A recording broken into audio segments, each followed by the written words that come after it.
যদি সবাই ফিরে যায়, ওরে ওরে ও ভাগা সবাই ফিরে যায়, যদি গহন পথে যাওয়ার কালে কেউ ফিরে না যায়, তবে পথের কাটা তুই রক্ত মাখা চরণ তলে একলা দলরে, তুই রক্ত মাখা চরণ তলে একলা দলরে, যদি তোর ডাক শুনে কেউ না আসে, তবে একলা চলো রে।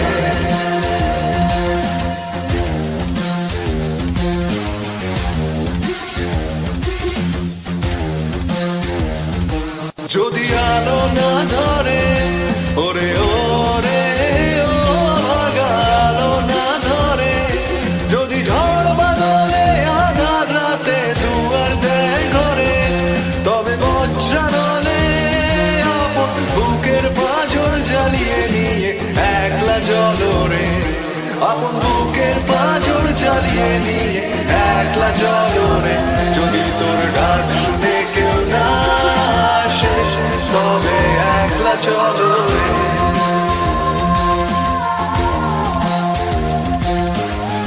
একলা চলো, একলা চলো, একলা চলো, একলা চলো রে।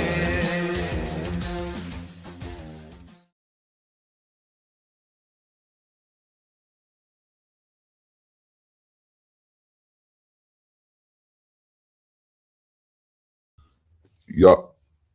Oh, my mic got muted. Okay. Thanks a lot for joining the live stream, guys. Academic Man is back with us after a long time. Hello, Academic Man.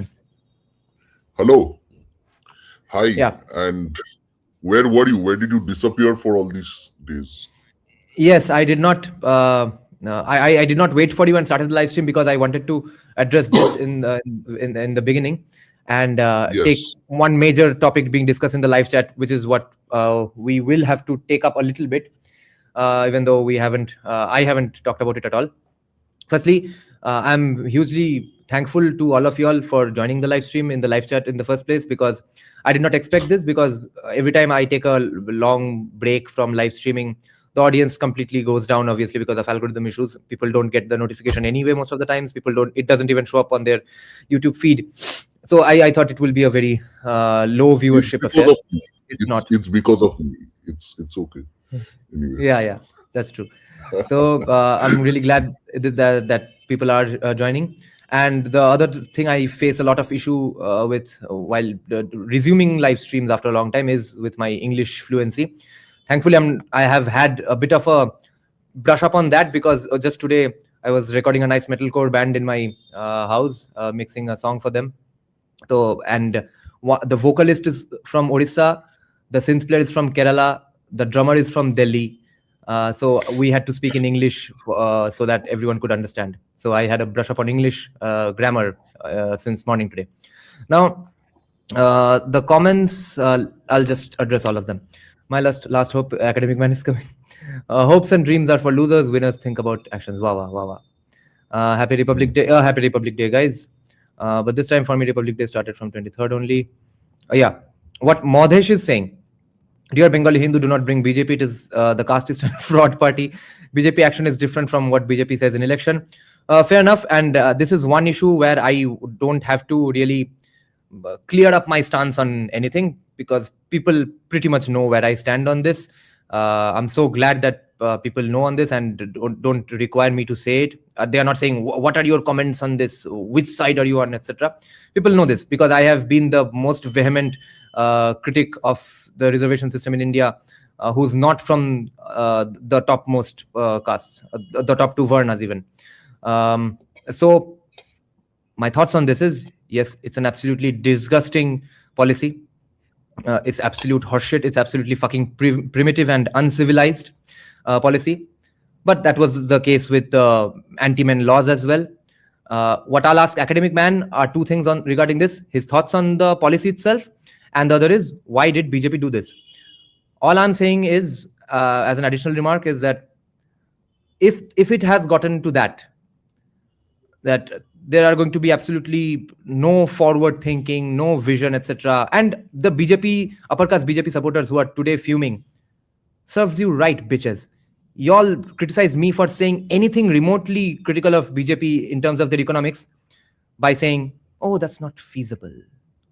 Y'all kept bringing up the anti-feasible issue, non-feasible issue in every fucking thing. Just because y'all are not that hardcore on the capitalism issue, y'all have some views. Y'all know that yes, communism was bad, therefore capitalism might be good. And then y'all ended up hearing a lot of Ankit Shah views as well. Y'all went back to socialism again and kept criticizing free markets as Western style propaganda, Western style capitalism, etc. Well, now BJP is doing what's feasible for them, bro.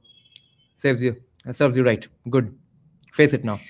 But my main remark is this: that if it has in fact come to that we'll have to pick between two assholes, and it's going to be between your asshole versus my asshole, I'll just go with my asshole.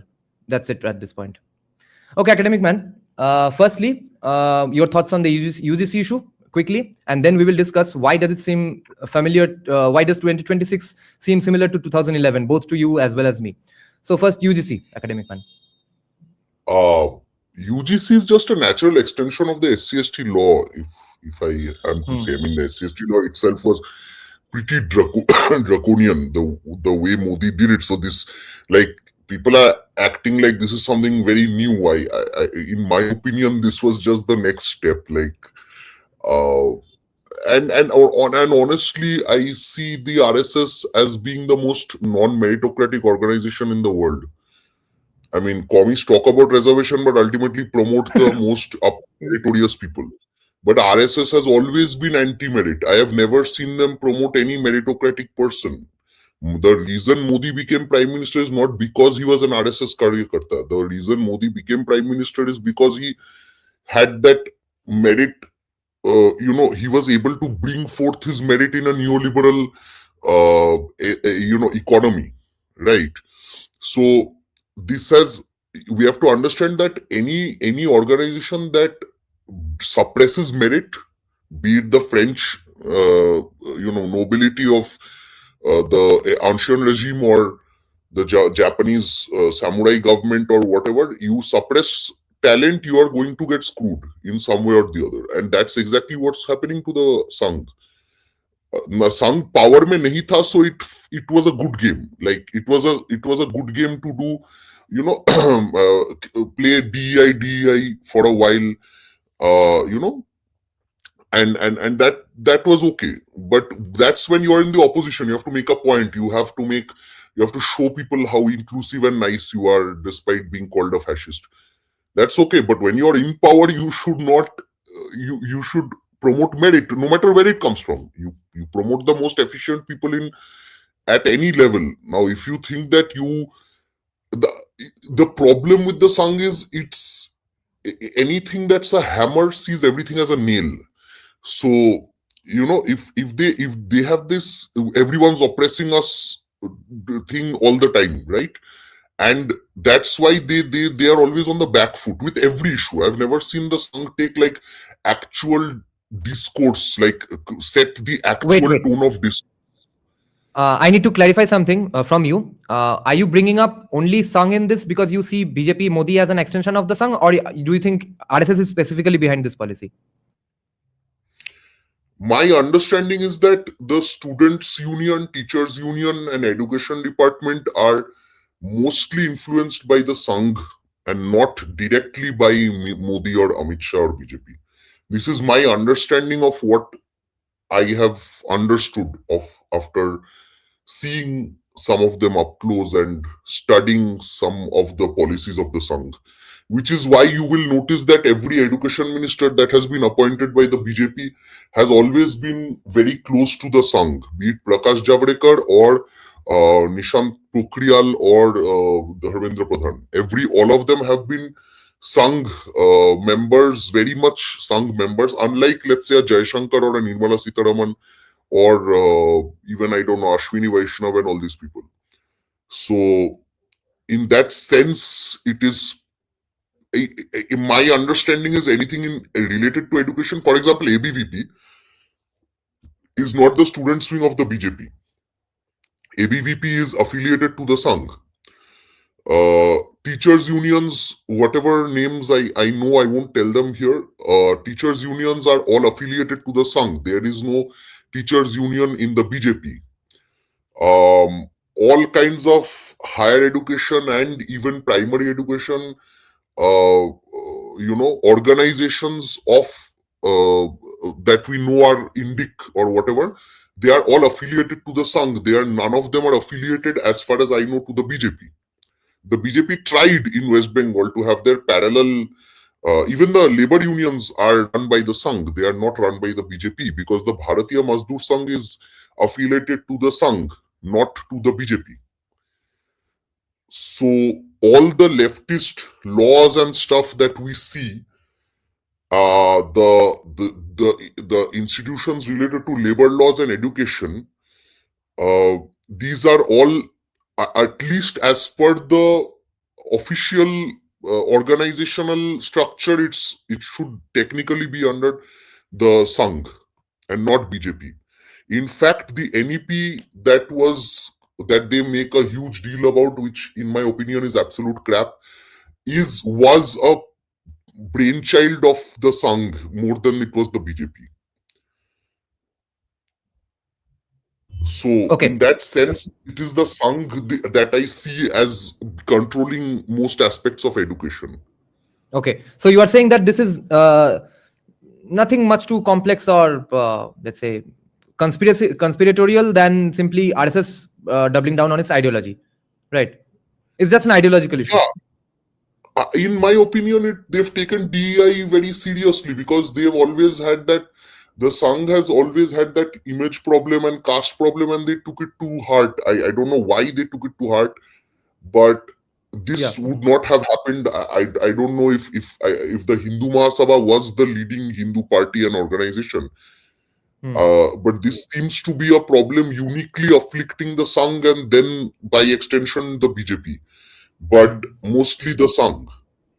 The BJP has some weird, again, BJP also has its weird DEI things, but typically those DEI things are done to service the top two leaders. Like, for example, if you have a Yadav chief minister in Madhya Pradesh right now, or Mohan Majhi as chief minister in Odisha, it is possibly because they are, they can be more easily controlled by the center. It is not to do with their caste. I mean, of course, there's something to do with caste, but not exactly their caste or anything. They could have a very charismatic Yadav leader then in Madhya Pradesh. They don't do that.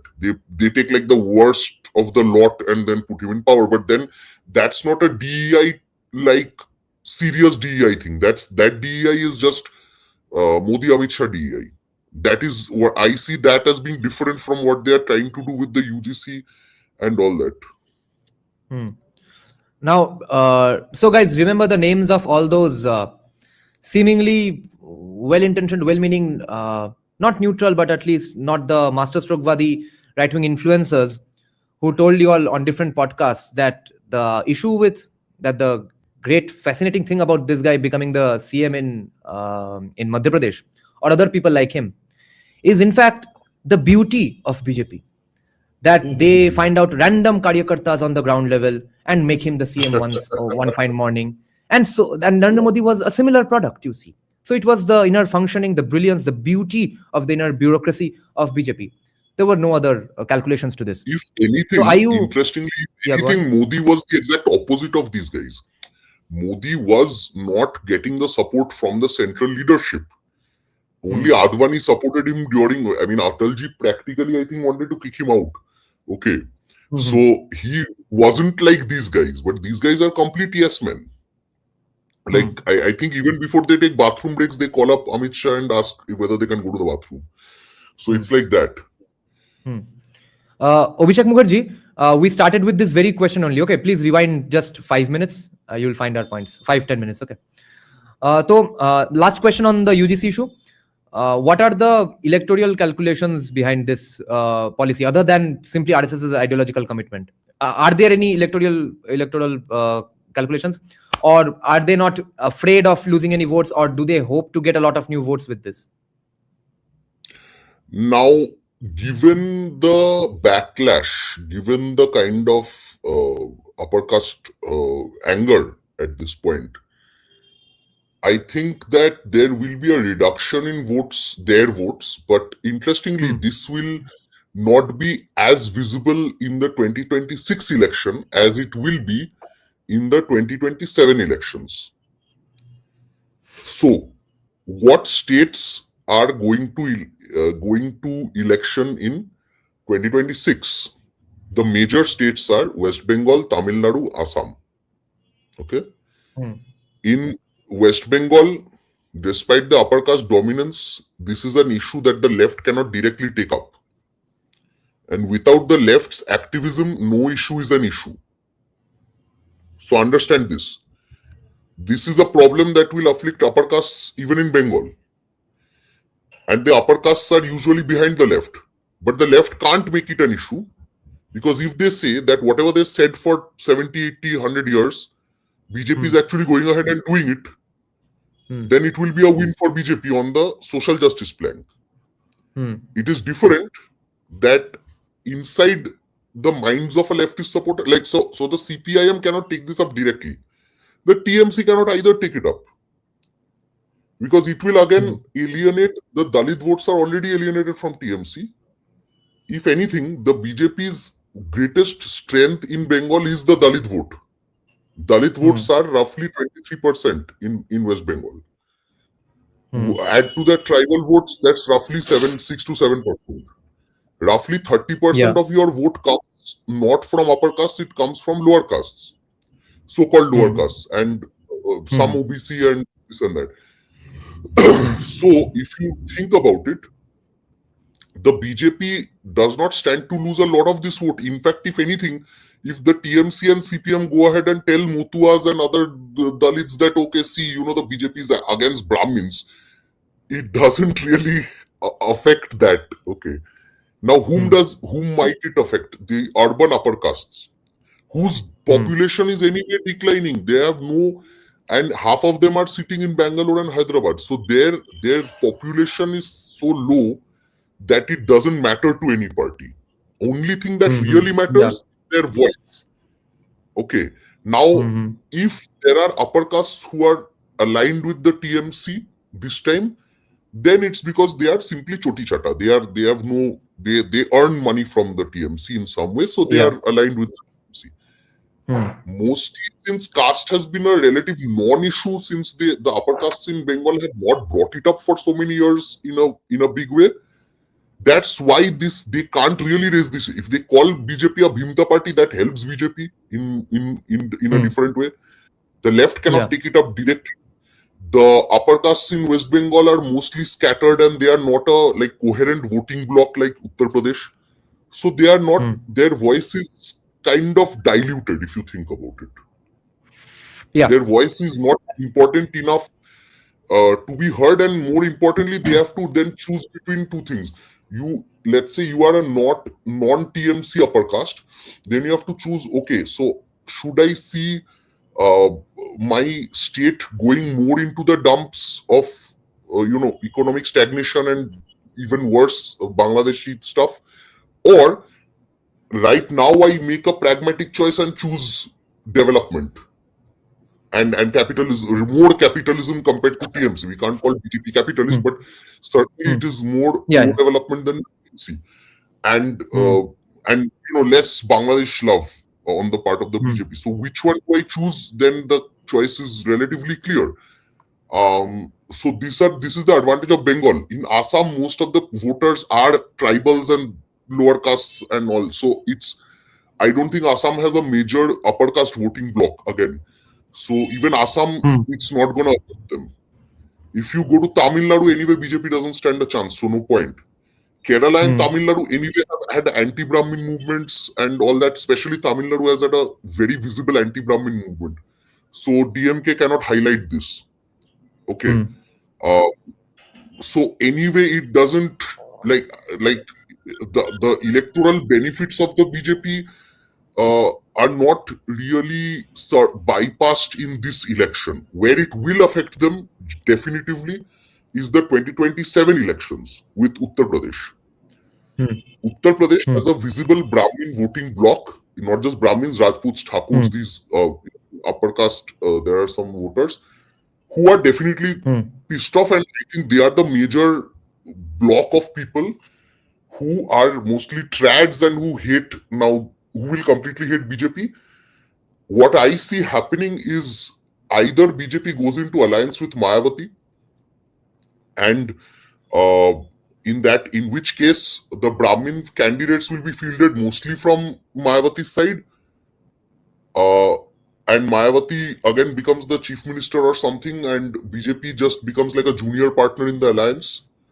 In which case the BJP will just hold on to the non-dominant OBCs and the non-dominant scheduled castes and scheduled tribes and all. There are not a lot of scheduled tribes. I think the population of scheduled tribes in UP, I'm not really aware of that. But non-dominant SC and non-dominant OBCs BJP gets, and Akhilesh is left with Yadav and Muslim. So then we have to see, I think, Mayawati plus BJP might make some sense. So Brahmins get autonomy from Mayawati, because Mayawati's party is the biggest Brahmin party, if you can think. Like, it's weird. Like, Mayawati's party has mostly Dalit support and Brahmin support. Okay. So, I see the Brahmins going back to Mayawati, if not Akhilesh. Right. Akhilesh ke liye, it's not as easy as it seems. Interestingly, that's what I see happening. And if again BJP goes into alliance with BSP, then I think that Mayawati might become the chief minister, or somebody who is like a consensus candidate between the BJP and BSP becomes the chief minister. Yeah. In which case, Yogi might be affected by this whole thing. Yeah, that's a conspiracy theory I've floated here anyway. People are aware of that. What Saptarshi is saying here, that the ministry has withdrawn that UGC regulation in 3 days. So why is the hullabaloo going around then, even in right-wing circles? Only in right-wing circles? Because that's what it was intended to do, perhaps. If again, one is, I don't have clarity. I cannot make this claim whether this was an RSS idea or a BJP idea. Okay. I don't have that info. My logical brain tells me that this is not something the RSS is completely opposed to, because the RSS is the biggest DEI project in India. Okay. Now, having said that, somebody went extra woke and did it without permission. I don't believe that. Now, if this was a complete masterstroke thing where you piss off the upper caste just enough to, get your way in the 2026 and then 2027, you have some other designs with this, then that's something else. Then that is, if Amit Shah and Modi are planning this, I don't know. But again, I don't see any problems. I don't see too many problems of the UGC regulation happening in West Bengal and Assam, at least. I don't see. No, in Bengal, nobody cares. Yeah, Bengal, nobody cares about this anyway. The Brahmins here anyway live in Bangalore, mostly. Or Calcutta. Their vote doesn't even matter much. Yeah. And anyway, caste politics has never been so a stronghold in West Bengal. So even if you are personally affected, maybe some people are affected. Most people are like, who gives a damn? How many SC/ST cases are even filed in West Bengal? It's like that. That is not the case in a place like Uttar Pradesh or Bihar and all these places. There, it's a real issue. So, whoever will get affected the most with the UGC, with the proposed UGC guidelines in UP, might have put their soldiers into action to prevent this, maybe. Amit Shah, Retrowave is saying, we'll take this question and then we'll actually get to the topic of today. Amit Shah wants to run for PM elections, hence he's tacit with TMC. So there's no point in voting for BJP. This is the level of propaganda left plus TMC is spreading here. We will take this and segue to 2011. Amit Shah wants to be PM. Why would he go with a party that is fundamentally has backstabbed Modi and Amit Shah in 2024? If I am to assume that there is setting, and I won't deny that there is setting, I mean, it's pretty logical that there is some level of setting, which brings us to our topic today, by the way. Setting did not work for BJP in 2024. if BJP ka setting worked in 2024, then TMC would have given BJP 18 or 19 seats. They gave BJP only 12 MPs. If I assume that TMC gave them those seats. Okay. In which case, with just 12 seats out of 42, that's a problem for Amit Shah and Modi, because that meant that Modi was in trouble for a while. And that does not look to me like this alliance, like under the table alliance that the left keeps accusing of, is still in action. Maybe it was in action before, but I doubt whether it is still in action. Because then how can Amit Shah trust Mamata? If he could trust her, okay, if BJP got 18, 19 seats in Lok Sabha 2024, and I understand that, okay, Amit Shah is in cahoots according to Retrowave with Mamata, or not according to Retrowave is saying left is saying that. So according to the left, if Amit Shah is in cahoots with Mamata, then Mamata would have given him 400 par, and honestly that would have strengthened his image. Like Amit Shah's image is tied to Modi's image. Right. For a strong Amit Shah to become the Prime Minister eventually, Modi has to be stronger. What ultimately happened in 2024 was Yogi emerged stronger than both of them, image-wise. Modi became the Prime Minister, but they were saying, yeah, I mean, Modi is old, he can't take it anymore, and etc. Right. So that is my understanding of this whole issue, that the setting definitely was there, but it no longer exists. Not after 2024 at least. And I think they had a similar setting with Kejriwal as well, because I refuse to believe Kejriwal ko jail bhejne mein itna time laga.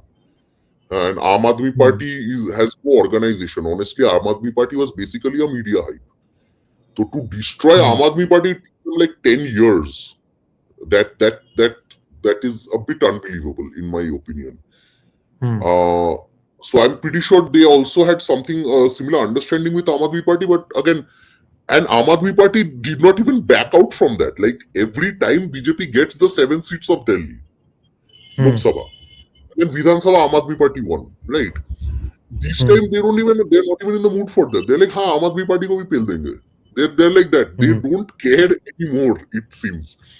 Okay. Seems so. Haryana, they were supposed to lose. That idiot Yogendra Yadav kept predicting tsunami. Now, honestly, whatever we saw of Haryana, and I know some people in Haryana, again, this I know people is a big fallacy, but still, the BJP did not do well. In the last Vidhan Sabha and Lok Sabha also, they didn't do well. Suddenly, they won Haryana out of nowhere, even Maharashtra. So, clearly, they are not in the mood to, play alliance anymore. It does not seem to me that's the case. And Bihar as well. Bihar, you're telling me that Nitish Kumar won a historic mandate. The 10th time he's the chief minister. Nobody likes Nitish Kumar in Bihar. Okay, forget other states now. Yeah, let's get to the topic. See, this guy is saying pretty much what we are saying is already happening. He's saying that AIM is saying that it should happen. I think this is what is in play personally. Dante Will is saying, if according to Abhijit Mitra, if the BJP has to go into alliance with BSP in UP, then logically they should go all out for Bengal in 2026 to offset the seats. No, AM means academic man, I think. Academic man, right. Okay. Yeah, so I'm not as dumb as Abhijit Mitra. Please don't compare me to that guy. Yeah. Anyway. Sorry. Although he did start talking about if there are AIM fans, I'm sorry. I don't like his analysis. Anyway, continue. But he did start talking about the Japanese caste system a few months after. वो भी हमारा channel कोई सुनता होगा भाई. We started that conversation before anyone in India. Okay, they didn't even know anything about Japan. Forget it. Let's talk about. No. Abhijit Mitra knew. He used to bring it up casually. Then he went all in it. That yes, there was casteism of some sorts everywhere. Japan had a caste system. It went on for so long, etc. So what are the similarities between 2011 and 2026? In 2011, for the kids here, Mamata Banerjee won, and there were a lot of signs in the atmosphere, in the vibe, that hardcore CPIM supporters could not pick up. I could pick up, even coming from a CPIM supporting family, that there were clear signs that it is an absolutely done deal. CPM is not coming back at all. I see a lot of similar such signs. I'm not that sure as I was of CPM losing back then, though. Maybe because I have some more brains than back then. Or it might be just a fact that BJP's chances are not as good as Trinamool's back then. And I think not too many people would disagree. Even the biggest BJP supporter would not really disagree with that. What are the similarities you are seeing between that nightmarish year when all our hopes and dreams ended? The 10-year run of hope was paused and fucked to death for another 15 years. What similarities were there back then with today's Bengal? So if the left is talking about setting for the last 15 years, for not 15, 10 years, in that sense, they themselves were the OG setting people. They had a complete setting with the Congress that we discussed many times here on the channel. That their setting with the Congress was Tormud setting, green on the outside and red in the inside. And as usual with the Congress got reduced to the Mamu Congress, Malda Murshidabad. Okay. Outside of Malda Murshidabad, the left was everywhere. Now, when the anti-incumbency kept piling up, there is a theory that Jyoti Basu personally oversaw the breakup of the Congress into TMC and Congress to break up the opposition vote against the CPIM, and then he himself got replaced by the party. Now, whether he got replaced or whether he took VRS, that is a question. But anyway, either way, the party nominated Buddhu Babu, and they then continued for 10 years roughly. So that being said, the biggest setting that we know, the longest running setting, if I can call it that, was between CPIM and Congress in West Bengal. This setting went on for roughly 30 years. ये तो Mamta Modi का setting is for 10 years. The Congress and CPIM setting went on for 30 years, and the Congress was basically decimated as a result. With a few remaining seats here and there, the Congress was nowhere to be found. And despite that, because there's always an opposition vote, the Congress kept getting some seats every now and then TMC got that. And then maybe like there was Congress versus TMC, and TMC was all, they're tying up with the NDA and all that. BJP ke saath TMC ka tie up, and then all that stuff happened. And in 2004, the TMC was left with only one MP. Back then, the nuclear deal did not happen yet. And the CPIM and Congress were in a alliance at the center. So the CPIM did remarkably well in the 2006 Vidhan Sabha election. The Buddhu Babu famously said, "Amader 235, oder 35." Right? So CPIM was unstoppable back in 2006, and nobody expected within 5 years TMC would come to power. In that sense, we can say that there, like even standing in, let's say, 2009 and 10, it wasn't so clear that CPIM would be gone. We were like, yes, CPIM is screwed, but it would be gone. That was beyond our imagination. Okay, but it lost. Now, what happened between 2007 and 11 was that the Central Party Congress, that it withdrew support. The CPIM actually withdrew support from the Congress. So Congress was like, "Bahut ho gaya, chalo ab.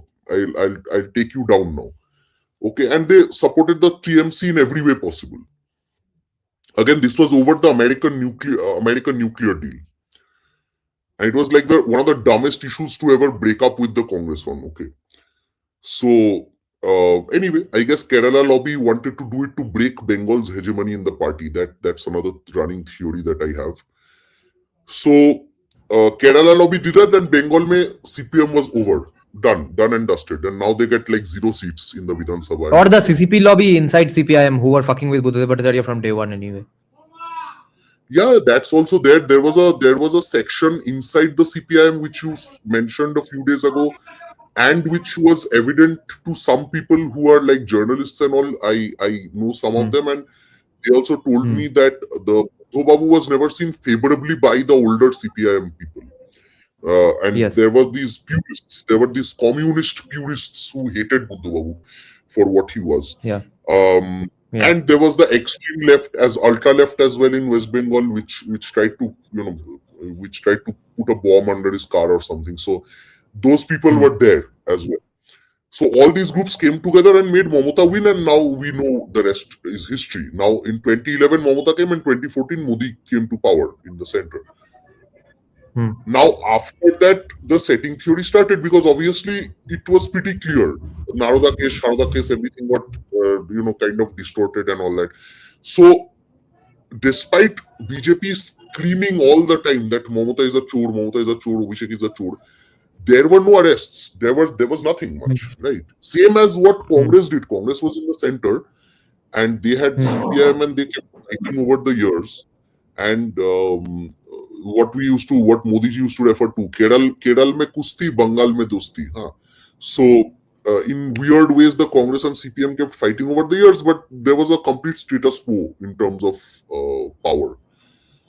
So the same thing kept happening under the CPIM, under the TMC and the BJP. Now, in that sense, Mamata Banerjee and the BJP, I believe, have had a falling out, which was after 2021. 2021 tak bhi the falling out did not entirely happen. And this is at the top leadership. I'm not talking about the ground level workers and stuff. TMC. Yeah, obviously. TMC could not have won 2021 without good graces of some people. The TMC was, if you recall, every 2 days some TMC leader was joining BJP, because I'll tell you why. This is the basic problem of a leader-based party, which we have again discussed earlier.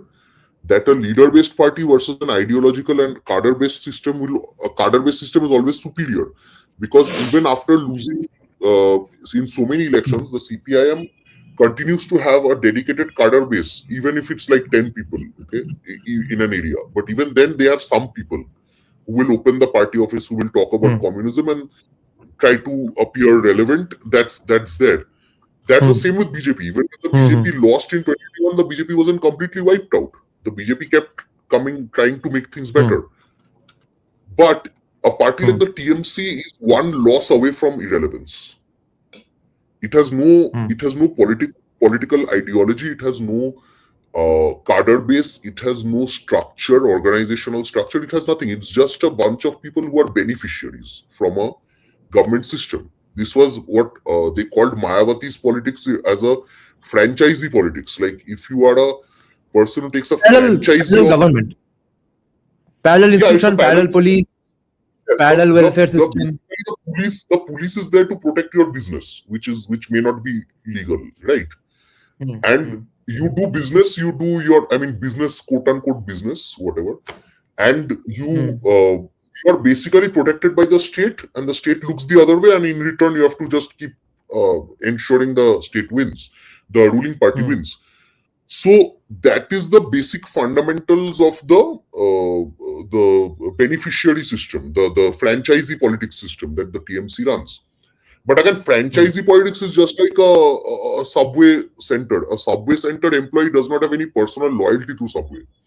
Okay, if he loses his job at Subway, he'll go for McDonald's, right?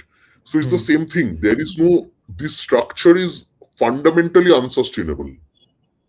Which is why the Gandhis have to keep producing fake Gandhis every year, like every generation, to keep the party alive, because the party runs on only one family. Yes, because they are basically royalty at this point. That's why they are alive. I mean, if this was some small regional party, the Congress would have been wiped out after so many losses. In the second election only, the Congress would have been gone. The only reason the Congress survives is because, they have greater legitimacy than the BJP. But again, the other parties like TMC and all who have come out of the Congress, they have no legitimacy whatsoever. They have no ideology or structure. So they cannot survive a loss. And that's why I believe that, the cadre system, the ideological and cadre system is always going to be superior to this system in terms of longevity.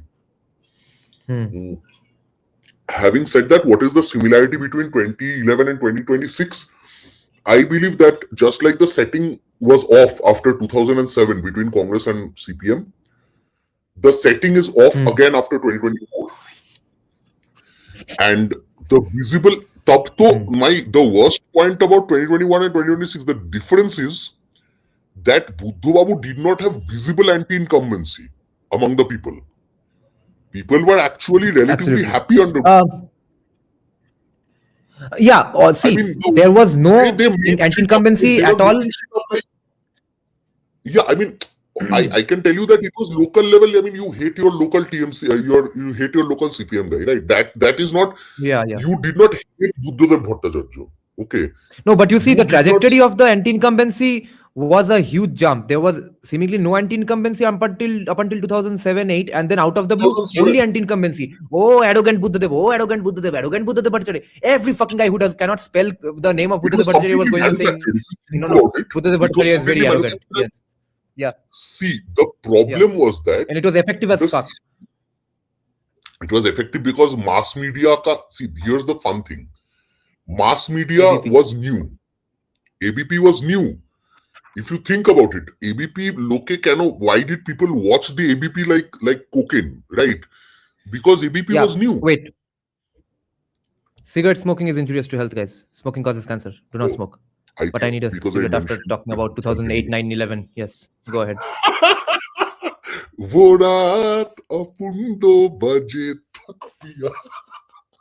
So anyway, so anyway, coming back to the topic, the thing is that the mass media can be fake. This thing we like now we actually don't take Republic or ABP and all that seriously much. Okay, ABP's viewership is sometimes beaten by local channels like Arambak TV on YouTube. And if you see the ABP, like the way people used to believe Shumande and all these people don't take them at face value anymore. This is the another big point of difference between 2011 and 2026. That now media has changed form completely. It is much more decentralized. It is much more social media oriented. It is much more, let's say, it is fundamentally a different form and quality than it used to be in 2009 or 10. So in 9 or 10, they showed you pictures of people dying and stuff. All that stuff is anyway on the media every day, in social media every day. But back then, people in Calcutta were waking up to images of people getting killed in Nondigram and Shingur. And that horrified them. Because and again, like I kept saying before, it's not like the CPIM was killing people for the first time. Okay. But this manufactured outrage existed only after 2007 or 8. Okay. And that was the weird thing. Again, films like Proloy and all that came out. And interestingly, one movie that actually didn't do so well, Maniratnam's Yuva. And this is where I respect Buddha Babu, despite his communist, leanings or whatever. He wasn't a communist per se after coming to power, but he was a communist at heart somewhere, I guess. But whatever, he was not Stalinist. He allowed a movie like Yuva, which actually exposed the CPIM. If you have to see a movie that exposes the CPIM, you should watch Yuva, which was a movie that was shot with the permission of Buddhadev Bhattacharya in Calcutta by Mani Ratnam. And it showed that was showing the West Bengal incumbent CM is the villain. Yes, it showed the CM as a complete villain. And I mean, you have to give it to Buddha Babu that this is the party that destroyed Globe Theatre when they showed Rambo 3, because it showed Rambo killing Russian soldiers. And from there, Buddha Babu allowed them to shoot a movie which openly criticized Buddha Babu, if you think about it. Okay. And that was very different. That was a very different time.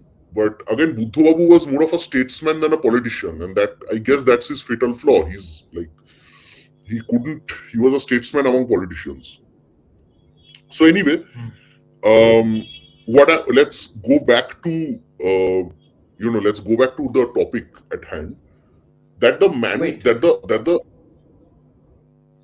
I have a question about the mass media issue.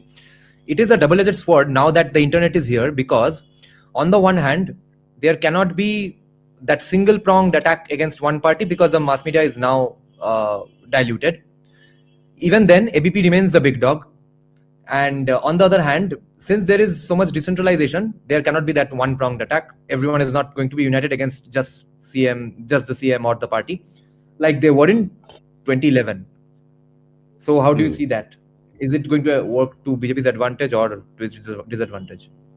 Because a lot of Hindutva awakening has happened because of the YouTube, etc., YouTube channels, etc. But then no single pronged. Bangladesh is an issue. Bangladesh was never the issue. Bangladesh became an issue because of social media. Abhaya became an issue as well. If you think about it, there was not. When was the last time you saw so many upper caste women coming on the streets to protest a rape by somebody? Anyway, so that is the advantage of mass media, social media. Again, I agree with you that still ABP has some sway, and then there are counter views as well. The left has a pretty decent. The TMC and left have a decent campaign on social media. And the Bangla Pokho and all that stuff. Bangla Pokho is essentially a social media campaign. Bangla Pokho does not have mass media support per se. Having said all that, the problem now is that it's easier to actually debunk a lot of things that was difficult to debunk. For example, what you saw on ABP back then was what you saw all the time. But now you are able to see counter views. So that, and I believe that, and this is not just my belief, the TMC does not have the centralized structure necessary to control its lumpen elements. Okay. Which is why at the local level, there is way more anti-incumbency against the TMC than it ever was against the CPIM. The CPIM also had a lot of ground level anti-incumbency because, you see the same guys for a very long time, you get angry at them. Okay. But the TMCs, it's not that. The TMC, you will see a lot of people for example, somebody was telling me they went to a BA and some MLA came, some prominent MLA of TMC came, and they went crazy. Okay, they were like, Dada, kemon achen. But you have to understand that is not like, even if these people go to that person, it's not like they are in love with that person. They are in love with the seat and the power or money, if they can benefit from it in some way. This is not organic support or power or love or respect that they have for these leaders. That if tomorrow they are out of power, these same people will walk on the other side of the road just to avoid them. So that's there, and the TMC has tremendous local level anti-incumbency, which I did not see even during the CPIM's time. The CPIM's time was, you are not doing enough. Like other states are progressing, I see the same guys all the time, that kind of anti-incumbency. Right now, the anti-incumbency is, oh my god, I can't take it anymore. That kind of thing. Okay, and these people and the TMC's local level leaders are completely obnoxious creatures, as you well know, basically. So that lack of finesse is adding to this. Now, the problem with the BJP is the BJP actually is basically, the cadres are CPIM and the leaders are mostly TMC driven kind of whatever. So the problem with the BJP right now has been that the BJP is unable to produce a lot of an image of finesse and kind of gentlemanly action as opposed to the TMC. Now that's where Shomik Bhattacharya comes in. Shomik Bhattacharya is a very good cleanup act by the BJP. As state president, he can legit say that, that he's a Bengali, he's a real educated Bengali, as opposed to Mamata Banerjee and Abhishek Banerjee and all these people. Now, having said that, the other dilemma that we have in West Bengal is that the people who are educated, the people who form the opinion making class, the Bhadralok, if I am to call them that, Yeah. the Bhadralok Yeah. has declined in numbers and Yes. influence over the last 10 years. So Hmm. that's the other issue, that Hmm. you can see them being vocal, but the lower caste people, the rural masses, they are not as influenced by the Bhadraloks as they used to be even before 2011. That has Yes. completely declined. Nowadays, a Kaushik Sen might do a rally, but nobody gives a shit about Kaushik Sen. That's the whole point. Earlier, people used to think he's a very erudite and nice person. Now, nobody gives a shit about him. Even educated Hmm. people don't, and uneducated people are like, yeah, bhat bukche malta. There is no, Yeah. Yeah. Yeah. there is no love for these Sameeha. people. There's no respect. There's no awe and respect Yes, for them. there's no awe and respect left for them. And this they Yeah. did on their own. Like the Bhadralok class gave up in front of Mamata. The way they became revolutionaries during Buddha Babu's Yeah. time, they completely surrendered their spines in front of Mamata Banerjee, which is Yeah. why they became irrelevant. And also half Yeah. of them like fled to Bangalore and Hyderabad. So they are again, Yeah. if you don't stay in a place, you don't have the relevance. It's as simple as that. Yeah. So Yeah. if you see all these factors, then what becomes and that's why you see the TMC can get away by putting a Morochana Banerjee as the MP candidate. Hmm. Even 10 years ago, Rochana Banerjee being a Lok Sabha candidate would have been like crazy. But TMC understands, just as the TMC understands the people of West Bengal, the BJP now has data. The CPIM is the only party that seems deluded enough to, or maybe they are not deluded, they just know the reality. They just want to cut the educated Hindu votes from the BJP. But Yeah. the reality is known to political parties very well, that there is a complete lumpenization of West Bengal society, and that the Bhadralok's voice is now useless. It's there, but I mean, it's still the most vocal voice, but it's essentially an empty vessel, which makes more noise than that's the whole thing. That's the whole point about this all. In the context of comparing 2011 and 2026, we know a huge section of the West Bengal population is simply the beneficiary classes of the government's corruption, and therefore they will vote for Trinamool again. Now, my question is, how much of there was a similar beneficiary class of the CPIM, which then did turn its face away, or not entirely? CPIM got a pretty big vote share anyway in 2011. And what do you think? Any section of the beneficiary class of TMC will also not vote for them? Because after all, see, by beneficiary classes, we of course technically mean both Muslims and Hindus, but in this context, we are discussing the Hindu beneficiary class because the Muslims are going to vote for Trinamool anyway. Let's not have any confusion about that.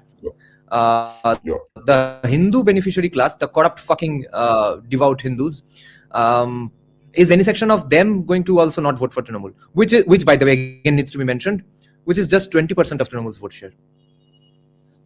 Yes, that is the biggest point, that Mamata still needs this, which is why, if you look at it, Mamata has been building temple after temple. I mean, so-called cultural centers, called temples. Yeah, whatever. cultural center.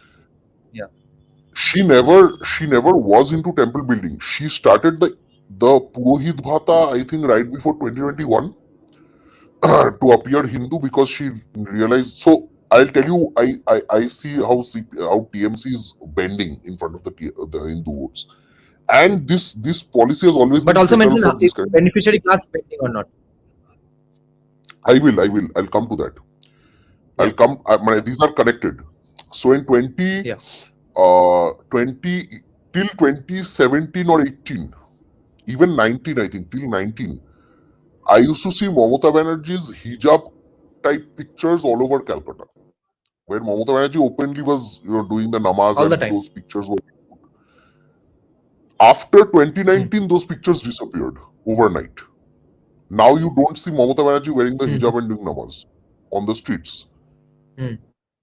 Also, a lot of TMC leaders were wearing those skull caps. That is gone from TMC hoardings. The Hindu ones, the Muslim ones wear, the Hindu ones don't. Even Bobby Hakim actually doesn't wear it that much. Okay. So that is gone. So here she started realizing that BJP is weaning away the Hindu votes, which is a problem for me. And then what happened is, right before 2021, I think Purohit Bhata kab hua, I don't know, I don't recall, but it definitely happened after 2019, if I'm not wrong. It happened much after the Imam Bhata. So Purohit Bhata started after that, okay, and she started organizing these Purohit things where she used to get these, and a lot of Purohits, Brahmin Purohits, are still fans of TMC, by the way, which is annoying for me, but it's a truth. But again, their numbers are not strong enough, and they are unlike the Maulavis in the Muslim community. They have no impact on the politics. So if your Purohit is a pro TMC guy, that doesn't mean you will be one. Okay. That's the beauty of Hinduism. We are not an Abrahamic faith. So, so she started Purohit Bhata, and then after 2024, she started this. I think right before 24, she did the Mahakal, not the Diga thing. She started after 24, and then she totally went complete like pro Hindu mode, and now she's making temple after temple. Okay. All this indicates only one thing, that the Hindu vote is rapidly moving away from her, which also means the women vote is also moving away from her, because a lot of Hindu men had already been voting for BJP. It was the women Hindu voters who were mostly voting for the TMC. Now clearly even that is declining, because otherwise she wouldn't have played this card. If the women vote was steadily behind her, Hindu women vote, like it was in 2021, she had nothing to fear. She needn't have built these temples and stuff. The other point is, she risks another thing, which with the Muslims, is that the Muslims are not happy either. Yes, they do vote for her, and even again this year also they will vote for her en masse. But Mausam Noor recently joined Congress, despite being a Rajya Sabha MP of the TMC.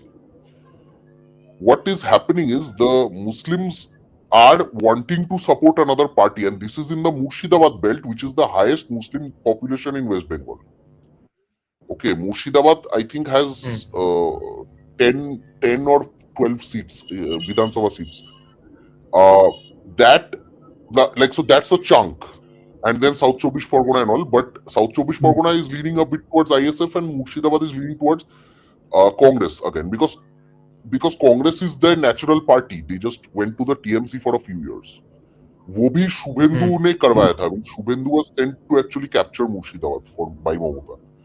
So now Shubhendu is not there, and Humayun Kabir is not a huge factor. Humayun Kabir is a symptom. But I believe Mausam Noor joining Congress is a much bigger indication of how Muslim votes are shifting. And if you recall the Shagordigi election, which has a complete Muslim dominated area, the TMC lost by 30,000 votes from Congress. The Congress won there by 30,000 votes. So the TMC's Muslim vote is also not as secure as the TMC thinks it is. But again, this time also they will still vote massively for Mamata, but it's not as strong. So if there is some wavering of votes, this is actually beneficial also for BJP and Congress.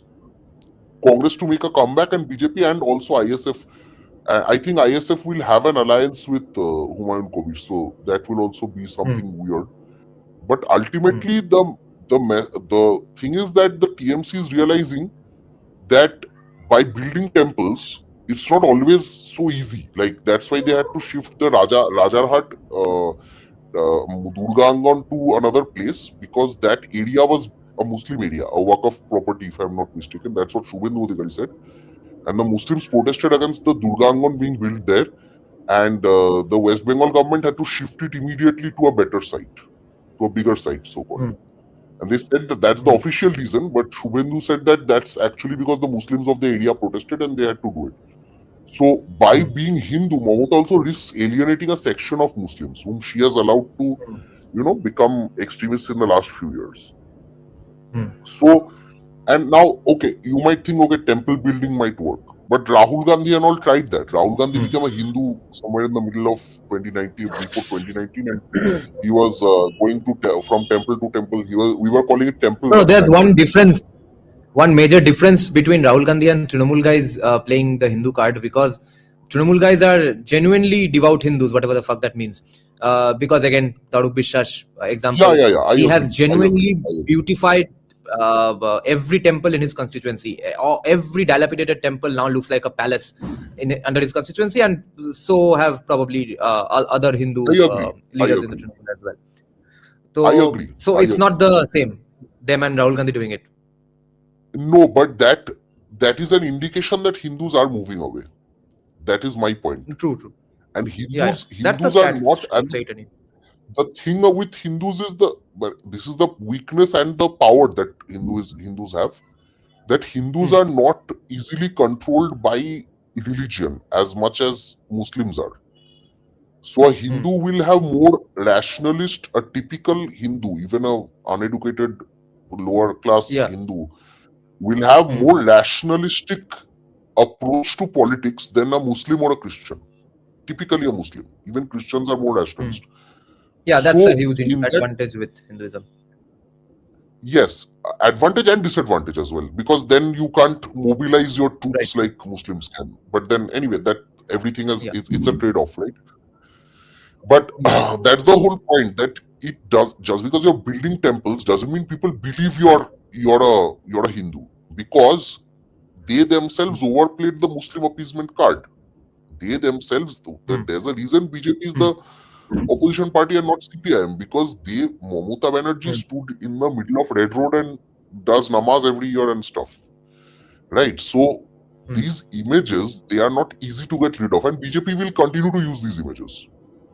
Every few days BJP posts the image of Mamata doing namaz and stuff like that. So these images are now burnt in public memory. So you can inaugurate 10 temples, but it doesn't take away that you are doing this. Plus, Bangladesh is a real thing. People used to assume, I never understood the problem with the Hindus. So this is what I have against Hindus in Bangladesh right now, living right now. Your entire lives were dependent on one woman. Okay, Sheikh Hasina, and even then it wasn't very good. Under Hasina as well, the Jamaat killed a lot of Hindus and destroyed a lot of Hindu idols and stuff. But even if that's not the case, I respect people like your family who actually ran from Bangladesh when they could, because it was important. No Bangladeshi has. No. My family, my ancestors don't require the credit, and today's Bangladeshis don't deserve the criticism, because every Bangladeshi Hindu that has ever run away from Bangladesh has only run away after their village was set on fire. Nobody has run before that. हो सकता है, but a lot of the upper caste knew the writing on the wall. I don't know if. A lot of them came even before 47. A lot of them came from the 40s itself. It wasn't like they waited till 1971 to come, right? A lot of majority, I think, migrated before that. Not majority, at least half, like 60% of them migrated. The rich upper caste sections, the Chaudhuris, the Haldars, they did were able to. They were updated with global politics and state affairs and stuff. They knew that. They were able to, in fact, shift their properties. Everyone else came without properties. Exactly.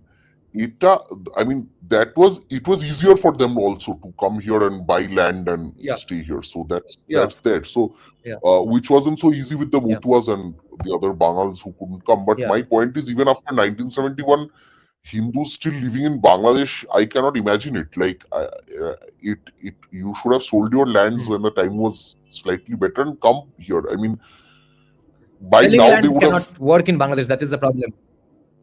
No, selling land doesn't work in Bangladesh because of the and all that stuff.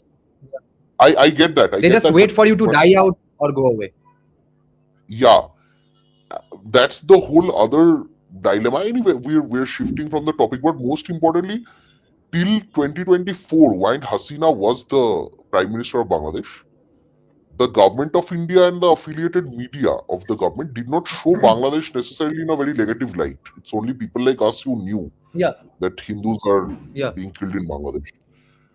Maybe people like Deep Haldar were doing their work, but other than that, a lot of people did not, like the Yeah. Bhadralok Bangalis in Calcutta, did not know what's happening in Bangladesh. They used to go to Dhaka, Yeah. Gulshan party, have had Yeah. nice biryani, and came back by flight, Hmm. and used to write poems about how awesome Bangladesh Yeah. is. But that all changed Yeah. after Hasina was removed, because that showed them that one person was holding back the Jamaat. Even if that's not true, that image became clear, and Bangladesh became this kind of Hmm. Afghanistan for us, like how we used to describe the Taliban back in the Hmm. Osama bin Laden time. People started describing Bangladesh like that after 2024, and still do actually. Hmm. And it's pretty common for Yeah. Hindus to be slaughtered there. So the whole point Hmm. of this all was that this certainly has a negative effect on Momota, who has had people like Bobby Hakim, who have said that Dawat-e-Islam and all that stuff. So her own party members are not helping her either in that respect. So Hmm. the biggest issue right now is that whether Hindus are pissed off enough to kick her out. I believe, I mean, most of them are, and this number has even increased after 2024, after Bangladesh, because right now what we can see is simply people are just sick and tired. Firstly, the corruption. Secondly, the scams, the SSC scam, which has had real life consequences for everyone in West Bengal. And thirdly is the the communal issues, which are definitely quite Yeah. All these work in visible. favor of BJP. The only thing I'm wondering about is the Hindu beneficiary class. What do you think is going on in their minds? The Hindu beneficiary class, that's the whole point. Like, why I made this whole detour through appeasement politics and Bangladesh is So the you are Hindu saying the beneficiary Bangladesh class. issue affects them or is hitting them in the Definitely. hearts as well? So let's say The you get beneficiaries of the corruption. let's say your mother gets Lokhir Bhandar, right? Let's say, I'm not Hmm. saying she does, let's say. Yeah. And Hmm. your mother is votes for TMC because of that. But uh, one day she sees that, okay, Bangladesh, we had a land in Bangladesh and we got screwed there. I had to run away. And again, something similar is happening here in Murshidabad and stuff. Okay. And my son is not getting an SSC job. He took the exam, but after 2024 elections, his job was completely lost, and now I don't know what to do. So all these factors come together in a myriad of ways, and forces her to rethink that, okay, maybe I'll lose my 1000 rupees. Actually, that's not even the case, because the BJP is offering more money in other states. So it's not like your Lokhir Bhandar will go. That's the weirder thing. Do they know that? So I think the BJP has repeatedly mentioned it, but I believe that they should do it more. I think they should talk about even increased amounts. I know that goes against your and my personal beliefs of economics, Yeah. but Yeah. I guess you gotta do whatever you gotta do to win, right? Like, even if that means waste taxpayers' money on this crap, you have to do it. Now, I think the BJP will continue to talk about how they can give 3,000 bucks or more or whatever in Lokhir Bhandar to offset this image that if the TMC goes, my 1000 rupees a month goes. And if you think about it, this is the only thing that's holding that's keeping intact a few Hindus in the TMC. But I believe that Bangladesh and SSC has overridden many of that as well. The only thing that's left for BJP to do is uphold its Ladli Behna, Ladki Bahin Jojana and all that stuff that it does in other states repeatedly. That we also give money, we give more money, we give dole outs, we just pay you to exist, we also hate men, that stuff. They just gotta say it out loud. Academic man, what about the family who, let's say, if my mother gets Lokhir Bhandar, on the other hand, I'm either a Jubo Neta, I got a Duke 200 by working in the syndicate, or I'm a civic volunteer or civic police. In that case, what? In that case, will I end up giving a shit about Bangladeshi Hindus? No, that you probably won't. If you're a civic volunteer and stuff, and you got a bike and a business running, you got a small shop and stuff which is running because of TMC, you probably won't vote against TMC. But what's the Here's the funny section of that? What percentage of the total beneficiary class Yes. like this? Because see, by beneficiaries, I don't mean the legal ones. The Lokhir Bhandar stuff is after all legal. Any Hindutva socialist would agree with that. If it was just called Lakshmiram Bhandaram with some Sanskrit sounding word, they would call it. They would worship that policy anyway. I'm talking about the actual corrupt things, the actual corruption beneficiaries. Yeah. That's the fun thing. In a neighborhood of, let's say, so if we take the population of West Bengal, it's on paper it's 10 crore. I think it has increased. Most people don't get these now. That's the whole point of it, because the migration, the out migration from West Bengal has increased heavily in the last 5 to 6 years, even more than it was before. If people were benefiting so much, then why would they have to migrate to other states so much? Number one. Number two is, a lot of the people, the problem is that this is the real issue actually. This is a Malthusian argument. Let's say there is 1 crore rupees in this corruption fund. Okay, let's say it's much more, maybe, I don't know. So that means 100 lakhs is there. Okay, and you distribute 1 lakh each.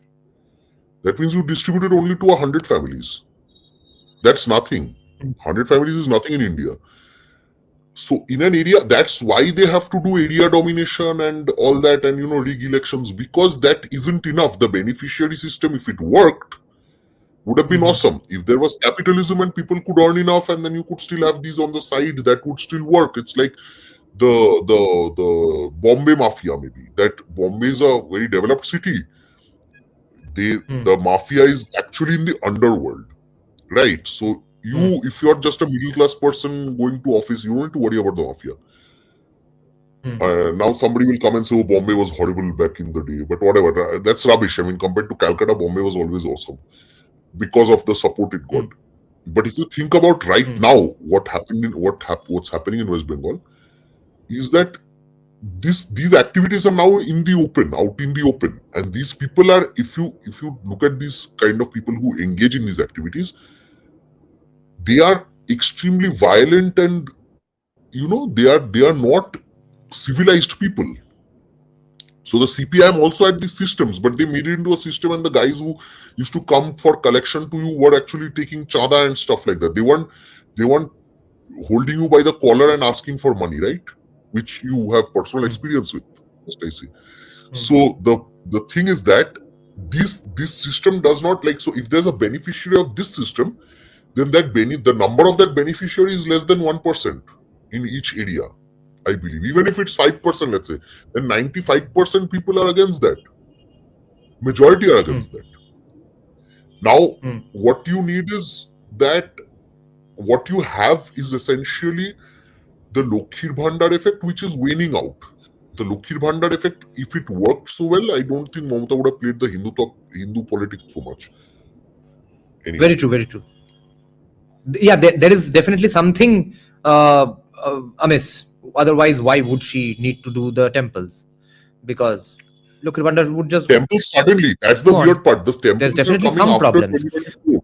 Yeah, she didn't do so much Hindu baiting before 2024, because clearly I think she had. I mean, she did well in 2024. Let's not take that away.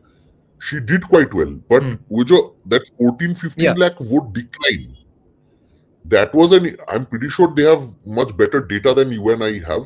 So obviously they realized that something is wrong. And BJP did really well in few places where Hindus were there to vote in those booths. BJP did really well. And Mahua Moitra, if you recall, Mahua Moitra actually went to a Motua Mahasangha meeting, Motua area meeting, and she said, oh, Lokhir Bhandarer belay Trinamooli, ar voter belay Sanatani, and she's lucky she didn't get an SC/ST Act, man. Somebody, imagine if you or I went and said it to an Omoshudro person, we'd get SC/ST Act, bro. I mean, Mahua Moitra openly stood and said casteist things against, Motuas. Okay. Yeah. And she even said, "Tomra to beshi pao. Amra to general category. Amader theke tomra beshi pao taka." Yes. That's the frustration actually, and I think that's showing in the present scenario where Hindus of Bengal are more united, and since we had no active caste politics per se, Yeah. the UGC thing won't have a tremendous impact here. Number one. Number two is that also means that there is a consolidation beyond caste that you will not find even in a place like Gujarat or Maharashtra or Bihar or UP and all these places. So that's the advantage of West Bengal. I have some questions. We'll take Rishabh's question right after I bring up this point, okay? Remember this question, okay? Not this. Wait. No. Let's take this because I'll forget about this question because it will go up in the scrolling. Yeah. Please take this question. Is this the migration of white collar? Is the migration workers? Of white collar? Yeah. Sorry, I'll only say it. Yeah. Or the low-income blue-collar workers. If the blue-collar isn't moving, then the schemes are working for them. Precisely. So here's the thing. It's both. And that's how it's hurting even more. You see, what did I say? The Bhadralok is still the dominant voice. Do you understand? The Bhadralok's pain is a greater pain. That was evident in Sandeshkhali. That since the women in Sandeshkhali were not from the upper castes, there wasn't enough outrage. The Abhaya case was opposite. The woman was from a respectable profession. I don't know her caste, but anyway, she was from a respectable profession, Bhadralok profession, so that's why the outrage was there. Yeah. Now, blue-collar workers have often been migrating. Blue-collar workers ka aise bhi kuch, since your factories have been shutting down from the CPI era, even the gold making and all these other small handicrafts and whatever we had is all gone. Like anyway, it's half gone. Yeah. So they have been migrating for a very long time. In fact, they have all set up networks all over India where they go. Like let's say you're working in a certain craft. You already know that I have to go to this area in Gujarat and I have a kaka or chacha there who will set me up and I will work there. That the blue collars. Yeah, Isha Foundation in Coimbatore has almost entirely Bengali ground stuff. All of them are from Sandeshkhali. I discovered a liftman in Delhi, bro. I was going in a lift in a place and the guy asked me something. I was like, "Apni ki Bangali?" And he was like, "Ha, ami kotha theke bolo Nodia jela." Nodia jela theke eshe liftman. But I openly said that. And he was like, "Ha, ki bolbo dada, mane kono chakri nahi." So I mean, I was so shocked. I openly said it on his face that you just to be a liftman, you came all the way from Nodia to Delhi. So that migration was always there, but what's hurting the migration topic is hurting a lot of people, especially after COVID, because it's the white collars who are now being affected. Matlab, thanks to Buddha Babu, some of us still got jobs in Calcutta. Some of the white collar, mostly educated people did get jobs in Calcutta, in West Bengal. But that section has also shifted en masse in the last 5 to 6 years or so. So that's the whole point, that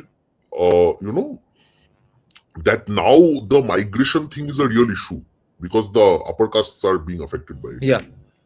The privileged city folk are being affected. And again, Tollywood was rejuvenated because of Buddha Bhattacharya's era, his lack of crackdown on dissidents as well as investments.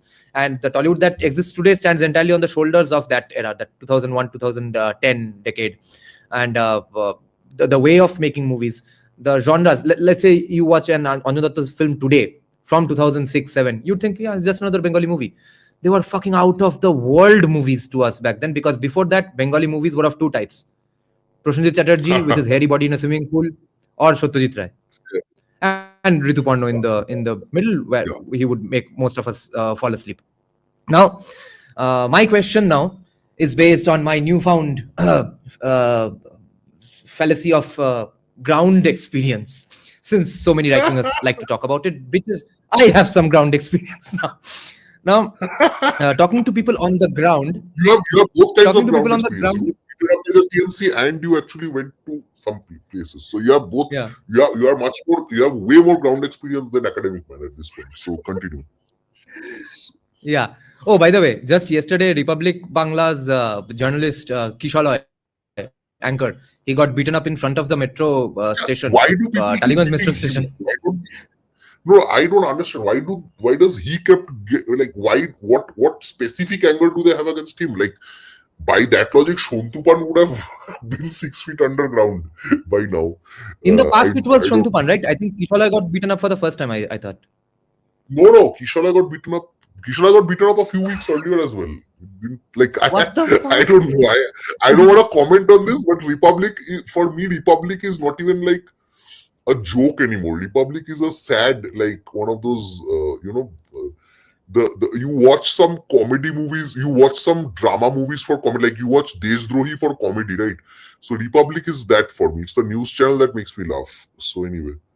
Yeah, Republic is the equivalent of 50 Shades of Grey for women, essentially. It's for Hindutwadis, Bengalis in Bengal. That's what No, but it's just an shit. outlet. I know for a fact a lot of Hindutwadis do not like Republic. Okay. Again, a lot of people might say it's necessary, but I think that they could have just simply copied the ABP Anando format. Why did they have to, put a bunch of jokers in the channel? I have no idea. Anyway, the same logic as the RSS, I guess. I mean,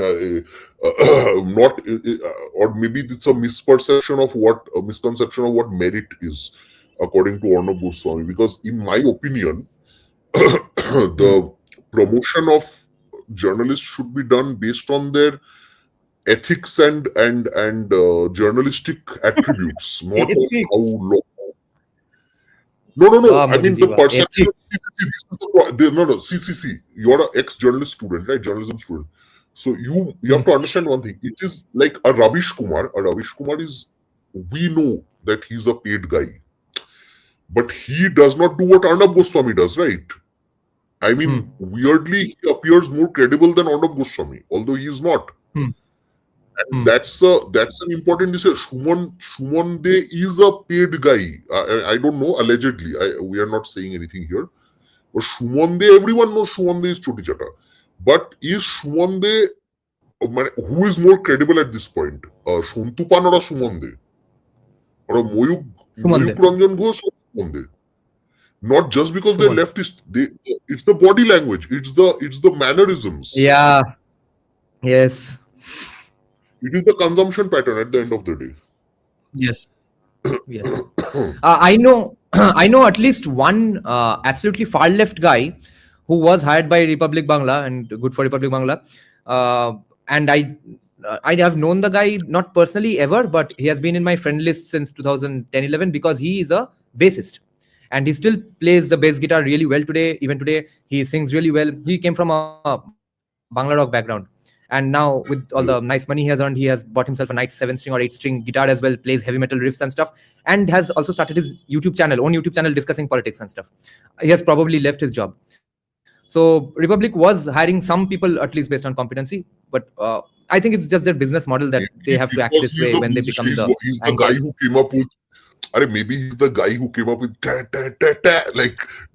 like every news in the Republic is like, it'll give you a heart attack. Okay.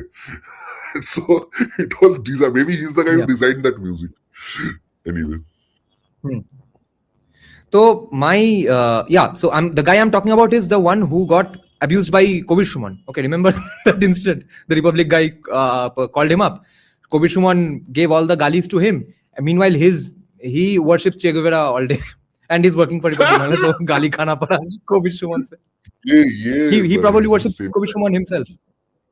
Yeah, this was sad. Now, Kobir Shuman, I have not seen him gain a lot of credibility even among leftists. Like, I don't think anybody likes Kobir Shuman because he's such a flimsy guy. Like, he's such a flip-floppy guy. Like, somebody, like the left people, the people they actually would like is somebody like Buddha Babu, or even like, I don't know, right now maybe Muhammad Salim or somebody. But Shuman he's just obnoxious. I don't think anybody likes him.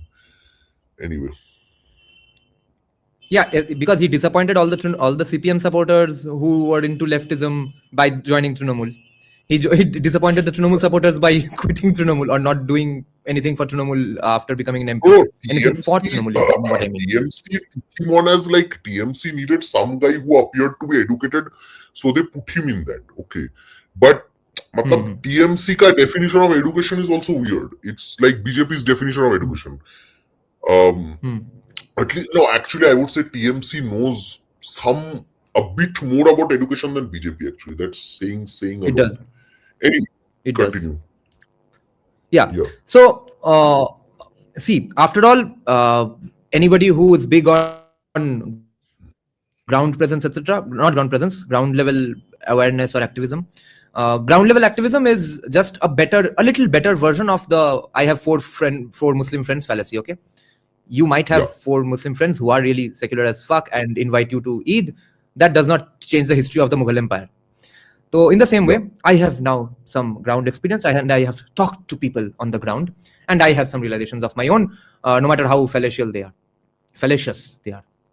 So what I've realized is politics in the end has a distinct technical skill to it in terms of how you win elections, not just in terms of how you beat people up and stuff, but there is a genuine skill set to it about doing elections, especially in a complex country like India, village, mofussil, every village having its own dynamics, etc. It's a complete mindfuck. Now, all the narrative war and stuff that happens in the mainstream that has some bearing, etc. In the villages, that narrative needs to be transferred with whisper campaigns mainly, or simply out of fear. Now, all the people I spent about 3 full days in a place called Memari in Purva Bardhaman Lok Sabha constituency. I came across one Brahmin. This is the longest I've gone without hanging out or speaking to a Brahmin in my entire life. 3 whole days without Brahmins. So the only Brahmin I met was that man, Dr. Narayan, Chandra Narayan Rai Chaudhuri, or no, Boiraggo, who is an inventor who's never seen the light of, let's say, support or celebration, etc. He lives in a dark alley with a nice 2-story house. And no, I'll not say what he said to us. But anyway, I kind of said that in the community post only. Let it remain at that. Let's not get him into trouble. That was the only Brahmin I met. So everyone I spoke to for interviews and stuff, because I am making a documentary on my own here, everyone was Motua.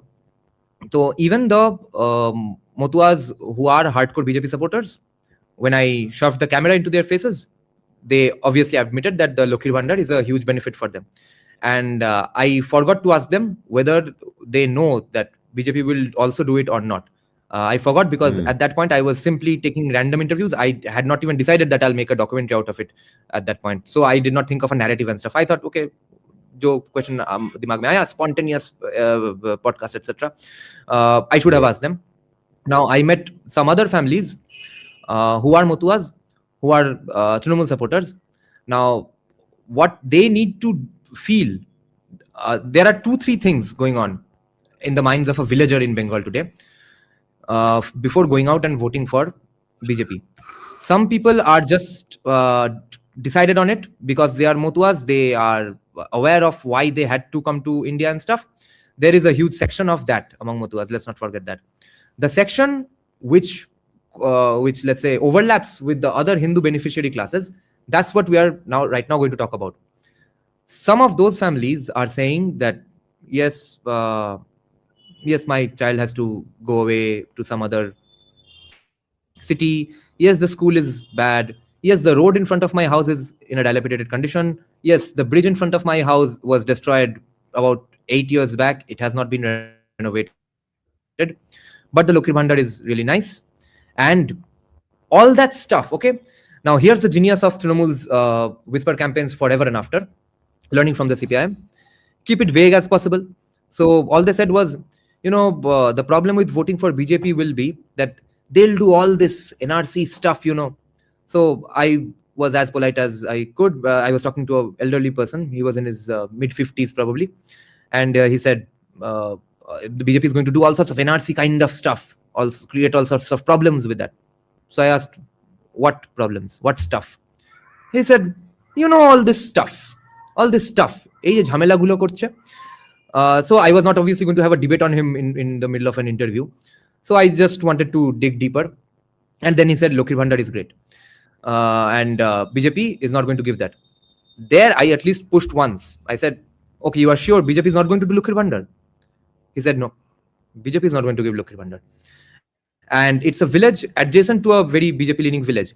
So in those parts of that village, Trinamool has been able to talk to them personally and convince them of the fact that not only is your Lokhir Bhandar going to go away if BJP comes to power, which is a huge significant lie, and more importantly, that man himself is convinced and has that cognitive dissonance that yes, it does not matter if my children even go away in other cities. It's okay. We'll have Lokhir Bhandar and their remittance cash. No problem. It does not matter if my road doesn't get built. It does not matter if my bridge doesn't get built. I'll have Lokhir Bhandar and remittance.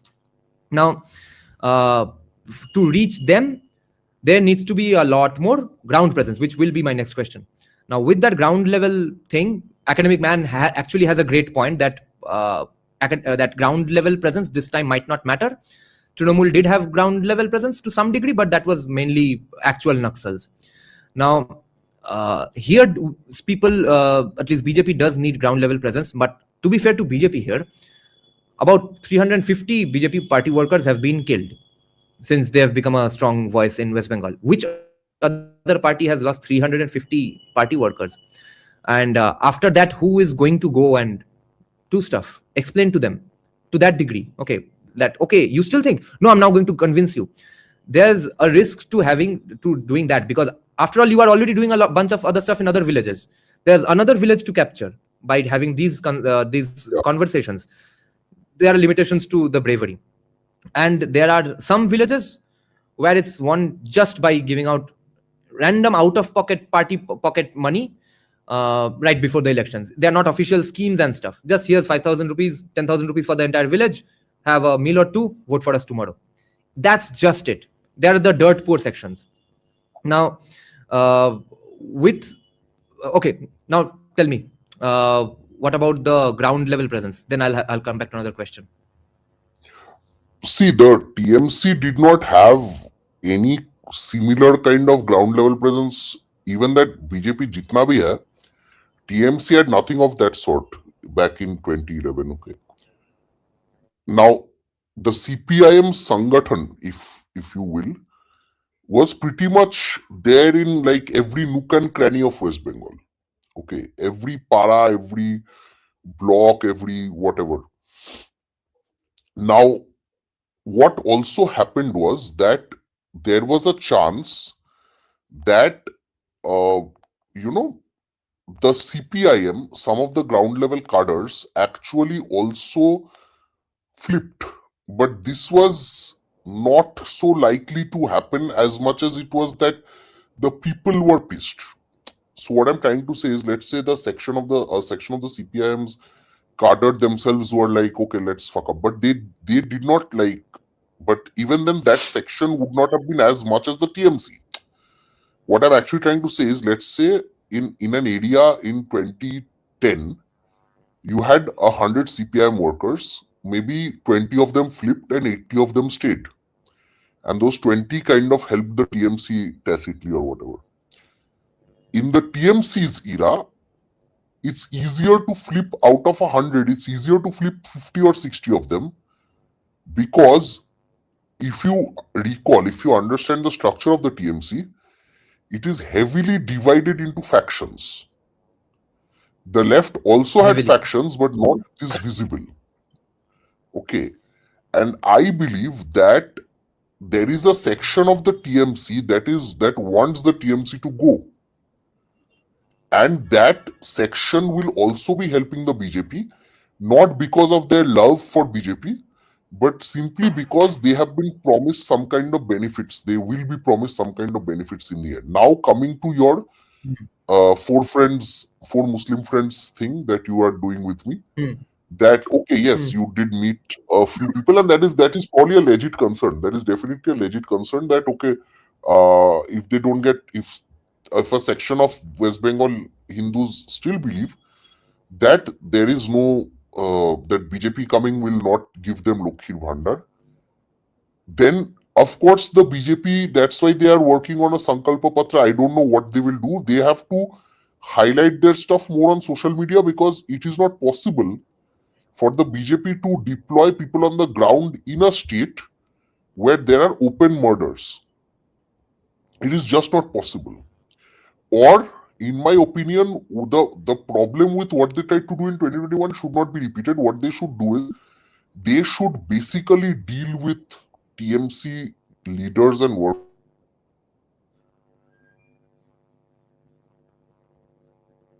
Hello? Whose internet is gone? Opinion. Academic man's internet To is this. gone. Yeah. Your internet No, was I'm gone. back. Please. Oh, yeah, okay. Yeah. Yeah. So my other solution is that if that is indeed the case where they cannot, let's say, do ground level politics, which is quite difficult and impossible almost. Yeah. In Of that course. case, they have to try to break away sections of the TMC to do their own, counter whisper campaign, which is what Shuman Chatterjee also said a few days ago, where they tell people. Actually, this is what a TMC person himself had told me many years ago, around 10 years ago, that sometimes, let's say your MLA is coming to campaign, right? So he comes to your house and says, please vote for me or whatever. And there is a guy behind him who winks at you and nods his head. Okay. So the message is, this guy isn't winning this time. Okay. So whisper campaign can go either way. Do not underestimate the BJP as well in that sense. Now, again, this is all master stroke analysis. I don't want to depend heavily on it. But what I see in terms of data and, data meaning, I'm not a huge cephalogist as well, but I was studying some trends in some 2021 elections, which was BJP's worst result so far in the last few years. Even in 2021, I was studying some Vidhan Sabhas. BJP lost by 5 to 6,000 votes in many seats. Many seats. I can name three Lok Sabhas where I personally went and studied each Vidhan Sabha. Ghatal in West Midnapur, Durgapur, and Katwa Lok Sabha. 3 Lok Sabhas I can name right now off the top of my head, where I saw that the BJP won in almost every seat. But would have won in almost every seat, but they lost by 6 to 7,000 votes in almost every seat. Okay. Now, that was in 2021. Standing in 2026, I am telling you that there is certainly been so this Dadu that you met, who was it, a man or a woman? I missed that part. Like the person who told you, looking what man, right? So this Dadu character that you met, the numbers of such people are decreasing clearly. Maybe they believe this shit, maybe more people believe this crap in 2021, but lesser number of people certainly believe it in 2026. That's my hypothesis. And it is being proven by TMC's votes going down. Yeah. Do you have time for any more discussions and questions? Yeah, maybe one more point I want to make here. In all those seats that I saw, in all those seats that I studied personally, where the BJP lost by 6 to 7,000 votes, in all those seats, the CPIM had 20 to 25,000 votes. Yeah. Okay. And a bunch of Nirdal practices as well, right? Those fuckers propped up by CPIM. Around 2 to 3,000 votes cut by them. The CPIM itself, just the CPIM, cut double of the number of votes that would have helped BJP. So if BJP would have got 10,000 votes and won, the CPIM cut 25,000 votes. Okay.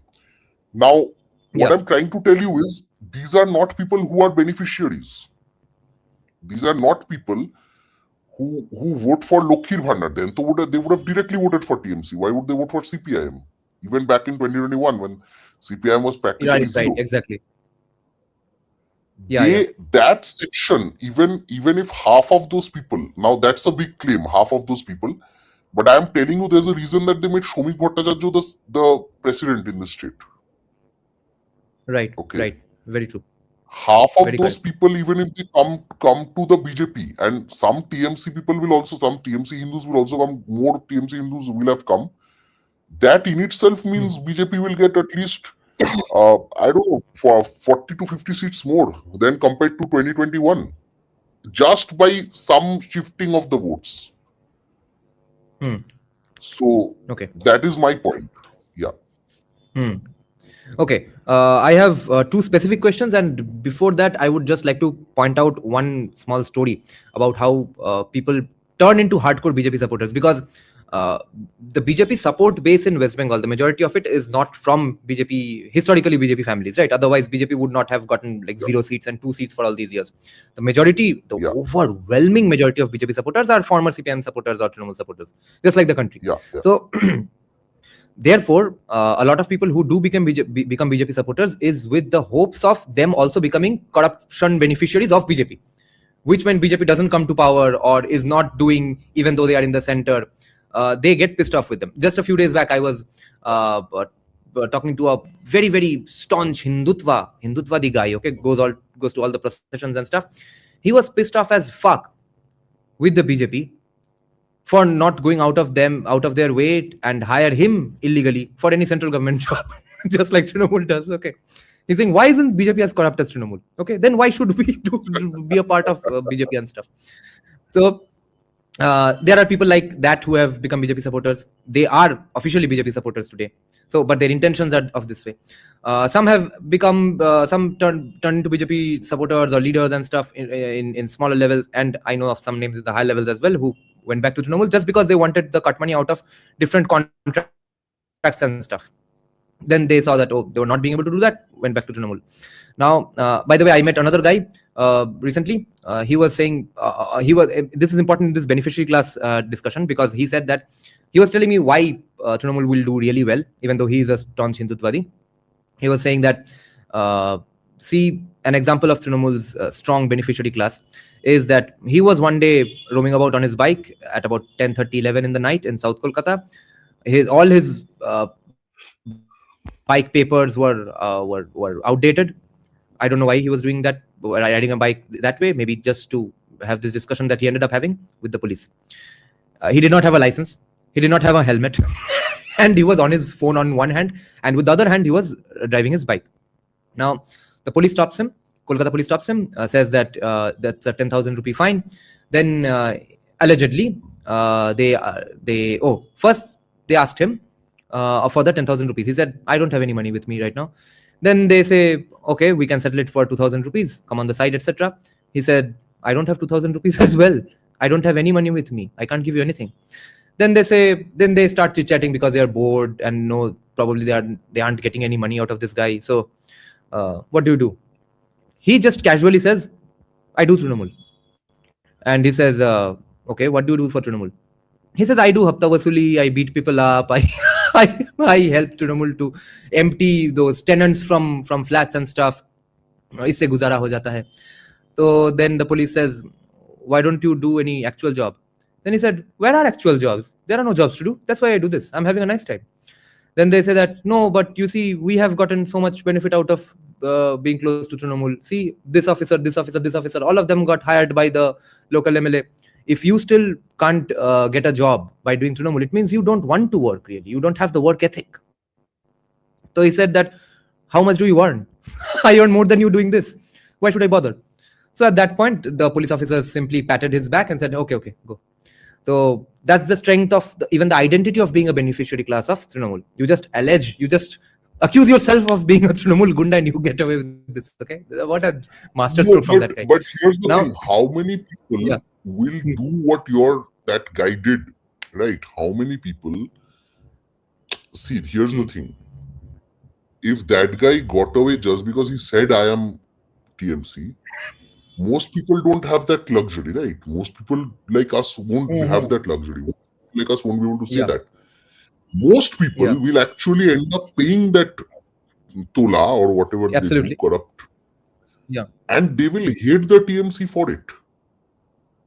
Right. And that's the whole point, that intimidation works, but only till a certain level. If intimidation was everything, And the CPIM would never go from power. Actually, the CPIM Right. went actually that doesn't work always in the CPIM, because CPIM went only when they became Gorbachev like Buddha Babu became democratic, so CPIM lost. That's one argument. But the point is that when there is complete and utter failure of the state, right? Like where anyone and everyone can demand money from you and you are not earning enough. If you're Yeah. earning in lakhs, तो आजकल कुछ भी नहीं. If you're earning in crores and you can pay a lot of this money, it's fine.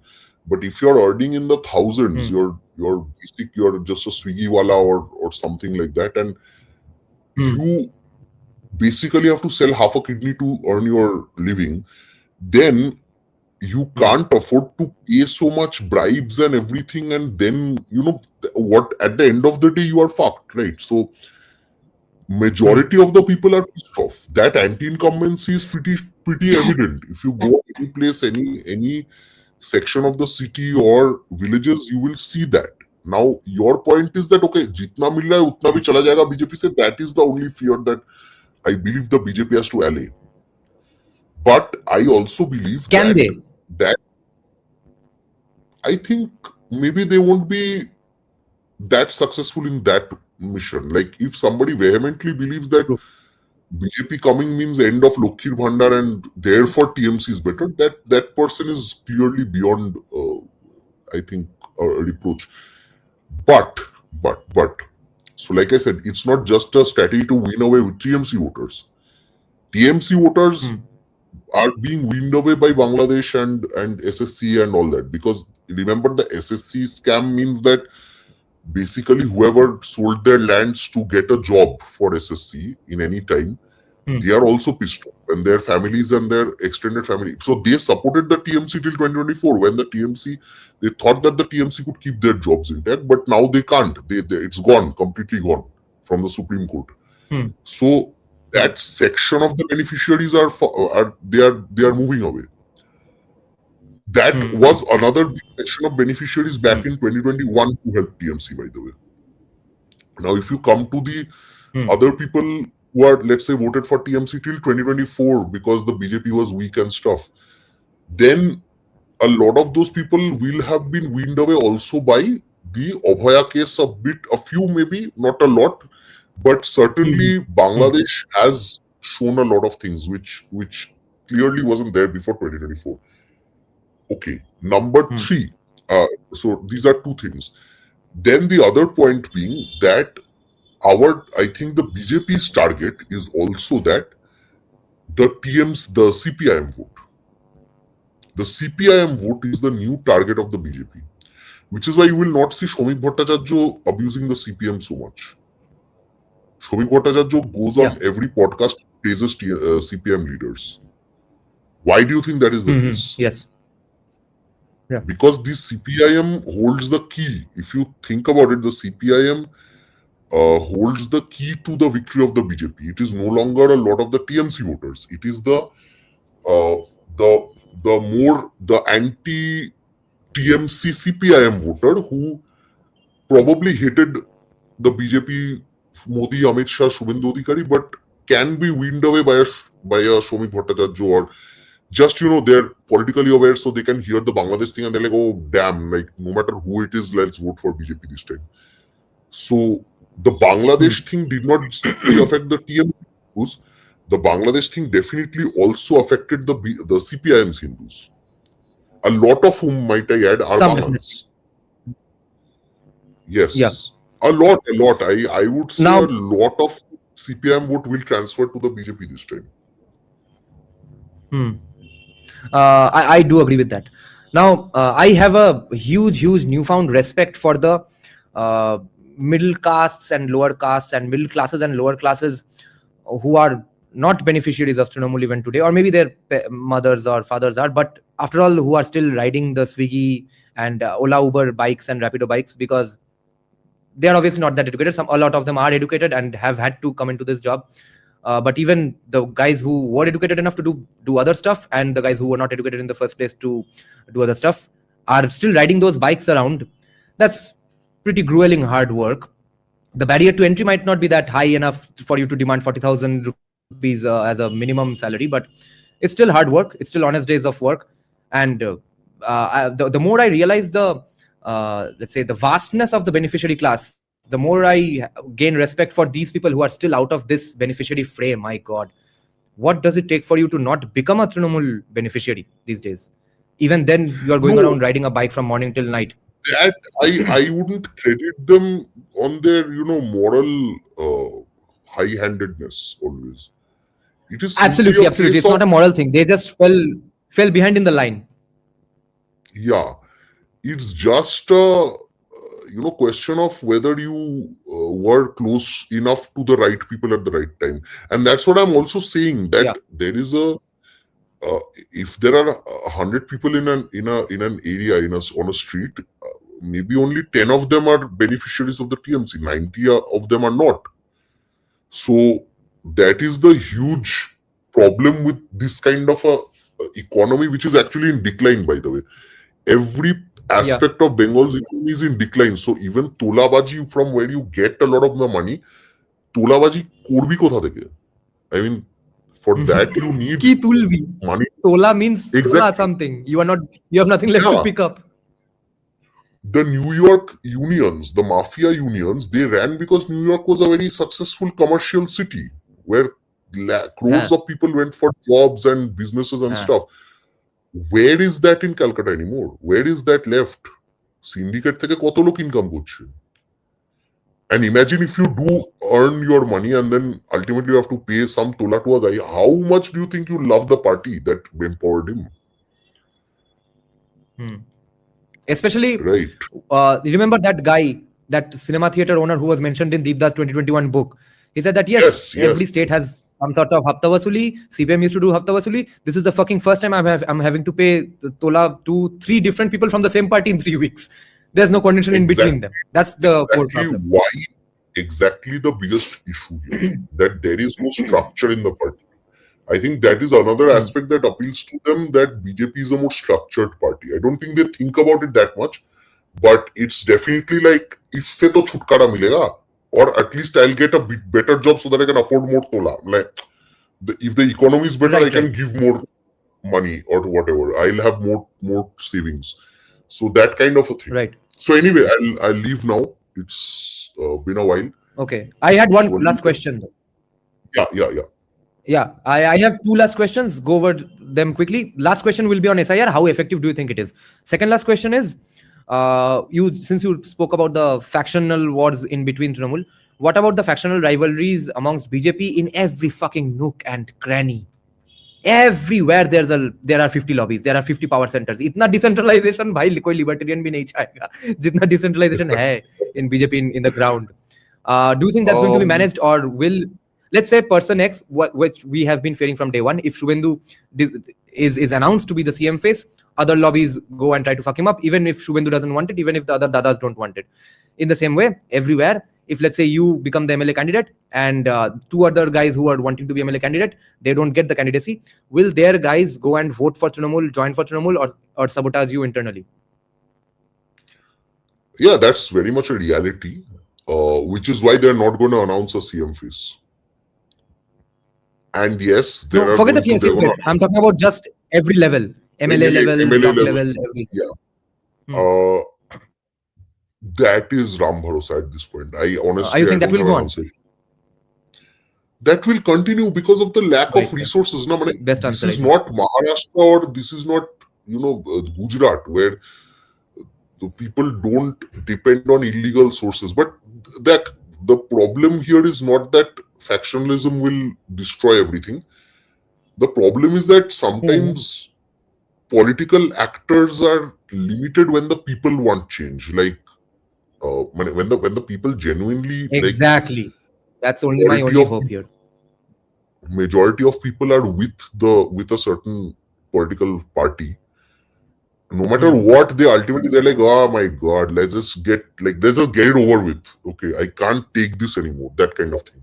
Yes. Okay. Yes. So I think there is definitely an angle of BJP puts to win.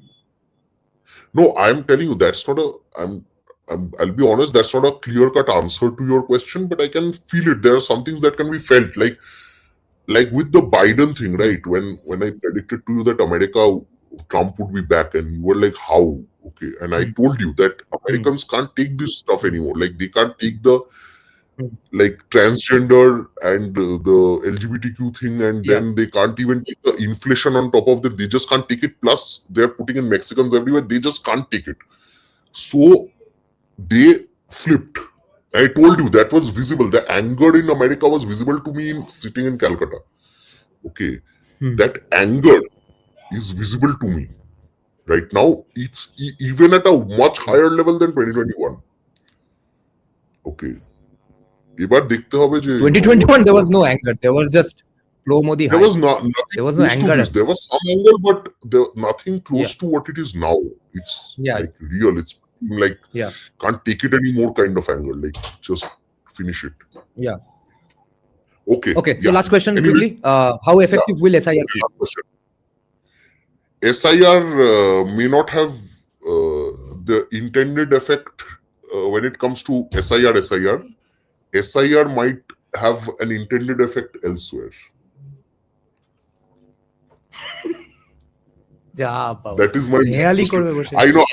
Sorry for the masterstroke answer, but it seems to be going in that direction. I don't like the SIR is happening in 9 states, right? Like, only West Bengal is having so many issues, and the election commission is I don't know. Election commission kya kar raha, I don't know, but let's see if they can announce the list on time. Let's see. But if they can't announce the list on time, that leads to something else entirely. Everyone knows it. I mean, BJP supporters know it, Trinamool supporters know it. Everyone knows where it's heading if it goes on this way. Okay, since you don't have any time, right? We're not going to continue the conversation, right? You're going to leave me alone, right? Yes. Okay. With the members, yes. Your members will now ask you masterstroke buddy questions. Anyway. Chalo. Okay then. Bye, academic man.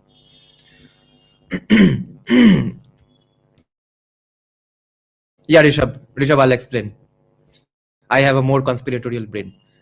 Wait. So anyone who is a member can see the link in the community tab. Okay, right now I just posted it. They can join the discussion about the similarities between 2011 and 2026. Okay, and by the time that people join, I will take up the questions here. So what he was hinting at is kind of my pet conspiracy theory of Amit Shah wanting to win his PMship on the backs of West Bengal, not depending upon UP. In fact, preventing UP from the conversation so that someone else does not become the PM anytime soon, before their time has come, before Amit Shah's time has gone. Okay, you spend 15 years as the second most powerful in a model state. You spend 15 years as the 12 years as the second most powerful in the biggest democracy in the history of mankind, and then you are not going to want to become PM. Then you are not going to kick out any thorns in front of your path as mere insects to become a PM. No, that's not what's going to happen really. So maybe the SIR helps him in that as well, because a lot of names have disappeared from UP as well. And the thing with these dead fake voters is that it always benefits the ruling party in a poor, semi-completely non-corrupt country like India. It's the incumbents who benefit from fake votes. So if it did in fact benefit BJP in UP, then what? Then who's going to not get the benefit this time? And with West Bengal as well. So SIR is killing 2 birds with 1 stone, preventing UP from joining the discussion or depending on them. In fact, preventing more importantly, and depending on Bengal. SIR does both. 4 crore plus votes in UP are gone. That's how SIR helps. দাদা comrade supporter 50 around age যাদের তারা কি এখন বোঝে যে CPM রা ইসলামের দের supporter ছিল? Some definitely, a lot definitely, yes. Tanaka Banzai, memory. Yes, I had one other story to share from memory, not among many, of course. I will talk about memory on other separate live streams as well, and you all will see the documentary anyway, which will be uploaded from this channel only. I'm doing it out of my own dime entirely. No, I don't think it's RSS versus BJP. I think it's only Modi versus Shah. So how people become BJP supporters in such conditions then? That was one funny, interesting, almost beautiful story I had to share. So in the villages where your life is at stake if you're not a Trinamool supporter, where you either take Lokir Bhandar because it's necessary and then you don't vote for them with the risk of not getting it after BJP comes to power, or you refuse Lokir Bhandar out of your morals and stuff. And if you go out to vote and everyone in the village, everyone in the block knows you are a BJP supporter, so you're not allowed to vote, or at the moment of the counting some shenanigans happen and you lose and your party loses, etc. Or your village is entirely bought out 2 days before the elections. How the fuck do you become a BJP supporter? Now we discussed some ways why some people become BJP supporters. Some just become more aware about what's happening to Hindus in Bangladesh and stuff. Some people just want the development in other states, and somehow BJP has given them reasons to believe that yes, we are the solution to these problems. Some people hope to become the corruption beneficiaries of BJP because they miss the gravy train in the Trinamool era. Some are actual dedicated people. Now, how do they become dedicated BJP supporters if they are appealing for CA and stuff? They are motuas. They have not been here since for 30-40 years. Okay. How does such a family become hardcore BJP supporters? They have genuine love, or let's say, when I say love or dedication, I don't mean master stroke vadis, okay? You talk with them 10 minutes, they will point out to every shenanigans that's being played by a BJP guy around them. I absolutely love that lack of idol worship in them when it comes to BJP. But why do they, all I'm asking is, why do they strongly, proudly identify as a BJP supporter, okay, in such insane situations? Here's one story of one guy. He was when he was in his late teens or early 20s. He's coming back from a idol immersion ceremony with all his neighborhood bros and sisters, parents and stuff. Everyone's in a celebratory mood.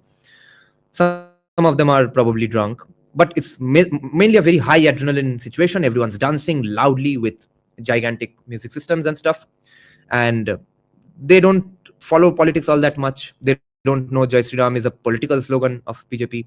They don't know Jai Sri Ram has these political implications and stuff. And they are devout bhakts of Ram as well. They don't care. So when their procession is going on, none of them are BJP supporters at that point, okay? Someone just randomly, casually says Jai Sri Ram, and they think it's a funny, let's say, a cool thing to say at that point. And they have been hearing some debates about Jai Sri Ram in the news and stuff. They have not really followed that discourse at all.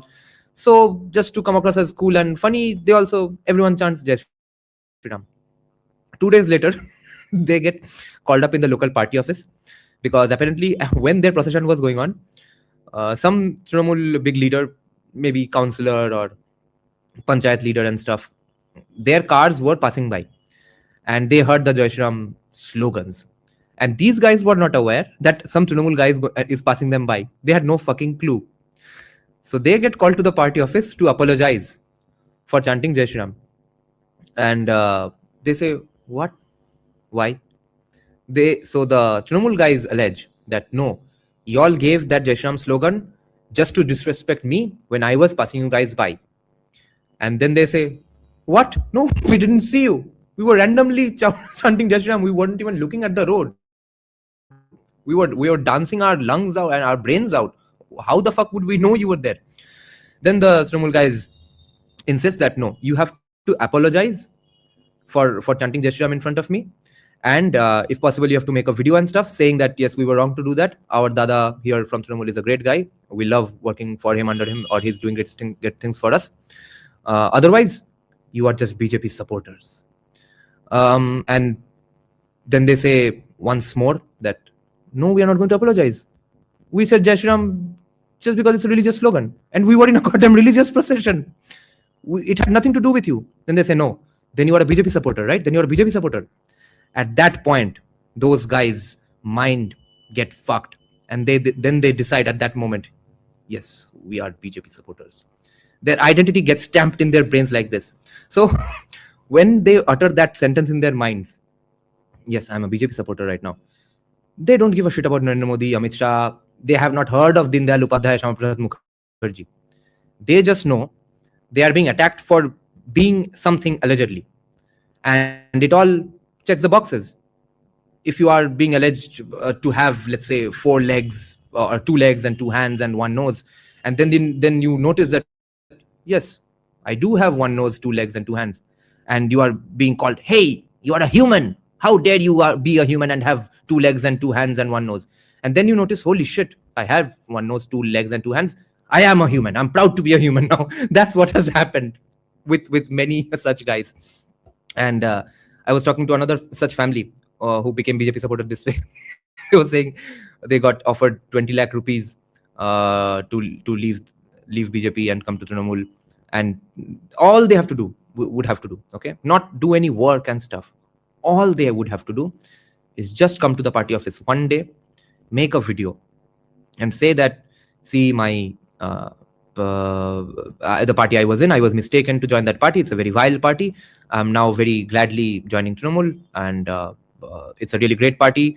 Our Didi is working great, and the local leader here is also doing a great job. I hope I can contribute to their stuff. And they have refused that kind of money. Okay, dirt poor families. No water in the taps. No taps in front of the basin. There's a basin just for show. You use a mug and wash your hands. There's a commode in the bathroom. There's no flush in the bathroom. Lights go off for 4 or 5 hours. And you saw the visuals. It's practically, obviously, a very poor village. Those families are refusing money. At least families who have become significant and stuff in BJP based on their leadership and community gathering skills in the village. They are rejecting that money. Okay. And I specifically asked one guy, why? How the fuck did you reject that kind of money? And wasn't there any, because all these guys have like 2-3 brothers and sisters at home, right? So it's a big family, and refusing that kind of money has to be a huge family decision as well. That didn't someone from your family say that, no, let's fuck the models. We need that money. Let's keep that money. And he says, no, we are not that kind of people. We are happy with what we have, the kind of money we make, my father makes. We're not going to take that money and stuff. And these are the Mutwa families. Always self-dependent, never idol worshipping anybody, never doing that sar thing in front of any politician. These were the Namashudras that got massacred in Morijhapi because of this particular nature of theirs, of not fucking bowing down to anybody and everybody. They will bow down only in front of gods, nobody else. They are not very fit for Indian politics. What I've come to realize is, after talking to Deepda for hours about this issue, the Morijhapi issue, because Deep fucking Haldar is the guy who brought back Morijhapi in the Janmanas zeitgeist. Talking to him, reading his book, reading many papers on Morijhapi, I realized the key one single reason why Jyoti Basu did it was because that lack of deference, okay, lack of sarsar from the Namashudras. के ये भोसरी वाले मेरे पैर क्यों नहीं चाटने को राजी है? हाँ? What else kind of enmity does he have? There are some. Ross Malik has said that, yeah, it might have been a CPIM versus RSP rivalry. RSP or forward block, someone or the other was getting too close to the Namashudros back then, and Jyoti wanted to fuck them. I don't think it's that significant because those RSP forward blocks have never been any significant force. CPIM was the big dog in the entire left front government. So the main fuck up that the Namashudros back then did was, we don't need any freebies from you. They had been living in a fucking jungle for about a few months, and they had already cleared out places, areas in that forest, and set up their own farming, agricultural processes, and they had set up a market there to sell their stuff. All they said was, Abhay is here, we'll take him on. All they said was, we want an access to Kolkata's markets. So what they're not saying is give us freebies. When they are not saying give us freebies, they are by extension saying, I'll not be your party's bitch. And that's not something many Indian politicians will fucking tolerate. Buddhadev Bhattacharya would have tolerated this, but not people like Jyoti Basu and Mamata Banerjee. Go ahead, Abhay. नमस्कार दादा, और सभी दर्शकों को भी नमस्कार। नमस्कार। मतुआओं के बारे में ये सुनकर या नामशूद्रों के बारे में ये सुनकर बहुत अच्छा लगा मुझे। मतलब स्वाभिमानी लोग हैं, जिसको हम लोग हमारे भाषा में, अब बांग्ला में क्या बोलेंगे वो अलग विषय है, पर हम लोग जब हिंदी में बात करते तो हम लोग बोलते हैं बहुत स्वाभिमानी लोग, किसी के सामने झुकते नहीं। और जहां तक वामपंथ की बात है, या तृणमूल का तो मैं उतना नहीं कह सकता, पर वामपंथ की बात है, वो तो चाहते ही है कि लोग उनके सामने झुके रहे। और क्योंकि उन नामशूद्रों ने झुकने से मना कर दिया, इसीलिए उनके साथ जो किया गया सो किया गया। वो लोगों ने केवल ये कहा कि भाई हमें अपना जीवन ठीक से जीने दो, हमें आपसे कुछ नहीं चाहिए, उसी का दंड उनको दिया। ऐसे लोगों से ही मुझे लगता है कि देश, समाज या कोई भी संस्कृति आगे बढ़ती है, जिनमें एक यही है हिंदुइज्म। आप सोचिए, हाँ, यही तो भाई हिंदुइज्म सिखाता है। उन्होंने, हाँ, आप सोचिए बांग्लादेश में उनको इतना कुछ सहना पड़ा, उनके लिए बहुत सरल था हाथ फैला के मांगना। और यदि वो वामपंथियों का समर्थन कर देते तो दे भी देते उनको, यहाँ आप हमारा समर्थन करो, हम आपको दे देंगे। पर उन्होंने हाथ नहीं फैलाया, उन्होंने बोला हम अपना काम करेंगे। तो सच में ऐसे लोगों के प्रति सच में बहुत आदर और सम्मान की भावना आती है। यहाँ पर तो पैसे वाले लोग भी ऐसे व्यवहार करते हैं कि भाई और थोड़ा पैसा मिल जाए तो एकदम पसरने के लिए तैयार हो जाए। बहुत से उदाहरण है। तो ऐसे लोग जिनके पास पैसे का कतरा भी नहीं है, वो यदि ऐसे बहुत सारे पैसे को ठुकरा दे और बोले कि हम झुकेंगे नहीं, तो सच में ऐसे लोग बहुत कम होते हैं। दूसरी बात, ये लोग बोलो। नहीं, आप पहले ये बोल लीजिए, फिर विषय बदल जाए। ये लोग इतना ही कम झुकते हैं कि बीजेपी भी इसीलिए इन लोगों को मैनेज नहीं कर पाई ठीक से। ठीक है, बीजेपी को लगता है कि हर जगह पे जैसे कास्ट पॉलिटिक्स खेला जाता है, मथुआ एकमात्र कास्ट है बंगाल में जो कि एक कास्ट की तरह ऑपरेट करता है एलिजिडली, तो वहां पे हम सेम चीज कर देंगे। उस कास्ट के पास जाएंगे, वहां का कोई एक दो पढ़ा लिखा अपर मिडिल क्लास आदमी ढूंढेंगे, उसको नेता बना देंगे, सब पीछे लाइन ला के चले जाएंगे। ठीक है, मतलब वो पैर धोने के लिए एक्सेट्रा। वो भी मुझसे काम नहीं किया मथुआ पर। ठीक है, Shantanu Thakur is not seen as a god among Matuas. Even Thakur Nagar, which is the hub of Muthuas allegedly, even though there are countless other Muthua belts, most Muthuas elsewhere do not give a shit about Thakur Nagar. Thakur Nagar का leadership, Shantanu Thakur, वहां पे शांतनु ठाकुर के against में तृणमूल का leadership है, शांतनु ठाकुर का against में BJP के अंदर भी people don't really worship him and stuff. ये बात पे लोगों को वर्शिप करना ही एक्चुअल हिंदूज के जहन में है ही नहीं। ये हमारे सोशलिज्म के साथ, कम्युनिज्म के साथ मिक्सचर के बाद आया है, एब्राहमिक फेथ्स के साथ मिक्सचर के बाद आया है। ये समहाउ ये एक नेचर ऑफ हिंदुइज्म इन्होंने एक्चुअली बचा के रखा है। हाँ, बांग्लादेशी हिंदुओं से आज एक्टिव फिजिकल रेजिस्टेंस नहीं हो पाएगा, उनको बंदूकें भी दे दो नहीं हो पाएगा। बांग्लादेशी हिंदुओं का एकमात्र भरोसा, होप है चकमाज। उनके अलावा कोई कुछ उखाड़ नहीं पाएगा बांग्लादेश में, मगर ये एटलीस्ट माइंड में ये बचा के रखा है, वही है।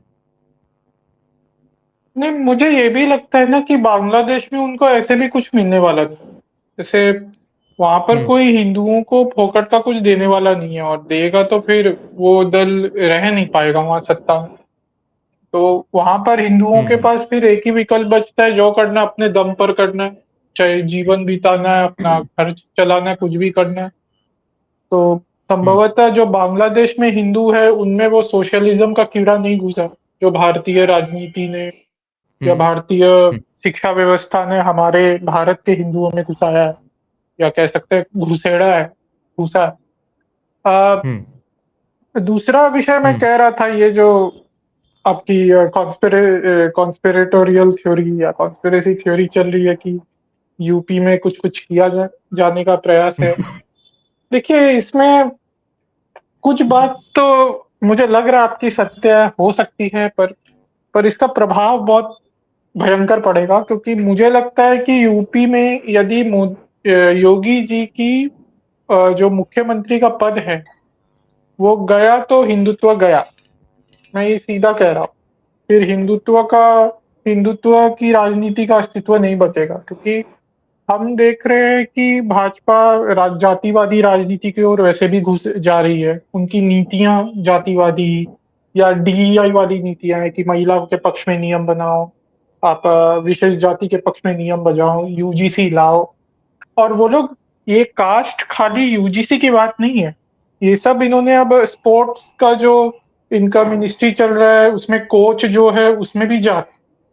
फिर इन्होंने एक किया था हैकाथॉन हुआ था एक जगह, उसमें भी जात।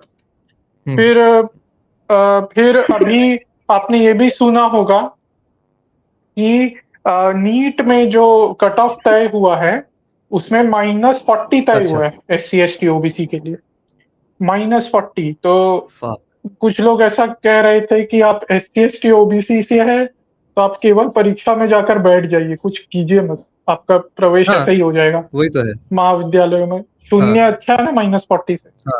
तो इस प्रकार की स्थिति बन रही है, और ये लोग की बयानबाजी भी जैसी है, जैसे मोहन भागवत जी बोलते हैं कि पंडितों ने 3000 वर्ष से अत्याचार किया। फिर आप देखते हैं कि फिर आप देखते हैं और भी लोग, जैसे MP में जो हो रहा है, जिस प्रकार का एफिडेविट डाला गया, ये सब दिख रहा है। वो धीरे धीरे हिंदुत्व की राजनीति से दूर जाना चाह रहे। अब उसके पीछे क्या कारण है? बहुत सारे वैसी मानसिकता के लोग घुस गए हैं जो उन विचारों में मानते हैं। ऐसे लोग भी भाजपा में घुस गए हैं, या ये लोग वामपंथियों की स्वीकार्यता चाहते हैं। बहुत सारे कारण हो सकते हैं, पर ये लोग थोड़ा सा हिंदुत्व की राजनीति से दूर भागना चाह रहे हैं, और योगी जी उसमें बहुत बड़ा रोड़ा है। जैसे मैं कुछ ही नेताओं को मानता हूं जो हिंदुत्व पर काम करते हैं, जैसे योगी जी है और हेमंत बिस्वा शर्मा जी है। बहुत लोग देवेंद्र फडणवीस का भी नाम लेते हैं, पर मैं नहीं जानता उनके कामकाज कैसे। वो अधिकांश विकास पुरुष के रूप में देखे जाते हैं, हिंदुत्व पुरुष के रूप में नहीं देखे। तो अब देखिए, हेमंत बिस्वा शर्मा का तो जैसे मैं बार बार बोलता है, वो असम के है, तो असम में क्या चल रहा है उसका प्रभाव उतना नहीं पड़ता है, पर यूपी में क्या चलता है उसका प्रभाव पड़ता है ऊपर, क्योंकि वो एक तो पहली बात हिंदी भाषी राज्य है। योगी जी जो बोलते हैं हिंदी में बोलते हैं, उसका प्रभाव बड़े क्षेत्र पर पड़ा। तो योगी जी को अभी लोग हिंदुत्व के चेहरे के रूप में देखते हैं, और जैसे ही योगी जी को कुछ होगा तो मैं पूरे विश्वास के साथ बता सकता हूं कि भाजपा के जो शीर्ष नेतृत्व है और उनके जो कोटरी है या उनके जो नवरत्न होंगे, आसपास के लोग होंगे, वो बोलेंगे अरे लोग तो हिंदुत्व पर वोट ही नहीं देते, तो हम हिंदुत्व पर काम क्यों करें, हिंदू हितों पर या हिंदू सभ्यताई विषयों पर काम क्यों करें। वो लोग ये ही बहाना देंगे, मुझे पूरा विश्वास है। क्योंकि मैंने बहुत लोगों को सुना, जब ये अयोध्या में जब हार गए थे वो चुनाव 2024 में, तो इन्होंने बोला था कि लोग हिंदुत्व पर वोट ही नहीं करते, तो हम हिंदुत्व पर काम क्यों करें। तो इनको बहाना मिल जाएगा यदि योगी जी के ऊपर कुछ आँच आई। तो इसीलिए मैं एकदम नहीं चाहता कि योगी जी पर कुछ आँच आए। मैं जानता हूं कि आपकी भावना है कि भाई बंगाल जीतना है तो यदि अमित शाह योगी जी का 12 बजा दे तो बंगाल कम से कम जीतने का प्रयास करेंगे। वो ठीक है, मैं आपकी भावनाओं को भी दोष नहीं दे रहा, पर मुझे Yeah. लगता है कि राष्ट्र के दृष्टि से देखें तो भाई योगी जी के उस पर आँच नहीं आनी चाहिए। नहीं तो फिर हमारी हिंदुत्व का फिर हम भूल जाएंगे कि हिंदुत्व का कुछ होने वाला है। बीजेपी भी कांग्रेस बन जाएगी, मुझे ऐसा लगता है। क्योंकि अभी यही है कि popularity of Yogi stops BJP from behaving completely like Congress. क्योंकि लोगों को दिखता है कि जब योगी जी बोलते Yes. हैं मंच के ऊपर से कि बटेंगे तो कटेंगे, एक रहेंगे तो नहीं करेंगे, तो उसका प्रभाव पड़ता है। क्योंकि फिर मोदी जी को भी कहना पड़ता है बटेंगे तो कटेंगे, एक रहेंगे तो सेफ रहेंगे। अब वो नहीं करेंगे नहीं कह सकते ना कि मैंने योगी जी का स्लोगन चुराया है या लिया है। उनको तो अपना तड़का देना पड़ेगा, क्योंकि उनको सबसे बड़ा नेता के रूप में अपने आप को दिखाना। तो ये खेल तो भाजपा में भी चलता है। जहां तक बंगाल का विषय है, मुझे लगता है सबसे बड़ा फैक्टर ये नहीं है कि बीजेपी के पक्ष में लोग वोट देना चाहते हैं नहीं। मुझे लगता है ज्यादातर लोग इसके पक्ष में हैं कि यहाँ पर हमें परिवर्तन की आवश्यकता है। मुझे लगता है सबसे मुख्य जो बाधा है भाजपा के लिए, क्योंकि भाजपा ये बहुत नर्म खेलती है, कड़े कार्रवाई करने से बचती है, कठोर निर्णय लेने से बचती है। तो इनकी समस्या जो है कि वही है कि ये अपने वोटर्स को कैसे विश्वास दिलाए कि यदि वो भाजपा के लिए मतदान करते हैं और भाजपा हार जाती है तो उनकी सुरक्षा का क्या। हाँ. यही सबसे बड़ा Yes. प्रश्न है या यक्ष प्रश्न है। उसके अलावा कुछ नहीं है। Yes. क्योंकि मुझे लगता है कि बंगाल के हिंदू Absolutely. समझ चुके हैं कि यदि वो नहीं यदि मतलब उनको पता है कि भाई और कोई विकल्प नहीं है उनके पास। वो देंगे तो डर के मारे देंगे।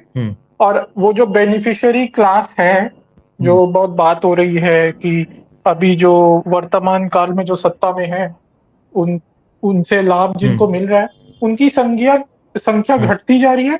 दूसरी बात ये भी है कि जो महुआ मोइत्रा ने किया या महुआ मोइत्रा के साथ मतवाव ने किया, ऐसे बहुत लोग करेंगे कि उनसे लाभ तो ले लेंगे, फिर बोलेंगे नहीं भाई हम भाजपा को वोट करेंगे क्योंकि इनका और झेला नहीं जा रहा है तोलाबाजी और ये सब।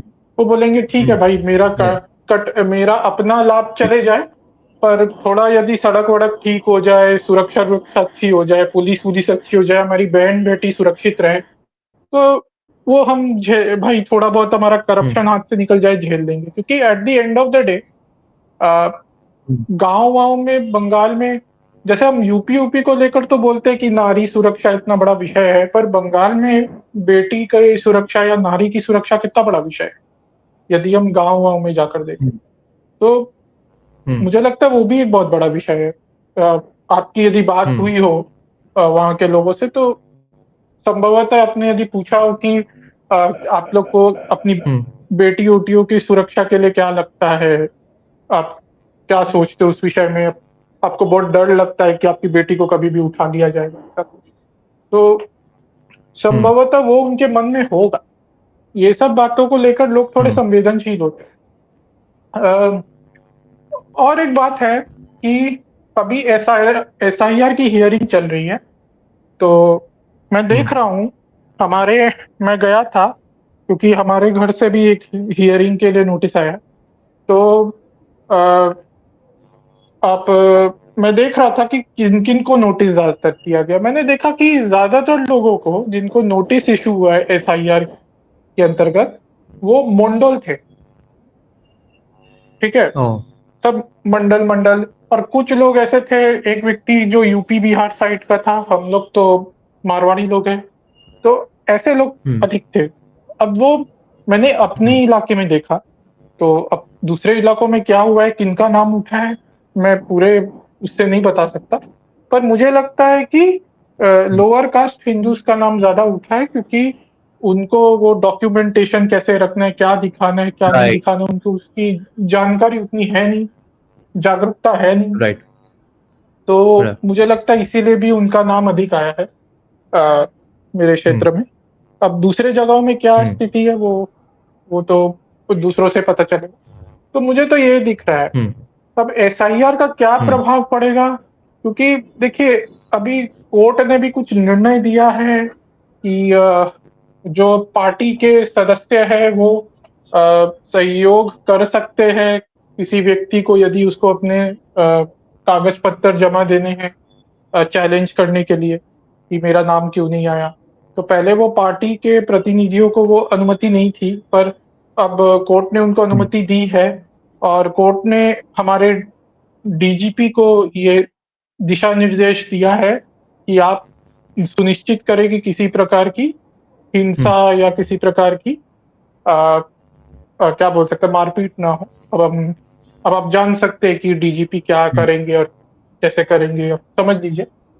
तो मुझे पता नहीं अभी क्या स्थिति है। मुझे लग रहा है बंगाल में प्रिडिक्ट कर पाना बहुत मुश्किल है क्या होगा, मुझे जैसा तक दिख रहा है। और जहां तक यूजीसी का प्रश्न है, देखिए हाँ बोलो। मैं थोड़ा सा यूजीसी पर टच कर लेता हूँ। यूजीसी का प्रश्न है, देखिए हाँ। मुझे नहीं पता ये कितना बड़ा मुद्दा बनेगा, ठीक है, कितना इसको लेकर के आंदोलन होगा, क्या इसका चुनाव पर प्रभाव भी पड़ेगा। बंगाल में तो नहीं पड़ेगा, बंगाल में ये इशू ही नहीं है, क्योंकि बहुत भद्रो लोग या अपर कास्ट मतलब कास्ट पॉलिटिक्स यहाँ नहीं होती और SC/ST एक्ट का भी प्रयोग उतना किया नहीं जाता है। तो ठीक है, बंगाल का मैं नहीं कह रहा हूँ, पर यदि हम बाकी के भारत को देखें तो देखिए ये एक झटके में तो नहीं होगा मुझे लगता है जो यूजीसी ने किया है, पर ये धीरे धीरे जो हो रहा है ना, शिकंजा कस रहा है। पहले SC/ST एक्ट को कठोर बनाया, अब यूजीसी को कठोर बनाया, फिर आप हर जगह जाति घुसा रहे हैं। मुझे बहुत भय है कि ये लोग प्राइवेट में भी घुसाएंगे जाति किसी न किसी रूप में, मुझे ऐसा लग रहा है, क्योंकि यूजीसी यूजीसी में इन लोगों ने क्या किया है ना कि पहले यूजीसी का नियम था कि जो यूजीसी के अफिलिएशन या मान्यता प्राप्त नहीं होंगे उनको यूजीसी अनुदान नहीं देगा, ग्रांट नहीं देगा। अब वहां पर ये कवायद चल रही है कि यूजीसी के नियम सब पर लागू होंगे, ठीक है, तो मतलब प्राइवेट पर भी लागू होंगे, तो उसमें भी फिर ये लोग इक्विटी कमीशन घुसाएंगे। तो एक प्रकार से प्राइवेट में भी ये रिजर्वेशन घुसेड़ने की चेष्टा है। तो मुझे लग रहा है ये होगा, यदि पता नहीं अब इनको कौन रोकेगा, कैसे रोकेगा, ये अपनी विचार बदलेंगे नहीं बदलेंगे पता नहीं, पर मुझे ऐसा लग रहा है कि जातिवाद या जाति की राजनीति और आगे बढ़ने की दिशा में, क्योंकि देखिए इसका बिहार में बहुत भयंकर प्रभाव पड़ा था 1990 के दशक में जब लालू यादव की सरकार आई थी। तो वहां क्या हुआ था, ये अजीत भारती बहुत बोलते कि 2 वर्षों तक जो सवर्ण जाति के लोग थे, सवर्ण वर्ग के या सामान्य श्रेणी के लोग थे, जनरल कैटेगरी के लोग, क्योंकि उनके विरुद्ध इतना लोगों के मन में घृणा भर दी गई थी, फिर नक्सलवादी लोग भी आपके जनरल कैटेगरी को अटैक करते थे। ऐसी घटनाएं हैं जब बीच ऐसे चौराहे पर बच्चों को खड़ा किया गया भूमियार वर्ग के और उनका गला को जो भी सिर, ऐसी घटनाएं बिहार में बहुत भयंकर वहां पर हिंसा हुई थी। तो जो भूमियार वर्ग के लोग थे उन्होंने बोला कि हम लोग खेती बाड़ी छोड़ देंगे, 2 साल केवल लोहा क्रय करेंगे। 2 साल के लिए उन्होंने केवल लोहा क्रय किया लड़ने के लिए। फिर वहां पर एक नेता उठे, क्या सिंह ना क्या नाम था उनका, मैं भूल रहा हूं, और उन्होंने फिर प्रतिकार करना आरंभ किया। ये जो हिंसा हो रही थी जनरल कैटेगरी के विरुद्ध बिहार में, उसका प्रतिकार करना आरंभ किया। फिर धीरे धीरे वो जाति की जो राजनीति है वो बिहार से गई उसके बाद। और आप देखेंगे बिहार में जो जनरल कैटेगरी के लोग हैं उनके सरनेम जो है ना वो कास्ट बेस्ड नहीं होते। जैसे बहुत कॉमन सरनेम कुमार, किशोर, भारती, अजीत भारती इसका बहुत बड़ा उदाहरण। तो ऐसे परिवर्तन आए थे। ये तो शायद आपने ही लिखा है, आप ही का पोस्ट था, और अजीत भारती भी बोलते रहे, तो मुझे पहले से भी पता था। तो ये अब लगता है कि पूरे भारत में होने वाला है। और मुझे ऐसा लग रहा है कि पहले ब्रेन ड्रेन जो बोला जाता था ना, वो एक्चुअली ब्रेन ड्रेन नहीं था, वो मेरिट ड्रेन था। अब और मेरिट ड्रेन होगा यदि यही स्थिति रही। कि जितने भी योग्यता प्राप्त लोग हैं वो छोड़ के चले जाते हैं। और ये जो विकसित भारत है उसका तो पता नहीं, विकृत भारत अवश्य हो गया है जो चल रहा है। मुझे तो यही लग रहा है। और हिंदू समाज पूरी तरह छिन्न भिन्न हो जाएगा, जाति के नाम पे, लिंग के नाम पे। फिर आप क्योंकि मेजॉरिटी है तो माइनॉरिटी को स्पेशल राइट्स मिलेगा उसके नाम पर। तो मुझे ऐसा कोई बहुत अच्छा भविष्य नहीं दिख रहा है अपने समाज या सभ्यता। हाँ, मेरिट के खिलाफ जाके कैसे विकसित बनना है भाई, पॉसिबल ही नहीं है। वैसे अभय, I'll add a lot of things, I have something to say on Bengal as well, मगर इस टॉपिक पे अभय जो बोल रहा था कि उसे लग रहा है कि ऐसा होगा कि मतलब हिंदुत्व पॉलिटिक्स खत्म हो जाएगा बिकॉज ऑफ यूजीसी एटसेट्रा, और फिर उसके बाद एक्सक्यूज देंगे बीजेपी वाले कि देखिए बीजेपी हिंदुत्व पे वैसे भी कौन वोट करता है, इसलिए वो हमने योगी ये जी सब के लिए कर मैंने दिया। कहा था। हाँ, योगी जी के लिए वो बोलेंगे। मैं बोलता हूं कि भाई वो एक्चुअली हो चुका है। जो तुम डायर कॉन्सिक्वेंसेस सोच रहे हो कि होने वाला है, जस्टिफिकेशन लोग देंगे, वो एक्चुअली हो चुका है। इसलिए वो लोग अभी ये सब कर रहे हैं और अभी तक सामने नहीं बोल रहे हैं। उन लोगों को पता चल चुका है कि हिंदुत्व पे वोट नहीं हो रहा है, नहीं तो हर जगह पे भोसरी के फ्रीबीज नहीं देना पड़ता। Freebies are the proof that Hindutva is not working. Therefore UGC के जैसे पॉलिसीज करने के पीछे एक और एकमात्र सिर्फ जो कारण है वो है वोट पॉलिटिक्स। इसके अलावा वोट नहीं जीता जा सकता आज के दिन में, क्योंकि सबने मिलकर तो अल्टीमेटली बोला ही है कि हाँ कास्ट कुछ मतलब कास्ट का कुछ खराबी था, अब ठीक होना चाहिए। किसी ने बोला है कास्ट इतना खराब था इसलिए रिजर्वेशन रखना चाहिए, या फिर कुछ चुतियों ने बोल दिया कि हाँ कास्ट तो बढ़िया चीज है। तो तीनों पक्ष ने ही कास्टिज्म को बनाए रखने में काम तो कर दिया। अब पॉलिटिशियन कौन सा मैथ्स पेपर पढ़ेगा बैठ के? उसको वोट जीतने के लिए एब्सोल्युटली चाहिए। जो तुम सोच रहे हो बाद में होने वाला है, ये ऑलरेडी हो चुका है उनके अंदर, इसीलिए हो रहा है। ये अभी सिर्फ बढ़ने ही वाला है। देखिए, मैं आपसे इस बात पर पूर्ण रूप से सहमत नहीं हूँ। मैं मानता हूँ फ्रीबीज वगैरह है, ये सब तो करते हैं लोग, पर मुझे ये भी लगता है कि हिंदुत्व के बिना भाजपा नहीं जीत सकती। आप देखिए हरियाणा, महाराष्ट्र में क्या हुआ। बटेंगे तो कटेंगे, धर्म युद्ध बनाम जिहाद, ये सब नैरेटिव्स पर चुनाव लड़े गए। तो जब तक वो नैरेटिव का तड़का नहीं लगता है, जो लोगों में वो उत्साह लाए कि निकलो घर से, हमको अपनी रक्षा करनी है, हमको अपने आप को बचाना, तब तक आप चुनाव नहीं जीत सकते। आप देखिए ये जो हिंदुत्व से दूर जाने की जो बात थी, ये 240 का कारण भी बनी थी 2024 से पहले कि वी आर नॉट भगवा, भगवा इज नॉट बीजेपी। फिर उन्होंने वही SC ST को हम ये देंगे, OBC को ये देंगे, वही सारी राजनीति आरंभ की थी 2024 से पहले जिस प्रकार का प्रचार किया। पर एक दो चरण के बाद, एक दो फेजेस के बाद जब वोटिंग हो गई, उन्होंने देखा भाई हालत खराब है, तब उन्होंने बोला था ये आपका मंगलसूत्र छीन लेंगे SC ST कम्युनिटी का, जो क्या बोलते हैं अल्पसंख्यक लोग है या जो भी वर्ग है। तो ऐसा नहीं है हिंदुत्व का प्रभाव नहीं पड़ता। मेरा मानना है कि आपको बहुत सारे विषयों को साथ में लेकर चलना पड़ता है, कि आपको फ्रीबी भी देना पड़ेगा, डेवलपमेंट भी करना पड़ेगा, उसमें हिंदुत्व का छौंक भी लगाना पड़ेगा। आप क्या कर रहे हैं, अपने कोर को छोड़ रहे हैं जो कि हिंदुत्व था, जो आपका आधार है। तो क्या है ना कि जब आप अपने कोर को छोड़ते, आपके पास USP नहीं है, यूनिक सेलिंग मगर अब है पॉइंट। क्योंकि वो देखिए वो मगर अब है वो कोर तो सिर्फ इन थ्योरी था ना। RSS के पार्टी ऑफिस के अंदर था, बीजेपी के पार्टी ऑफिस के अंदर श्यामा प्रसाद मुखर्जी के तस्वीर में वो कोर था। वो कोर वोट बॉक्स पे कभी भी नहीं था। 2019 पे वोट हुआ उड़ी वो पुलवामा हमले को लेकर, 2014 में वोट हुआ कांग्रेस चुतिया है इसलिए, 2024 में तो लड़े ही लग गए। तो हिंदुत्व पे वोट एक्चुअली कब हुआ और कब सक्सेसफुली वोट मिला उन लोगों को? नहीं, ऐसा नहीं है। मुझे लगता है मिला है। मुझे लगता है हिंदुत्व का प्रभाव डायरेक्ट नहीं पड़ता है। डायरेक्ट नहीं पड़ता है। मैं बताता हूँ कैसे।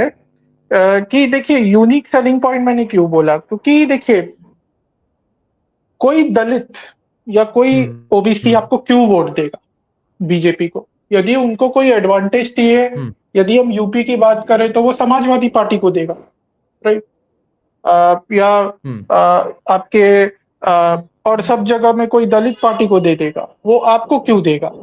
क्यों देगा? क्योंकि आपने उनको एक नया कुछ दिया था कि हम हिंदू एकता लाएंगे, अपने राष्ट्र पर गर्व करो, अपने हिंदू परिचय पर गर्व करो। जब आपने वही उसके साथ वो थोड़ा समझौता बहुत करके काम किया, पूरा काम नहीं किया। कास्ट कास्ट पर राजनीति करने का सोचा, तब वो लोग बोले कि अरे कास्ट पर ही राजनीति करनी है तो अपने लोगों के पास जाओ ना, हम क्यों इसके पास जाए जो कास्ट बोलता भी है पूरा करता भी नहीं ये है। जैसे अभी आशीष धर ने एक वीडियो निकाली जिस पर पिछले दिनों हम नवविमर्श जी के चैनल पर चर्चा कर रहे थे, गेम थ्योरी एंड हिंदुत्व। उन्होंने इसमें दिखाया था कि नैश इक्विलिब्रियम क्या होता है और कैसे बीजेपी एक डीकॉय बनती जा रही है, मतलब मझधार में फंसी हुई है, ना इधर की ना उधर की। तो वो एक बड़ी डामाडोल परिस्थिति होती जा रही है। मुझे लगता है आप अपने कोर को बचा करके और लोगों को उस विचारधारा की ओर ले जा करके और साथ में, क्योंकि अभी आवश्यकता है, क्योंकि पॉलिटिकल वायबिलिटी का इशू है, तो फिर आप वो उसकी भी बात कर सकते हैं कि फ्रीबीज दे दिया, थोड़ा फ्रीबीज थोड़ा बहुत इधर उधर दे दिया, या SC ST को घर दे दिया। पर आप इस कास्ट पॉलिटिक्स को जब इतना ऊपर ले आते हैं कि हर यूनिवर्सिटी में कास्ट, आप लॉज उसके बेसिस पे बना रहे हैं, आप ऐसा कर रहे हैं कि प्रोटेक्टेड कैटेगरीज बनाकर जनरल कैटेगरी के माथे पर एक आप टारगेट पेंट कर दे रहे हैं, जैसे ब्लड लायबल था अगेंस्ट ज्यूज, ये उससे कुछ अलग नहीं है। राइट। जैसे ज्यूज पर ब्लड लायबल किया गया था या हिटलर ने उसका यूज किया था, ये वैसा ही है। हमारे माथे पर टारगेट पेंट किया जा रहा है कि तुम ही ऑपरेसर हो। बाद में हमें फिर जैसे JNU में नारे लगते हैं ना कि ब्राह्मण बनिया भारत छोड़ो, ब्राह्मण तेरी कब्र खुदेगी, वही होगा। तो वही बात है। और ऊपर से आप देखिए ये बात तो थोड़ी बहुत हुई फिर दब गई क्योंकि UGC और आ गया। एजुकेशन मिनिस्ट्री का और एक प्रॉब्लम है कि अभी कुछ पाठ्य पुस्तक निकली थी, उसमें उन्होंने जेंडर थ्योरी घुसाया कि सेक्स और जेंडर अलग होता है, जेंडर प्रवाहशील होता है, मतलब फ्लूइड होता है, तो वो सब भी घुसाया। एजुकेशन में तो हमारे बहुत लफड़ा है। ये तो राजीव मल्होत्रा और विजया विश्वनाथन ने बहुत पहले बोल दिया था कि एजुकेशन में क्या क्या घुसाया जा रहा है, लॉ के माध्यम से कैसे इंटरनेशनल बॉडीज घुस रहे हैं इंडिया में, हेल्थ के माध्यम से। तो वो तो है, बीजेपी का आइडियोलॉजिकल क्लैरिटी में प्रॉब्लम है कि उनको क्या आइडियोलॉजी लेकर चलना है, कैसे पॉलिसी इंप्लीमेंट करनी है, और that has a lot to do with their aversion to intellectual class. वो इंटेलेक्चुअल क्लास को समझते कि कुछ है ही नहीं ये लोग जनरल कैटेगरी का पावर नहीं समझते नैरेटिव कंट्रोल करने का। देखिए, मैं कोई ऊंची जात नीची जात करने के भाव से नहीं कह रहा हूं, पर general category in general are more educated, क्योंकि उनको मेरिट पर ही सब कुछ चाहिए, ऊपर से उनका हिस्टोरिकल एडवांटेज भी है। तो क्योंकि उनके पास बुद्धि ज्यादा है, उनको नैरेटिव्स बनाना ज्यादा आता है, they have greater analytical capability, इसीलिए वो जगह जगह बात भी उतनी फैलाते हैं। हिंदुत्व में भी अभी आप देखें कि खाली बंगाल के लेफ्टिस्ट की बात नहीं, आप हिंदुत्व में भी देखें, ज्यादातर narrative drivers are from the general category. ये इन्हीं को मार रहे हैं ऑब्वियसली, और यही लोग टारगेट किए जाएंगे ऐसे सारे लॉज और पॉलिसी। तो आपका जब इंटेलेक्चुअल बेस ही नहीं रहेगा तो हो सकता है आप you may be in office but you will never be in power, क्योंकि आप वही काम करेंगे जो कांग्रेस करती आ रही थी या जो लेफ्टिस्ट कर रहे थे। इसमें कांग्रेस चालाक है, कांग्रेस भड़काती है पर करती नहीं। उन्होंने मंडल भी उन्होंने नहीं लाया था, SC ST रिजर्वेशंस का भी नेहरू ने विरोध किया था। फिर ऐसे बहुत सारी बातें, माइनॉरिटी कमीशन भी आपका जनता दल ने लाया था या जनता पार्टी ने लाया था। CPM ने भी तो वही किया ना, CPM ने ब्राह्मणवाद को गाली दिया और हर जगह पे ब्राह्मण को बिठा दिया क्योंकि नैरेटिव आता है ब्राह्मण्स को। तो ये बहुत बड़ी समस्या भाजपा के साथ कि वो दबाव में आ जाते लेफ्टिस्ट नैरेटिव के और बोलते कि भाई इनको खुश करने के लिए ला ही देते पॉलिसी। उससे अच्छा तो ये ऑपोजिशन में भले कम से कम बात हो पर पॉलिसी ना हो। वैसे मैं नहीं चाहता कि ये लोग सत्ता से बाहर जाए, क्योंकि जब से सोनिया गांधी कांग्रेस में आई तब से तो वो पॉलिसी में भी वो घटिया बातें घुसाने लग गई, जैसे RT और बहुत सारी बातें कम्युनल वायलेंस बिल लाने वाले थे लोग, और उन्होंने ही वो डोमेस्टिक वायलेंस एक्ट, जो 2 कौड़ी का डोमेस्टिक वायलेंस एक्ट है, वो लाया था। तो अब तो कांग्रेस भी नहीं, पर यदि हाँ। हम सोनिया गांधी से पहले वाली कांग्रेस देखें तो वो समझदार थे कि थोड़ा राजनीति करो भड़काने का, पर नीति वीति में ये सब उल्टा सीधा चीज लागू मत करो, नहीं तो देश का बारह बज जाएगा। ये बात में कांग्रेस थोड़ी समझदार थी। ओके, अभी ऋषभ भी आया है। सारे अग्रवाल बहिरागत वाले सब मेरा ही पॉडकास्ट मिलता है तुम लोगों को, भोसरी वाले। तो before I take in Rishabh, I just add a few things. There is a good question here as well. पहली बात है कि ये possibility of SIR paperworks alienating votes of poor rural population and shifting towards TMC, ये देवरूप क्यों नहीं होगा तुमको बोलता हूं।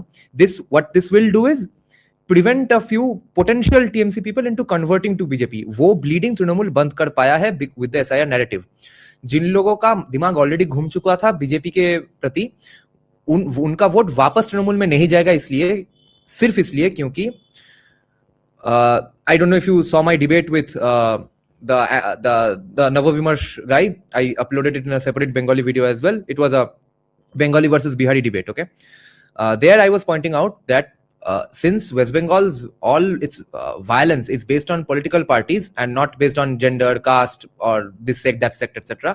तो violence लगभग सेम तरीके का ही होता है, सबसे ज्यादा इलेक्शन पे ही होता है, क्योंकि election is the key issue here. तो उस बेसिस पे ही वायलेंस होता है, क्योंकि सारे का सारा तुम्हारा ग्रुप आइडेंटिटी ही है पॉलिटिकल पार्टी के बेसिस पे और कुछ के बेसिस पे नहीं।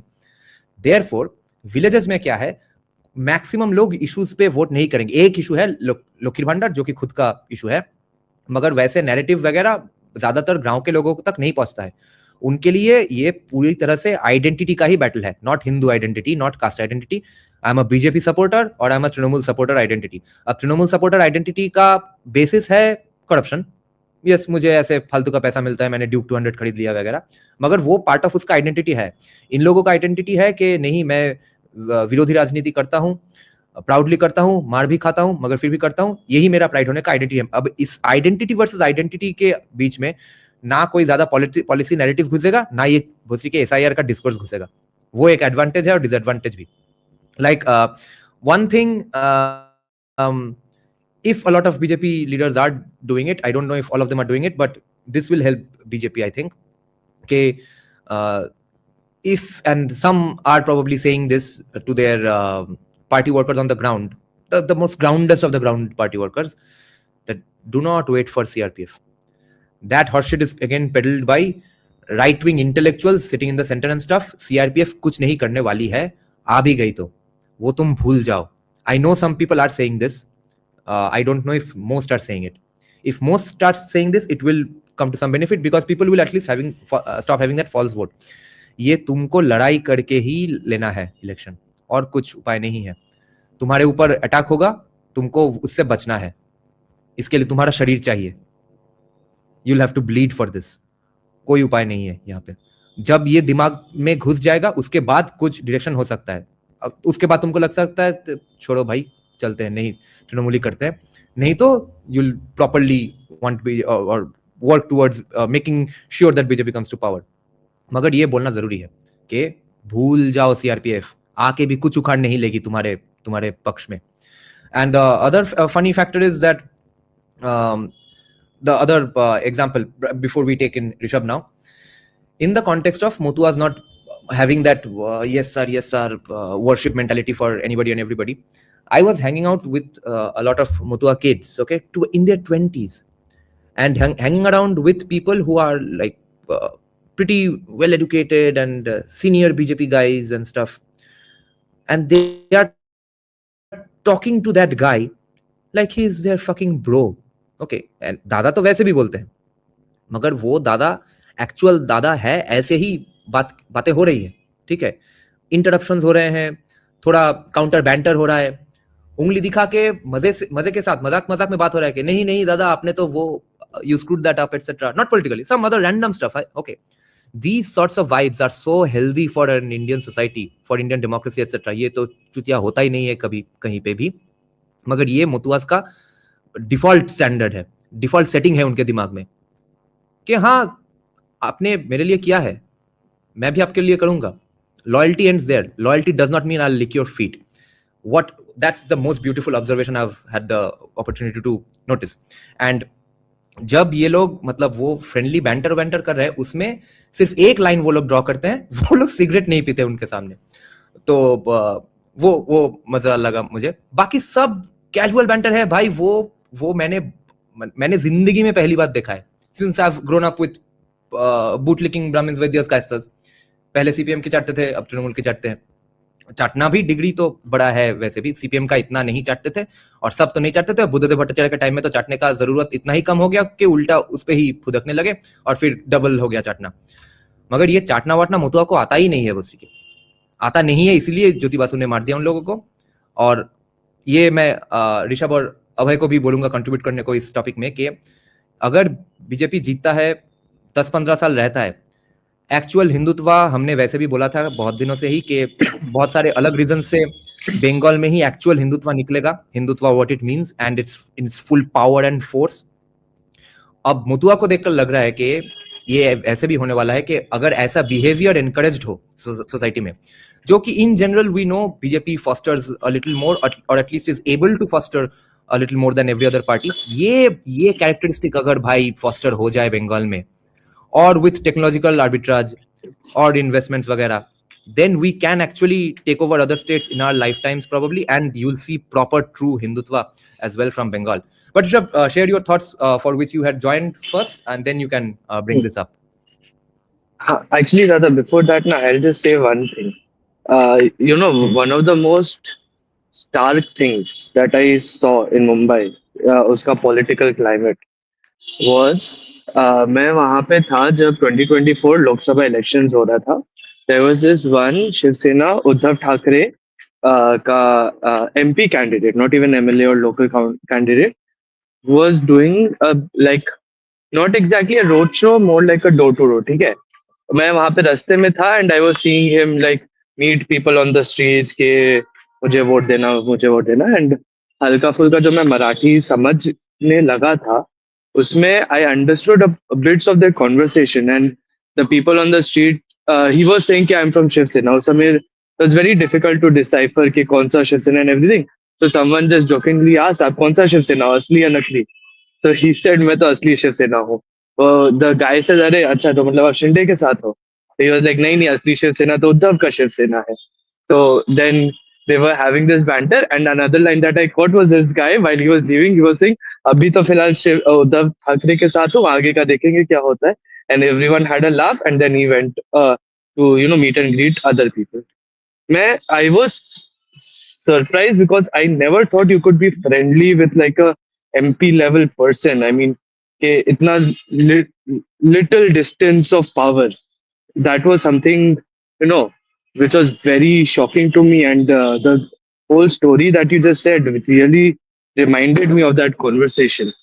So yeah, and considering that that is the other, god of Hindutva in the country, that is definitely a good sign if the BJP comes to power over here as well. Hopefully it happens. See, the main difference, पता है मैं क्या बोलता हूँ? Bengal has a lot of wealth but very little prosperity. माँ लक्ष्मी एक नदी के तरह है. If your wealth is like water, if if it's in a pool, it becomes stagnant. People keep drawing from it, and it will shrink. But if your wealth is like a river and it keeps flowing, that is what prosperity means. That water will never go stale. That water will always be fresh. People can keep drawing from it, and people can keep benefiting from it forever and ever. यहाँ का wealth है, but यहाँ पे prosperity नहीं है. What I saw in Maharashtra is वहाँ पे wealth भी है and upward mobility, prosperity भी है.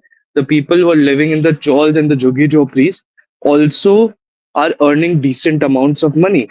And as a result of that, a lot of these identitarian things don't matter as much in Maharashtra. It definitely does. I'm not saying it doesn't matter at all. It definitely does.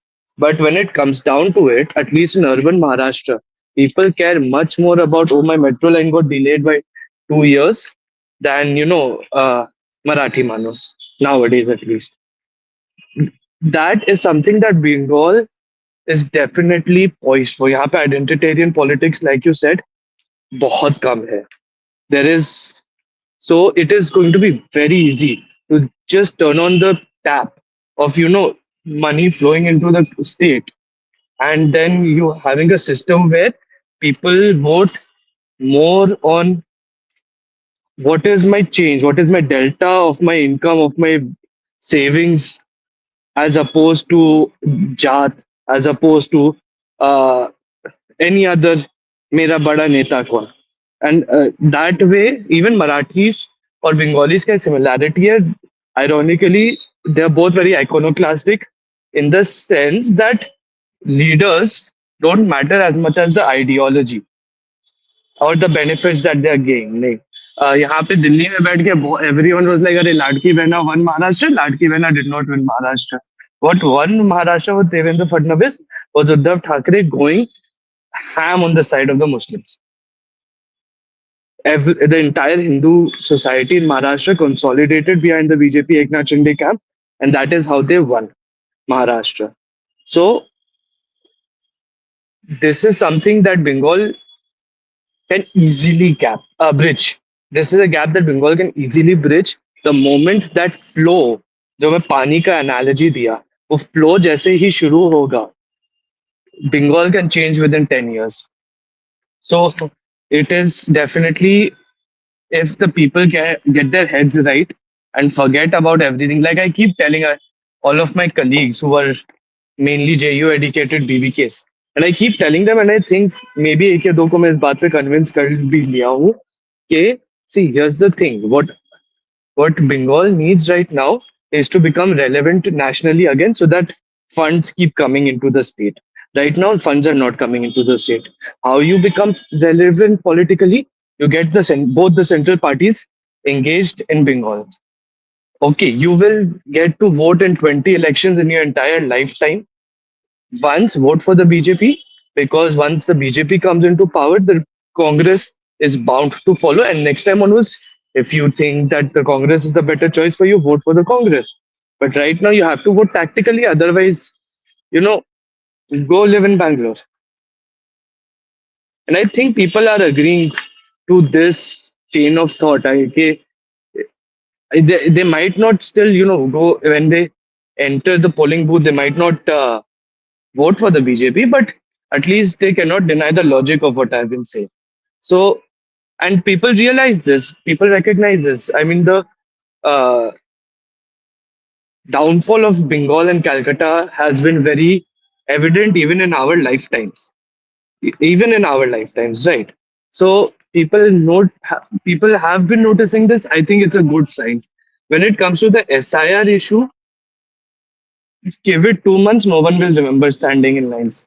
If people could forget Notbandi, people will forget this also. What I don't understand is why are they not doing the CAA thing?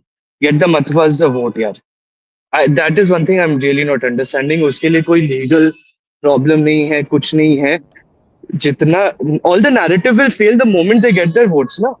जितना भी whisper campaigns कोई side करे, कुछ भी करे, the moment the action is done, it will not matter. उससे पहले 10,000 चीज बोल दियो. Just do that. That is something that's worrying me more. And on the CRPF thing, it's a good thing that people I can talk about. Yeah. Yes. On the CRPF thing, it's a good thing that people have realized कि कुछ होगा नहीं. I think it's high time. From everything that's coming out, I don't know. I don't have a line to BJP national leadership, but I think they are like true believers कि हमें तिगड़मबाजी करके नहीं जीतना. अगर we have to win straight. So yeah, one thing we can hope for is that they are getting the CRPF in to sit in the electoral booths themselves. Maybe that will help a little bit. If nothing else, everyone who's moved, maybe their vote get cancelled. So these are the two good things that I'm seeing. So I'm not as pessimistic as a lot of people. But yeah, it's a difficult road ahead, but the upsides are so huge. I think, that's what the BJP should focus on. Look at the upsides of getting integrated. They should do what they did with Delhi. If you can convert a prosperous city, a wealthy city like Delhi, on the promise that bhaiya, we will let's have a government that's not actively fighting with the center all the time. So together, uh, the people of Bengal are smart enough. They will understand what they are saying over here.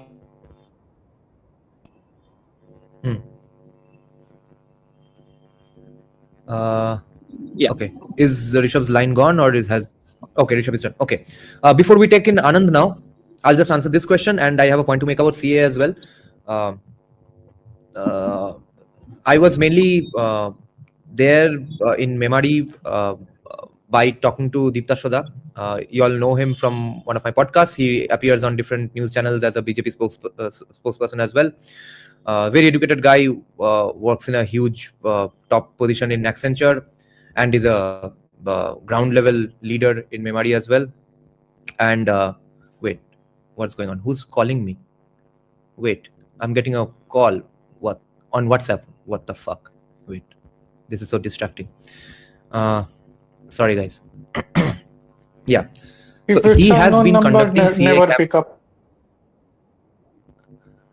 No, actually, I Never know the pick number. up a But WhatsApp for some call. reason, the Okay. no, it's from a friend, No, but I don't just know why the name didn't show up. just for your viewers also, if anyone calls you Right. on WhatsApp from an unknown number, please don't pick up. Hmm. I didn't know It that. can be very I see. likely a trap. Because sometimes what they do with the Oh. video call is they switch on the video, and at times some girl appears in a very compromising state, let's say, and then they will say this Okay. guy was harassing me, or such things can happen. So it's better to not pick up I see. WhatsApp calls from unknown numbers. I see. Fuck. Yeah. So Deepta Shoda has been conducting CA camps on his own, by the way, and he has been able to get many Matua's citizenship. So I'm not sure if all other BJP people are doing the same things in the Matua areas. They probably are. They should be. It seems like very obvious thing to do. But I'm not sure. I have no clue. Any hints even whether they are doing it or not. I don't know everyone in BJP. But Deepta Shoda is doing it, and CA is definitely happening. And people are getting the citizenships. One problem I've realized is there's going to be an extra step of legal hiccups if you are a Matua or whatever caste, and you are from Bangladesh and you live here and you want a CA certificate, but you don't have any documents from while you were in Bangladesh. उसमें थोड़ा problem है. वो जिन लोगों के पास वो नहीं है उनके लिए एक एक्स्ट्रा स्टेप ऑफ हर्डल है, मगर वो सब सीए वगैरह भी दीप्ता शुदा मैनेज कर रहे हैं वहाँ पे. And you all can see him in the podcast. He once appeared with me as well from Goa. He was a speaker in that event. Okay. The other thing I want to respond to is this question. How far away do you think we are from the formation of a party organization like Swatantra Party or Hindu Mahasabha? Name or policy does not matter, but there will be a power center if Shubhendu doesn't get his due, of course. Okay. Like this time, if he doesn't get chief ministership, or at the very least deputy chief ministership, or if he doesn't get chief ministership even after 5 years, then probably. Or if BJP loses completely this time, then also maybe. But I'm not sure who's going to fund a new party. Who in Bengal is going to fund a new party? Yeah, it will be then just Trinamool Part 2 with Hindu names and stuff, and there will be some Hindu policies, of course. Other than that, no one's going to fund a party like that. Okay. Now, Dada, yeah, go on. Before anyone goes ahead, I want to put forth a point. ये जो UGC को लेकर विवाद चल रहा है, उसमें मैं थोड़ा घी डालता हूँ साथ में कि ये जो यूजीसी के जिन्होंने अभी रेगुलेशंस बनाए हैं, एन जगदीश कुमार, उनको पद्मश्री देने की घोषणा की गई. तो ये भी ले लीजिए, डाल लीजिए जहाँ डालना चाहिए, डालना चाहते आप. तो ये हो रहा है. और मुझे मतवाओं के बारे में भी बोलना है. इससे पहले मैं बोलूं, मुझे लगता है दूसरों को अवसर देना चाहिए. मतवाओं के बारे में मुझे एक बात. I have one question. ये जो UGC guidelines हुआ है, is it just for SC/STs or is it also for OBCs? It is for SC/STs. Look, just let me clear this out. उसमें प्रोटेक्टेड ग्रुप्स कौन है मैं बताता हूँ. SC/ST OBCs, women and persons with disability. तो यदि आप general category mail हो, जनरल कैटेगरी पुरुष या जनरल कैटेगरी लड़का, तो आप अपना मरा लो। ये मैसेज है सीधा। नहीं, बट ठीक है। माय क्वेश्चन हियर इज, अगर कोई ओबीसी, कोई एससी एसटी, कोई ओबीसी के ऊपर कोई कंप्लेंट करता है, तो ओबीसी इंसान के ऊपर भी एक्शन हो सकता है क्या? Because if so, the BJP is finish in north India, it's lost OBCs and it has lost general category. No, they're immune.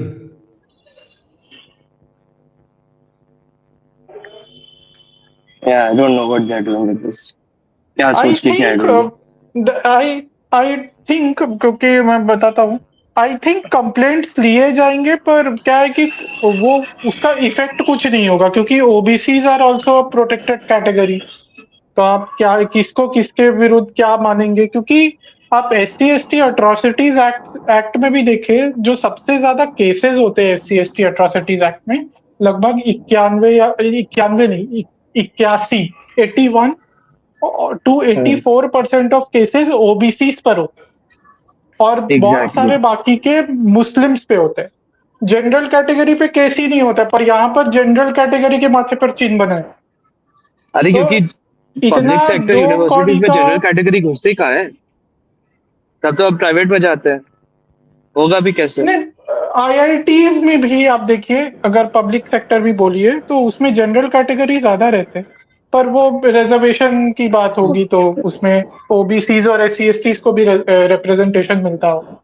But हाँ, जनरल कैटेगरीज है, सब जो टॉप लेवल के इंस्टीट्यूशन है उसमें ज्यादातर जनरल कैटेगरी रहते हैं, प्रोफेसर एंड ऑल भी जनरल कैटेगरी के ज्यादा। तो ये बात तो है, रिप्रेजेंटेशन की बात जब आती है, पर आप ऐसे रिजर्वेशन दे देकर रिप्रेजेंटेशन करेंगे कोई लाभ नहीं, जब तक कि आप योग्यता का विकास एकदम धरातल से नहीं करेंगे, प्राइमरी लेवल से नहीं करेंगे, इसका कोई उपाय नहीं है। फिर तो आपको -40 लाकर डॉक्टर बनने वाले लोग मिलेंगे।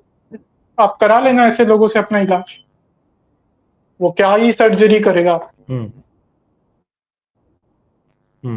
Okay, by the way, Neon or somebody else was okay. I'll answer another question by NNNN as well.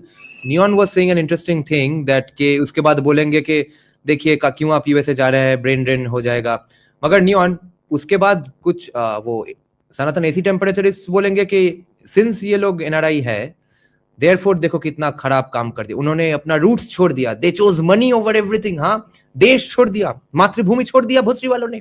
अब देखो रीजन तो अब तुम्हारे सामने भी दिख रहा है, पहले भी कुछ ना कुछ रीजन था, अभी भी कुछ ना कुछ रीजन है। Okay, NNN was saying that how will BJP even come to power? Wait, I'll just take that question and then Anand can chime in. Let's see, I'll probably not be able to find it. Anyway, so the only pathway for BJP to coming to power is if the people speak out. Okay, this is okay. There are two interesting facets to Bengal 2026 elections. A, no one in either party has any fucking clue who is winning. Okay, it's absolutely up in the air. Anyone who's saying that surely BJP is going to win or surely Trinamool is going to win is trying to sell you something, or is just pointlessly confident. Okay, that's all. That's the most charitable I can be. That's very interesting and fun as well. But there are so many healthy aspects to West Bengal's situation. They are so healthy implications of let's say markers for democracy that it's very funny that people have no clue. But this time BJP can win only and only if the people want it. And no matter what the local interfactional shenanigans inside BJP, this guy being a new BJP, this guy versus that guy being old BJP, or 3 old BJP guys fighting amongst themselves for the candidacy, and everyone is pissed off with the other. Okay, everyone let's say shies away from cooperating with the other guy on days of like election, on procession days and rally days and stuff. Okay, you bring 50 guys to this rally here I'm organizing. He says yes, I'm bringing 50 guys. 2 days later on the day of the rally he doesn't pick your phone up. That sort of shit that's going on, and that will probably translate to therefore screwing with the guy who's academic man himself said that these problems are ram bharose bro. There are no solutions to this. तो अगर वो elections पे भी effect कर देता है कि I'll fuck that guy just because he got the candidacy instead of me, and all his supporters, all his sangathan votes against BJP, or makes sure that BJP loses, or they therefore right after the candidacy is announced, they are absolutely in talks with Trinamool hard and fast that we will make sure BJP loses. Just make sure you don't beat us up after you guys win again. Okay? अगर ये सब होता है, इसका कोई solution भी नहीं है, अगर एकेडमिक मैन जैसा ऑप्टिमिस्ट के पास भी नहीं है, तो मेरे पास तो छोड़ ही दो. तो सोल्यूशन है एक कि the people will have to vote for BJP if the people are that frustrated enough. So a lot of BJP supporters, BJP people, not supporters, will be forced into winning essentially. That is the hilarious part. And who are those? A lot of people. Some of the a major chunk of the CPM supporters will have to vote for BJP this time. CPM is getting a lot of clear ground these days to do their politics any way they want, because Trinamool knows that they are their best bet to defeating BJP. A lot of the people from Trinamool who are beneficiaries both of their legal welfares and corruption welfares, even they will have to decide that no, I just think Bangladesh and Hindutva is more important, which I don't think is going to happen at all. That 20% Hindu vote that Trinamool gets, I think they are going to get 15-16% of it at least. The only hope is the CPM votes. Now, and SIR fake names getting away and going away, and CPIM votes. That's all BJP is going to gain. Now, that's going to happen because of the people. And of course, how much you can fight it out in the streets and stuff. Not streets, in the villages. Okay, Anand, go ahead.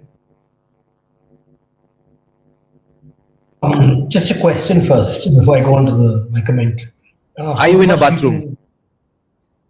No, I'm in my kitchen. Okay. There's Hans Zimmerish reverb all around you. This house is very unfortunate. It's not my home, it's my parents' home. It's a haunted house. सब सो रहे हैं भाई, रात को है 10:40 सब सोने गए हैं. There's no sound and the very little wood. So okay, anyways, so पहले एक question, ये UGC guidelines कितना affect करेगा to BBK in Bengal?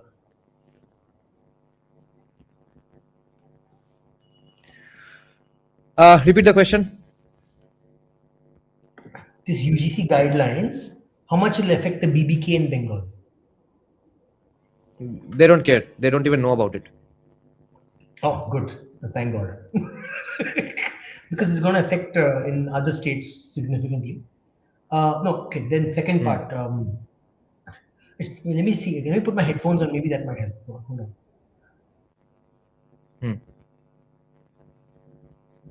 While Anand is doing that, just one interesting story. I have something to say about मतुआज. I just have a small point. आप कह रहे थे ना कि मतुआ का ये जो आत्म सम्मान वाला या स्वाभिमानी वाला जो स्वभाव है उसका क्या कर सकते हैं. मैं मानता हूं कि यदि बीजेपी आ जाए भाग्य से सत्ता में, तो उनको मतलब बंगाली कैपिटलिस्ट के हिसाब से मतुआ को आगे बढ़ाना चाहिए कि मतुआ लोग अपने बंगाली कैपिटलिस्ट बनेंगे, क्योंकि ऐसे लोग ही कैपिटलिस्ट बनते हैं जिनमें स्वाभिमान होता है. जैसे मैं अपने ही वर्ग की बात करता हूँ कि जो अग्रवाल लोग हैं या बनिया लोग हैं, दे आर ऑल्सो वेरी स्वाभिमानी इन दैट कि भाई हमें अपना बनाना है. पैसा जहां से लाभ मिलता है, थोड़ा बहुत सरकारी लाभ मिलता है ले लेंगे, पर मुख्यतः अपने बल पे कुछ करना है. क्योंकि हमने देखा है पार्टीशन के बाद हमारा भी बहुत हालत खराब था, पर हमने 3-4 जनरेशन में अपना वेल्थ बिल्ड किया. तो मतुआ लोग भी वैसे ही है जैसा आपने बताया. मैंने खुद से तो मिलके नहीं देखा, तो इनको बंगाली कैपिटलिस्ट बनाओ. जैसे पहले बोनिक थे ना, वैसे ही मतुआ आगे जाकर के बने. एकदम वो लीड ले कि हम लोग इंडस्ट्री बनाएंगे, बड़े बड़े फर्म्स बनाएंगे, और वो लोग कर देंगे अगर आप उनको वो अपॉर्चुनिटी देते. बात वही है कि पोटेंशियल बहुत है, वो फ्यूअल है, उसको जलाने वाला कोई चाहिए. हाँ एग्जैक्टली. अबे here's the thing, मतलब बंगाल में don't think that Calcutta represents Bengal. आप अगर आज भी कैलकाटा के बाहर जाओ, वो एक तो सेल्फ रिस्पेक्टिंग एंटरप्रेन्योरियल स्पिरिट दिखता है. They just don't have the means to. It's a big risk ना, starting something big of your own. उसके लिए आपको कैपिटल का, वेल्थ का, पैसा का गारंटी चाहिए होता है, बस वो नहीं है। एंड आई हैव सीन, मतलब a lot of the wealth जो बंगाल में बनता है, it nowadays is actually happening outside Calcutta, large chunk of that. वो उभर के नेशनल, मतलब एटलीस्ट स्टेट लेवल पे आएगा भी, उसे आने नहीं दिया जा रहा है। तो it's not like Bengal does not have money, it has money, it doesn't Yeah. have the proper level of, distribution नहीं बोलना है, but it's not in the right places right now. Yeah. आज भी Bengal is one of the wealthier states of the country. It's just that they don't have any place to actually put it and grow it, because no one wants to do any business over here. Yeah. Okay, I'm back. Can you hear my Yeah. voice? I agree that. Yeah, it's a little less reverbish, but the volume is a little low. Wait, I'll just make one or two points. One is I absolutely support the idea of Motuas being, let's say, made way for them to do as much business as possible. Their personality needs to be unleashed. And I'll make a confession here. This is the first time I've felt a group identity camaraderie with anybody, any group in the world other than metalheads. The only time I've felt at home at a place that's actually not my home is a metal concert. This is the first time I felt that, holy shit, this is what caste identification looks like. Even though I'm not Motua, obviously. I'm a middle caste. Motuas are officially Shudras, Namashudras. Now, the reason I felt a familiarity with them is because of their consumption patterns right now, which I grew up with, which I saw in the houses of all my family members, because the life they are living right now is the life I saw in the 90s as well, because that's how backward Bengal was. In pockets of Kolkata, they used to have similar houses. Water used to come twice, yes. Not everyone in a Matua home gets water, of course. Yes, their sufferings are definitely 20-30% more than what my family was facing when I was a kid. But the dialect, the clothes, the banter, and the goddamn food is exactly like how I grew up. It was like sitting on a time machine and going back to early 90s. And that's how I was bound to feel at home with these people. I've just been to that place thrice now, and it already feels like a second home. All the people I've come to know, etc., had lunch and dinner at their houses. My mom is obviously the best cook in the world, according to me, because no one adds the right amount of spices and salt, according to my taste buds, which is a very Bangal, the Bangladeshi immigrant taste bud. Now, everyone in that area makes food exactly like my mom. In a random egg roll stall, I had the best egg roll of my life. It was the right amount of salt and spices, chilies, etc. Whereas everywhere else I go, every place in Kolkata, Bengal, rest of India, I have to ask 50 times to add more chili. Now, I had a random fuchka from a random fuchka guy on the street. Best fuchka I've ever had. At least as good as the fuchkas I used to have in my childhood, because these days, even the chilies are fucking corrupt in Kolkata. I had every meal I need to eat 5-6 chilies. Otherwise, it's nothing. Chilies have become practically cucumbers in Kolkata today. But in those Mutua villages, I had 2 chilies and I was about to drown myself in a pond because of how my tongue was burning. But that's the kind of food I like. And oh my God, all of a sudden, even though I'm not from their caste, my caste solidarity has absolutely woken up with these Mutuas. So I'll be really happy if their personality is unleashed on Bengal. Dada, Okay, go ahead, guys. I have small question. Are Matuas a very high trust society? Absolutely. Okay, this is a sign of a high trust society, that they have good camaraderie, they support each other, they're very respectful, they don't care about hierarchies as much. I think मगर they अबे don't वो bow उतना down to सा anyone. High trust ना India में, उतना high trust India में हर society में ही, हर पॉकेट्स में ही होता है. हर विलेज में जाओ, अगर वो मोरलेस कास्ट बेस्ड विलेजेस है अभी भी, तो वो हाई ट्रस्ट ही होते हैं. स्मॉल ये जगह हाई ट्रस्ट है इनके बीच में, ये जगह हाई ट्रस्ट है इनके बीच में, ये पूरा जगह हाई ट्रस्ट नहीं है. वैसा प्रॉब्लम तो है ही. उस तरह से ये मुतुआज भी हाई ट्रस्ट है. Just confirm my audio is okay now. Yeah. Okay. So the next thing is this. So we cleared that the BBK doesn't really care about UGC. I think it is. I don't know. I want to say something controversial, and I think Abhay may get angry with me, but it kind of is. This happened because the so-called Savarna group doesn't care about Savarna solidarity. They only care about themselves. Like each group within Savarna society, right? Is my group successful? If not, the other group can go tail anytime. I think that's the reason why. Because you notice every other community has somehow been able to parlay their interest into political benefit. The Savarnas have not been able to do it because they couldn't care less about Savarna unity. Not one party they've been able to do that. So they need to start looking inwards. You know that was not going to happen anyway, right? They have been told forever that they are assholes for being Savarn in the first place. तो उसके बाद Savarn unity तो ज़्यादा नहीं होने वाला था इतना डर के मारे. No, I don't think so. They're that scared. I think they just don't care. It's apathy. There's an apathy there. No, Anand. We'll be protected somehow. Especially elites in this society, right? They're like, we are happy. We have big house. We have a lot of property. Our families are living up. Like look at Nishkant Dubey. He's Savarna, but he so lackadaisically talks about this UGC guidelines like it isn't effective because it doesn't affect him. Right? He's been able to parlay his success into like sending his kids abroad. It doesn't affect him. It'll affect some poor Savarna in some village where it significantly affects his kids. उनका काम बन गया exactly. So और देखो आनंद effect जिसको कर रहा है उसके एंसेस्टर्स नहीं भोसरी के सबसे शायद कम ऑपरेशन किया होगा. वो शायद कोई गांव का पुरोहित था. अब उनके किड्स को ही लौड़े लगेंगे फिर से. No, and the one who will be targeted will be the one who actually followed dharma strictly without changing their main profession. These guys who are rich and successful would have basically abandoned dharma to make money and to get property and to do all the things that are not part of their community's dharma. And they will give lecture to the one who's actually oppressed, saying, "Oh, don't worry, nothing's happening to you. You're just acting like you're oppressed."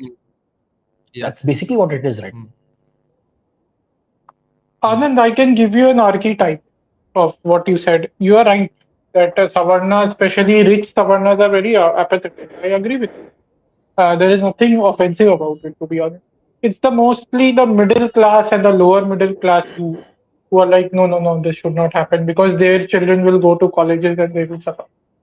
Anyway, I can give you an archetype. The great archetype of this is AIN, Abhijit Iyer Mitra. There was a time when he was bashing Brahmins. He was bashing Brahmins left, right, and center. And he can do that. He and his Kahoot, like Kushal Mehra, they can do that because they are too rich. They are too out of bounds to be affected by these. Like people like Abhijit Iyer Mitra or Kushal Mehra have no skin in the game. They don't have children whom they have to worry about going to colleges or whatever. Even if they had children, they could have sent them to foreign countries for education. So they don't care. They are like, नहीं हमको तो left का वो स्वीकार्यता चाहिए, validation चाहिए कि हमने अत्याचार किया जी, क्योंकि आप एलिट हैं तो आपको लगता है कि भाई हमारे कास्ट ने अत्याचार करके ही आप एलिट बने. ठीक है, तो हमने तो अत्याचार किया जी, तो हाँ उनको रिजर्वेशन मिलना चाहिए, उनको ऐसे कानून मिलने चाहिए. या आप ऊपर से बोल देंगे कि ऐसे कानून नहीं होने चाहिए, पर आप बोलेंगे नहीं ये कोई बड़ी बात नहीं है, जाने दो, इसको बड़ा मुद्दा मत बनाओ. यदि हो भी रहा है तो कौन सी बड़ी बात है. मैं खाली एग्जांपल दे रहा था. दूसरा बात है कि जनरल कैटेगरी का कास्ट सॉलिडारिटी हो ही नहीं सकता, उनको लेकर कोई पॉलिटिक्स कर ही नहीं सकता, क्योंकि कॉन्स्टिट्यूशनली भी आपको डिसइंसेंटिव है इसके लिए कि वो लोग ऑपरेसर हैं. तो ऑपरेसर के लिए कोई राजनीति नहीं कर सकता, कोई सॉलिडारिटी की बात नहीं कर सकता, नहीं तो आपको आउटकास्ट कर दिया जाएगा as a political party. I don't agree. How does Mayawati manage? No, but Mayawati's Mayawati's core is still Dalit. I understand. She got traction. She has created that core voter base through Dalit politics, through the politics of fighting for the oppressed people. Now she can add Brahmins and say that we should fight for the self-respect of Brahmins. And she can use and throw Brahmins as and when she pleases. Okay. No, but my point is, she got them into a grouping together. Same thing Akhilesh did in UP. How did he get so many seats? He got so many seats because he peeled off a large numbers of Savarnas from the Hindutva group in UP. They literally started voting for other. What happened in Raebareli? They voted for a Brahmin candidate because he was Brahmin. Like, they are able to do it. The opposition is able to do it. The BJP is not able to do it. They're like, I don't care. आप भाड़ में जाओ, आप सवर्ण हैं, you will vote for us regardless. But the other group doesn't take it for granted. They look for ways to jodify together people. Right? What did happen in UP again? Again, UP, Akhilesh said, I couldn't care less about PDA. I'm not going to give the what do you call it, Muslims candidates. I'm going to only give to certain groups that I want to get votes from. They're able to play such politics because they think beyond just their what's this? I don't know what to call it. This virtue signaling nonsense that's going on right now. And this is what pisses me off the most. This not appeasement, but pandering and virtue signaling. This is what is happening. UGC also is an example of that. I guarantee that some minister who signed off on it or approved it was a Savarna. Say, it's okay. I virtue signaling. I'm doing good job. Yeah, you're right. पर मैं आपसे कहाँ असहमत हूँ, मैं आपको बताता हूँ. ठीक है, वो मायावती, अखिलेश, इन्होंने सवर्णों को अपनी ओर खींचा, कांग्रेस ने अपनी सवर्णों को खींचा, पर ये अपने कोर से कॉम्प्रोमाइज नहीं करते. उनका कोर है लेफ्ट विंग आइडियाज, उनका कोर है कि यादवों के लिए लड़ना, उनका कोर है कि दलित के लिए लड़ना, तो वो कोर नहीं छोड़ते. बीजेपी का कोर क्या है? बीजेपी का कोर है हिंदुत्व. बीजेपी का कोर है वो हिंदुत्व के आधार पर उनसे सवर्ण जुड़ता है, जो बोलता है राष्ट्रवाद और हिंदुत्व पर बात करो. क्योंकि एक समय था जब बीजेपी का नया नया उत्थान हुआ था 1990 के समय में, उसको ब्राह्मण बनिया पार्टी बोला जाता, क्योंकि सबसे पहले यही लोग जुड़े थे कि हाँ, ये राष्ट्रवाद और हिंदुत्व की बात करता है, हमें और हम सामान्य जातियों को कास्ट वास्ट से कोई लेना देना उतना है नहीं, हम राष्ट्रवाद के आधार पर वोट करें. आप जब उस कोर के साथ कॉम्प्रोमाइज करने लगते हो, आप कोर ही छोड़ देते हो, आप बोलने लगते हो कि भगवा is not BJP, BJP is not भगवा, और आप हिंदुत्व इश्यूज पे वर्क नहीं करते हो. आप देखिए, आप जो भी बोलिए, वो लोग सवर्णों को खींचने की कोशिश करते हैं, ये वो, पर कांग्रेस हो, एसपी हो या बीएसपी हो, वो अपने कोर के लिए काम करती रहती है at a policy level, at a freebie level. ये लोग अपनी कोर को त्याग देते, ये लोग हिंदुत्व के लिए काम करना ही छोड़ देते. ये सबसे बड़ी प्रॉब्लम है बीजेपी की. आप कोर को छोड़ के किसी और के पास नहीं जा सकते. आपको कोर बना के रखना होगा, फिर उसका आपको विस्तार करना पड़ेगा. वो भाजपा वाले नहीं समझते. My question. But क्यों core? Why couldn't they focus on the core? Because the Savarnas and the BJP themselves abandoned that. बच्चे नहीं. That's a problem. कोर के बच्चे नहीं है, इसलिए कोर का fertility rate. नहीं, it's not just that. It's also because जब आप you start smelling your own Kool-Aid ना, अपने farts, you smell your own farts enough. ये तो problem है with most. You don't keep yourself humble. This started already in, I think it is 6-7 years ago, right? When the first issues of the BJP started, people were pushing back, and what do they say? अगर आप हमसे accept नहीं करेंगे, you can't see our 3-dimensional chess that we're playing. We're playing this 3-dimensional long distance chess. और भाई feasible नहीं है. And अरे आनंद, रिमेंबर, feasible नहीं है, कुछ भी feasible नहीं है, जो बोलो feasible नहीं है. आनंद,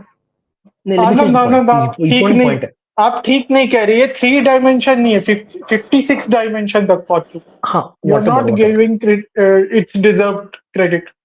Don't say 3 dimension chess inside the BJP. So my point is, उन्होंने बोला 3-dimensional chess खेल रहे हैं, 50-dimensional chess खेल रहे हैं. Wait for a few years, you'll see the change. But we kept waiting. It's basically like Pavlov's dog. आप Pavlov's dog जानते हैं? You ring the bell. You basically पहले वो कुत्ता बैठेगा. You will ring the bell and you will give the dog a treat, and the dog will be like, हाँ, भाव. फिर उसके बाद ring the bell again, give the dog a treat, then the dog will say भाव. After somebody just has to ring the bell. The ringing the bell is getting the votes.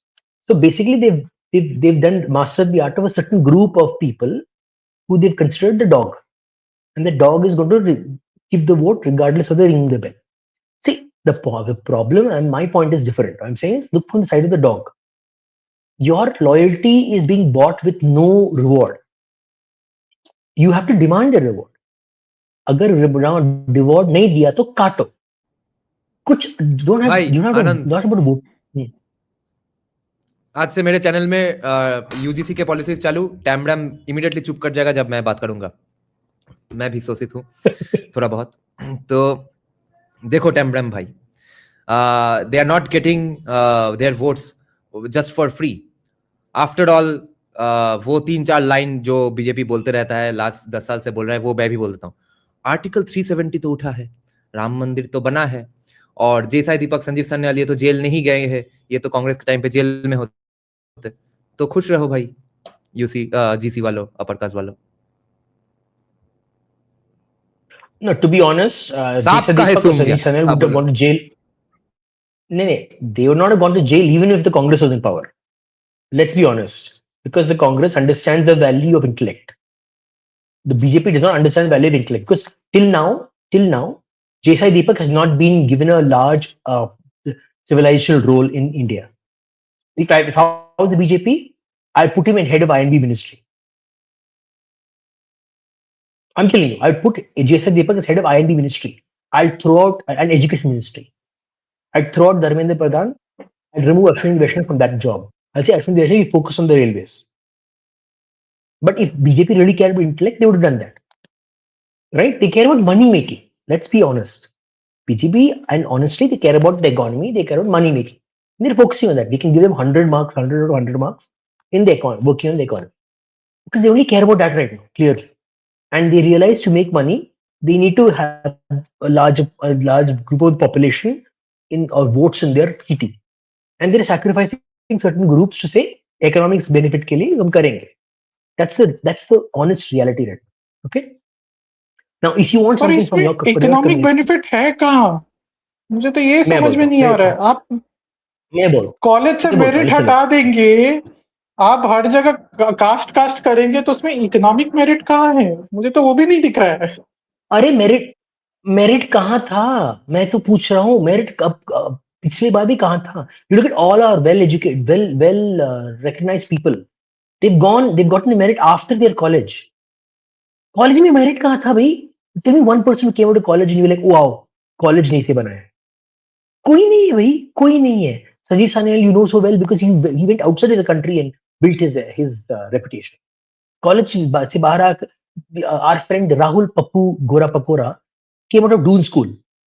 Merit कहाँ है भाई? मैं बोल रहा हूँ ये economically कैसे हेल्प कर रहा है जो बीजेपी कर रही है कास्ट का पॉलिटिक्स. इसमें इकोनॉमिक बेनिफिट कहाँ है? Because they will get, that's what I'm saying, no, मैं बोल रहा था, elites will not be affected by this. The common person will get affected by this. And they just need index, AI आ रहा है, robotics आ रहा है. The common person is worthless in this narrative. You need only elites, and the elites will not be affected by such pravadans. They will already have made their money and they'll be protected from this caste shit, this UGC guideline. उनके बच्चे बाहर जाके पढ़ेंगे, उनके reputation वहां बनेंगे, they'll come and work here. All NRIs will get work here, and all the NRIs will get a slice of the pie. यहाँ के local Savarna, poor Savarna will भाड़ में जाएंगे बस. You would understand how this is very cynical, nonsensical. We only care about money, large scale money. And it is good for the economy, I agree, but it's bad for people, like bad for the community in general. So it pisses me off so much because मैं significantly मैं believe करता हूँ हिंदुत्व में. I believe in Swaraj. I believe in that local governance. जो BJP आपने भी यही बोला था, nonsense बोला था. Local governance, good governance देंगे. But this goes against everything. It goes against bringing people together. ये जिस जातिज are disagreeing with each other, उनका historical dislike है. Our job is to unite them. इसीलिए ये हिंदुत्व का गोल था. Instead of uniting them, you are just creating more divides among them. Saying, you hate yourself because of this group has oppressed you for so long. I will create a situation where you can get revenge on this other group in using these guidelines. No, and I agree. Savarnas will not get affected. All Savarnas won't get affected. Kushal Mehra said this. As all Savarnas won't get affected. Savarna victimhood is not real. I agree. A lot of rich Savarnas will not get affected. Elite Savarnas will not get affected. He is. Let me be very clear. He is very tunnel vision. He is thinking about his class of Savarnas. What about poor and lower middle class Savarnas? They will not get affected. Just because his group doesn't get affected, that means entire Savarna community does not get affected. What kind of nonsense is he speaking? He said he's going to do a deep dive. We'll see whether he's able to give evidence of the even the middle class and lower class Savarnas not getting affected. If he's able to prove his point, then I will agree with him. But as of now, I don't see any evidence of the case. I feel the people who are because the ground level person will not have access to political power, right? The more elite and the more connected Savarna will have access to political power. Like AIM can get his Twitter account replaced in a few week or so because he has access to people who are in the INB ministry. But a common person sitting in the room getting kicked off Twitter will not be able to do that because you don't have access to such people, right?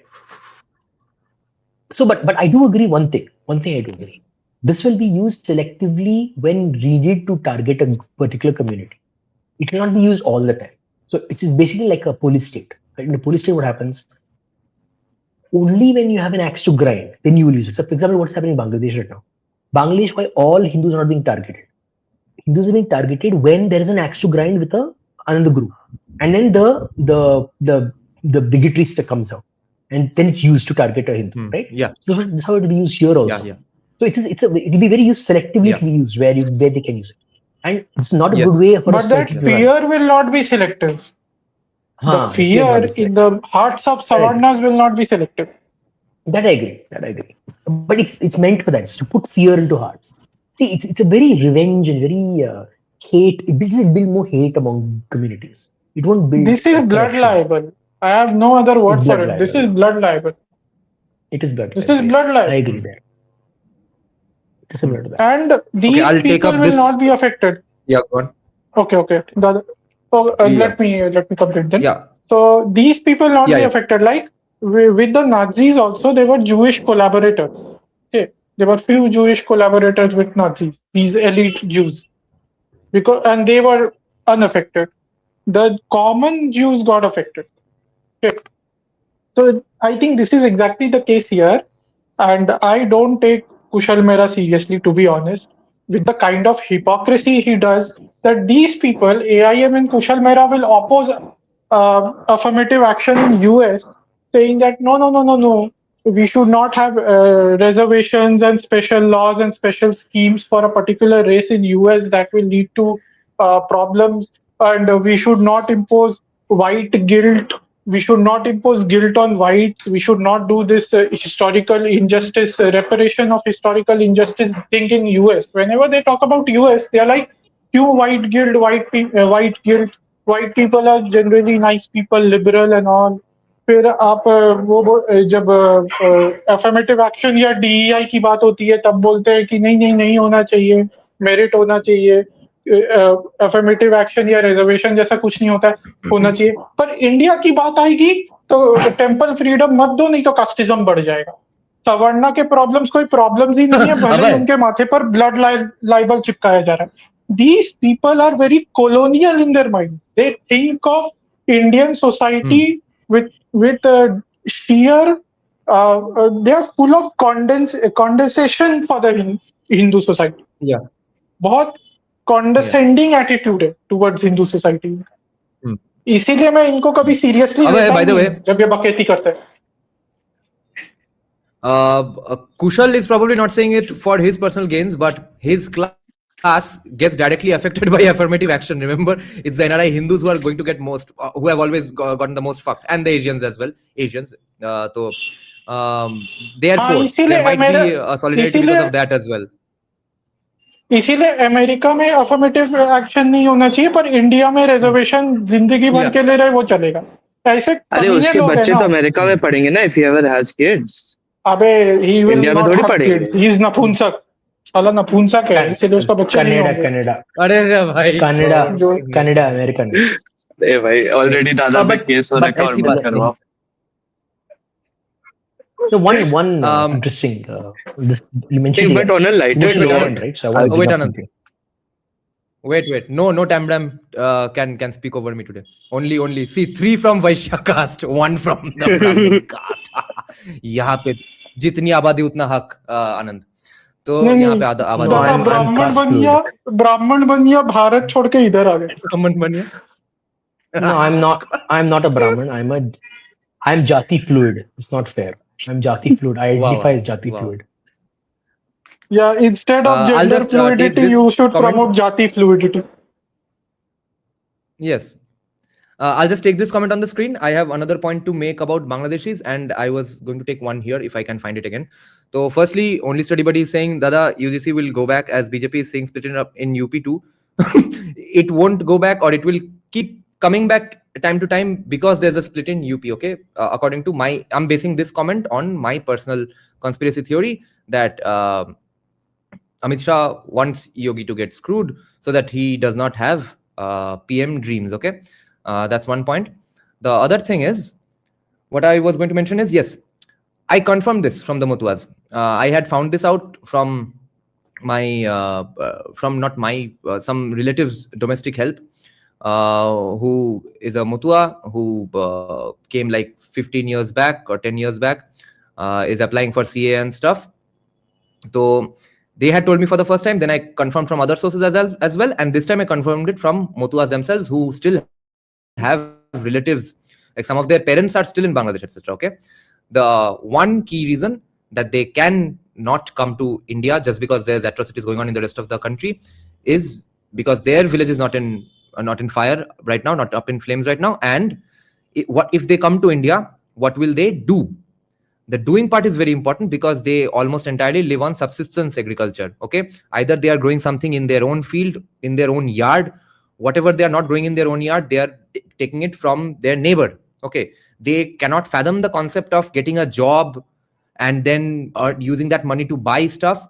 That equation is not getting into their heads, and they know that even if we come to Bengal, we'll have to go to some other state anyway. That's an insane hassle, uprooting your family, coming to one state and then going to another state for work, settling in one state, going to another state for work. And they hardly can speak Hindi. Forget fucking English. Hindi is a tough job for them. No matter how much Hindi movies they watch, I met 23-year-old, 24-year-old guys who are not getting a lot of jobs because they don't know Hindi. Bhai, they watch Hindu movies all the time, but फिर भी problem हो रहा है. तो यहाँ पे आगे क्या करेंगे वो बहुत बहुत बड़ा issue है. Okay, ये now कौन in है दादा? order, बांग्लादेशी लोग. Motuas. Yes, बांग्लादेशी लोग के Motuas. बारे में Talking बात about Motuas. Hmm. Bangladeshi Hindus, Yeah. basically. Uh, Yeah, now I have so come here. wait, to give a little Rishabh. Wait, Mushin.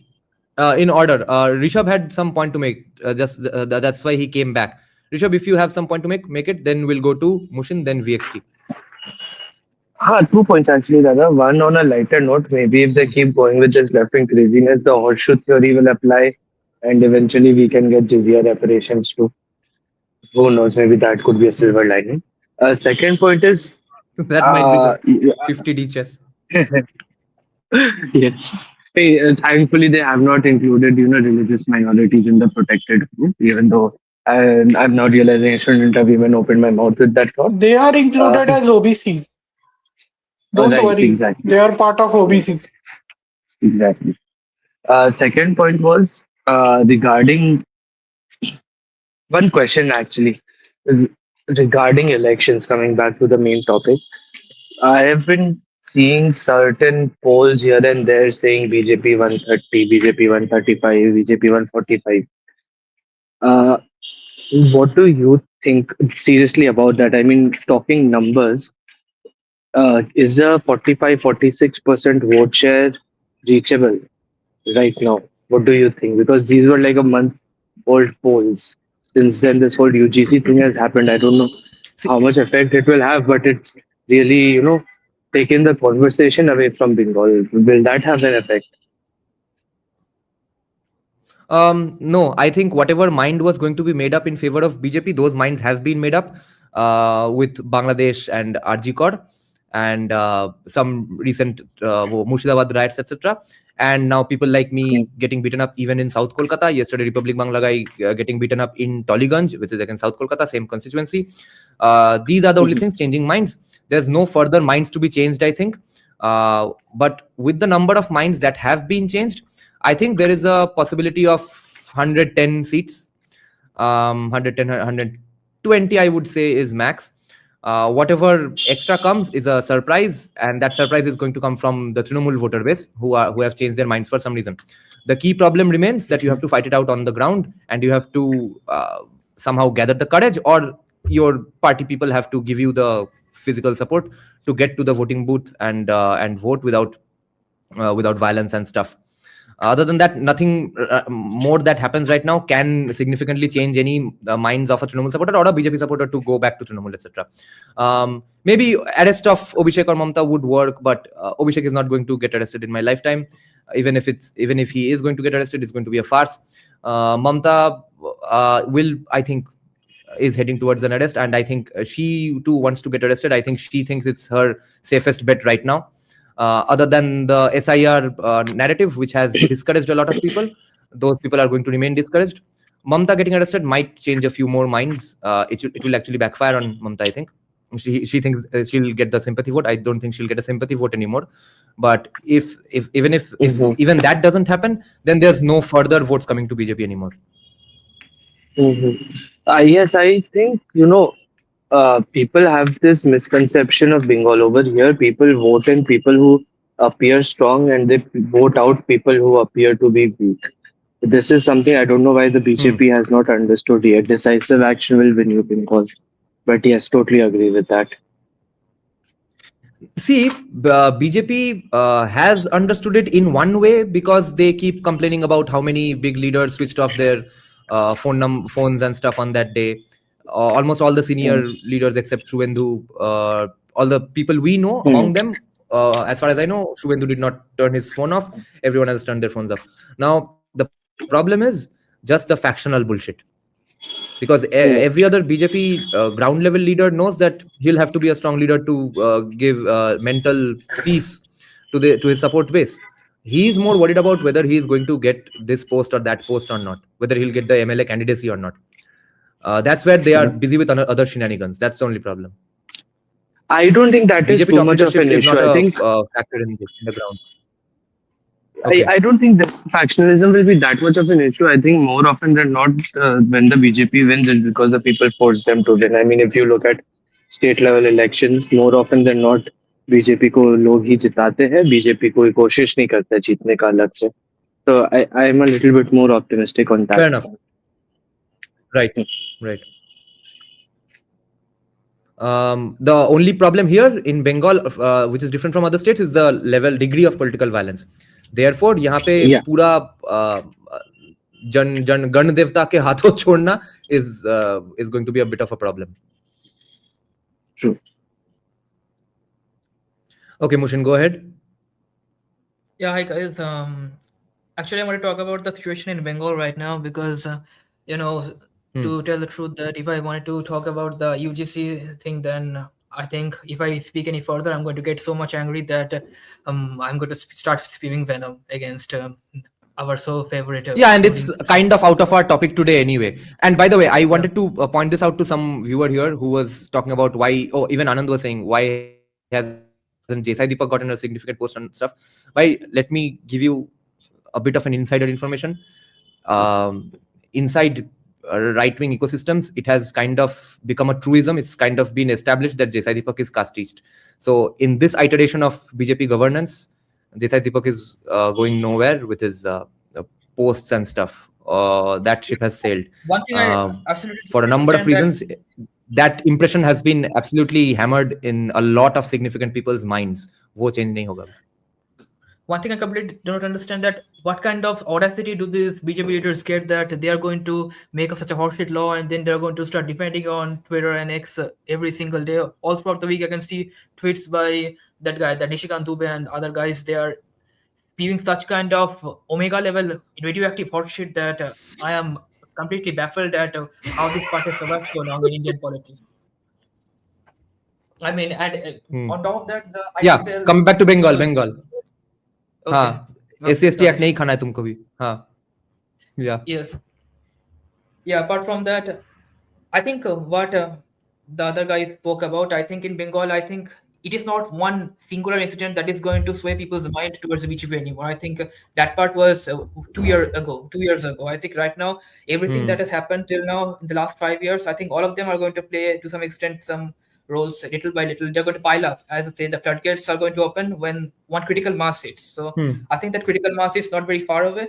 And I think the funniest thing that I personally have talked with a lot of people, you can say I have also some ground experience. I travel a lot actually in Kolkata and in other districts. Like I have some relatives in Bonga and around those places. I think in those places people have seen the video of Mamata going to the IPAC office, and that has rattled a lot of feathers. Actually, that is circulating around very much like wildfire in the social media. People are talking about that. They are laughing around, making memes and jokes, and all those things are okay. But it has actually made them believe that something is wrong in this government, that they are doing some kind of cheating and some kind of this stuff, that cheating by the shortcut. This thing has been floating around a lot. So I think that was something that will dig deeper as time goes away. And I think there's Supreme Court hearing of our CM in 3rd of February. So they're waiting for that. I think that is going to give us some clues that what next is going to happen. Apart from that, in the on ground, I think there are pockets which always have been there, which are truly, you can say, loyal to the BJP vote bank. So they are not going to budge. So apart from that, what actually I want to see that what kind of sway is going to happen towards the BJP from the other political party voters. Like what is going to be the reaction of the CPM voters who have always voted for CPM? You can notice that most of the CPM voters are actually middle to old age people, most likely people who have been loyal voters of CPM in the early 2010s and the early 2000s. I want to see that what happens to them, what kind of voting pattern they are going to follow. Because other than that, actually, if you notice that CPM's main chunk of support comes from very young people like teenagers and college-going folks, and that chunk of senior citizens. So those teenagers, I can't say what they're going to think about. Most of them don't even have the voter ID also. So one funny incident is that, And a whole please, a huge please chunk of CPM supporters who are from the young generation are outside Kolkata. Therefore, they are not relevant as well. There's a new crop of upwardly mobile middle castes, or from the city like me, or from the Mofusils, who know the social currency to becoming relevant in Kolkata's elite circles is to sound as CPI-ish as possible.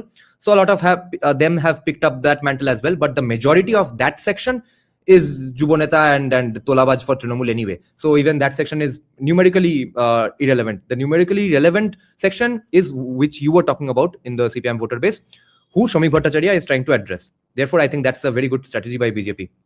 I think one of the best genius strategies that BJP has done in the entire country. Yeah, I think that if that's the case, then I think there is a good chance for that 120 plus seats that you were talking about before.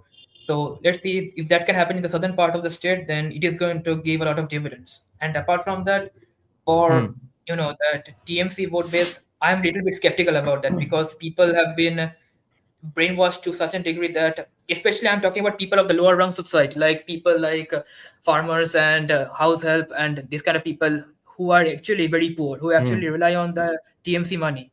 So Lokhi Vandar and Konyasri, Jubosri, cycle, this kind of things. Those things are actually important in their lives. I mean, they actually value their Shastra Sati card and those kind of things. So I don't Absolutely. know how you're going to persuade them to vote for someone else, because they actually love TMC, they actually love Mahota in a critical way. So I just don't follow news or social media. Mushin, I don't know if you were exactly. I don't know if you were there from the beginning of our live stream, but this was a point we touched upon a little. I would like to elaborate on it, which is that ship has sailed. Convincing those people who still are not convinced about voting BJP that don't worry, your Lokhi Bhandar won't go away. That kind of campaigning needs ground level activities, and that kind of activity cannot be done in most places in Bengal. So the only people who will vote for BJP from the lower rungs are people who are identifying with the BJP for various numbers of reasons, like I was hated for being a BJP guy, therefore I'm a BJP supporter proudly now, or they follow other news and stuff. They are convinced of the Hindutva issue mainly, threat from our desert homies, etc. Their mind is made up on the basis of that. The guy who is thinking, no, my local bundle will go away, he is not going to be approached by any guy anytime soon.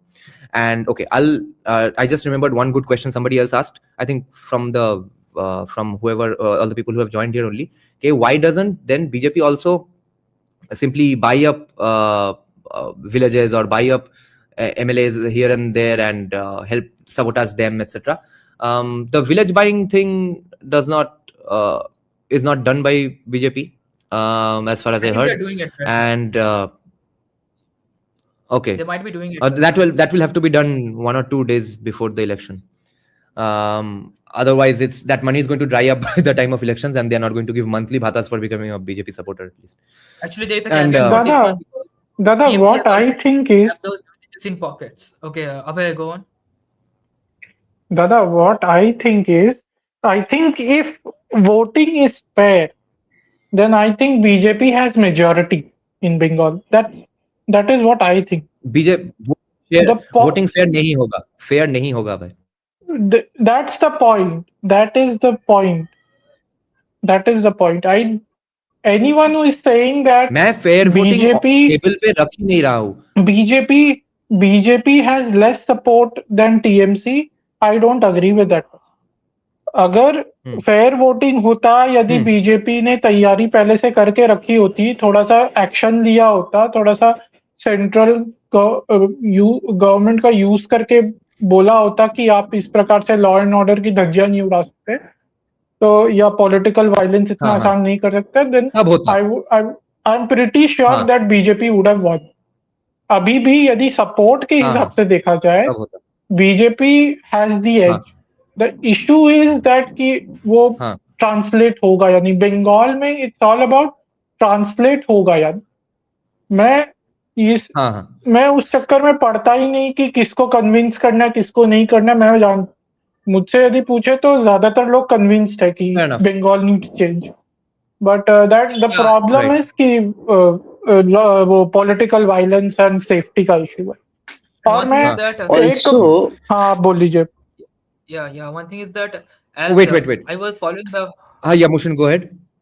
Yeah, I was following this from academics. My speech about the connection between 2011 and 2026. I think one thing is certain here is that there is one kind of fan fatigue that is people are observing right now. Means we have voted for Mamata for so many years, and still the government is just like this as it was used to be, no development or something. I think this kind of mentality also is going as an undercurrent in a lot of people.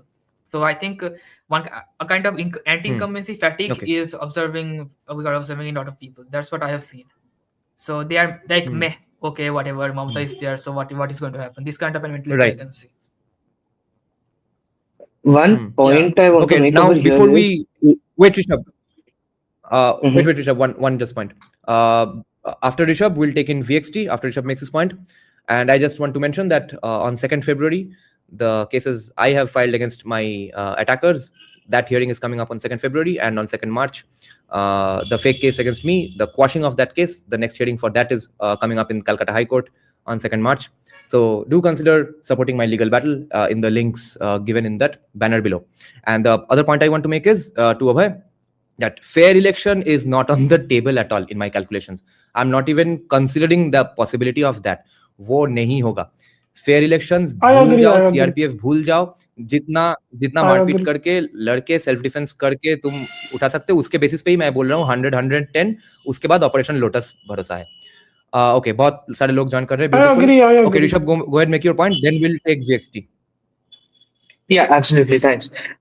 One point, okay, like let's take a national perspective. I understand Bengal का एक अलग identity है, but जो overall economic forces है, that's pretty similar across the country. Why did the BJP lose, 2024?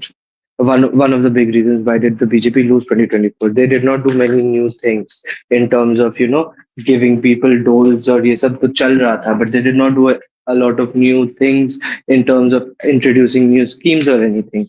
ये जो point है, if we look at, the leeway that we are giving the ruling party over here, if we gave the same sort of leeway to the ruling party in the center, the BJP should have crossed 400 seats.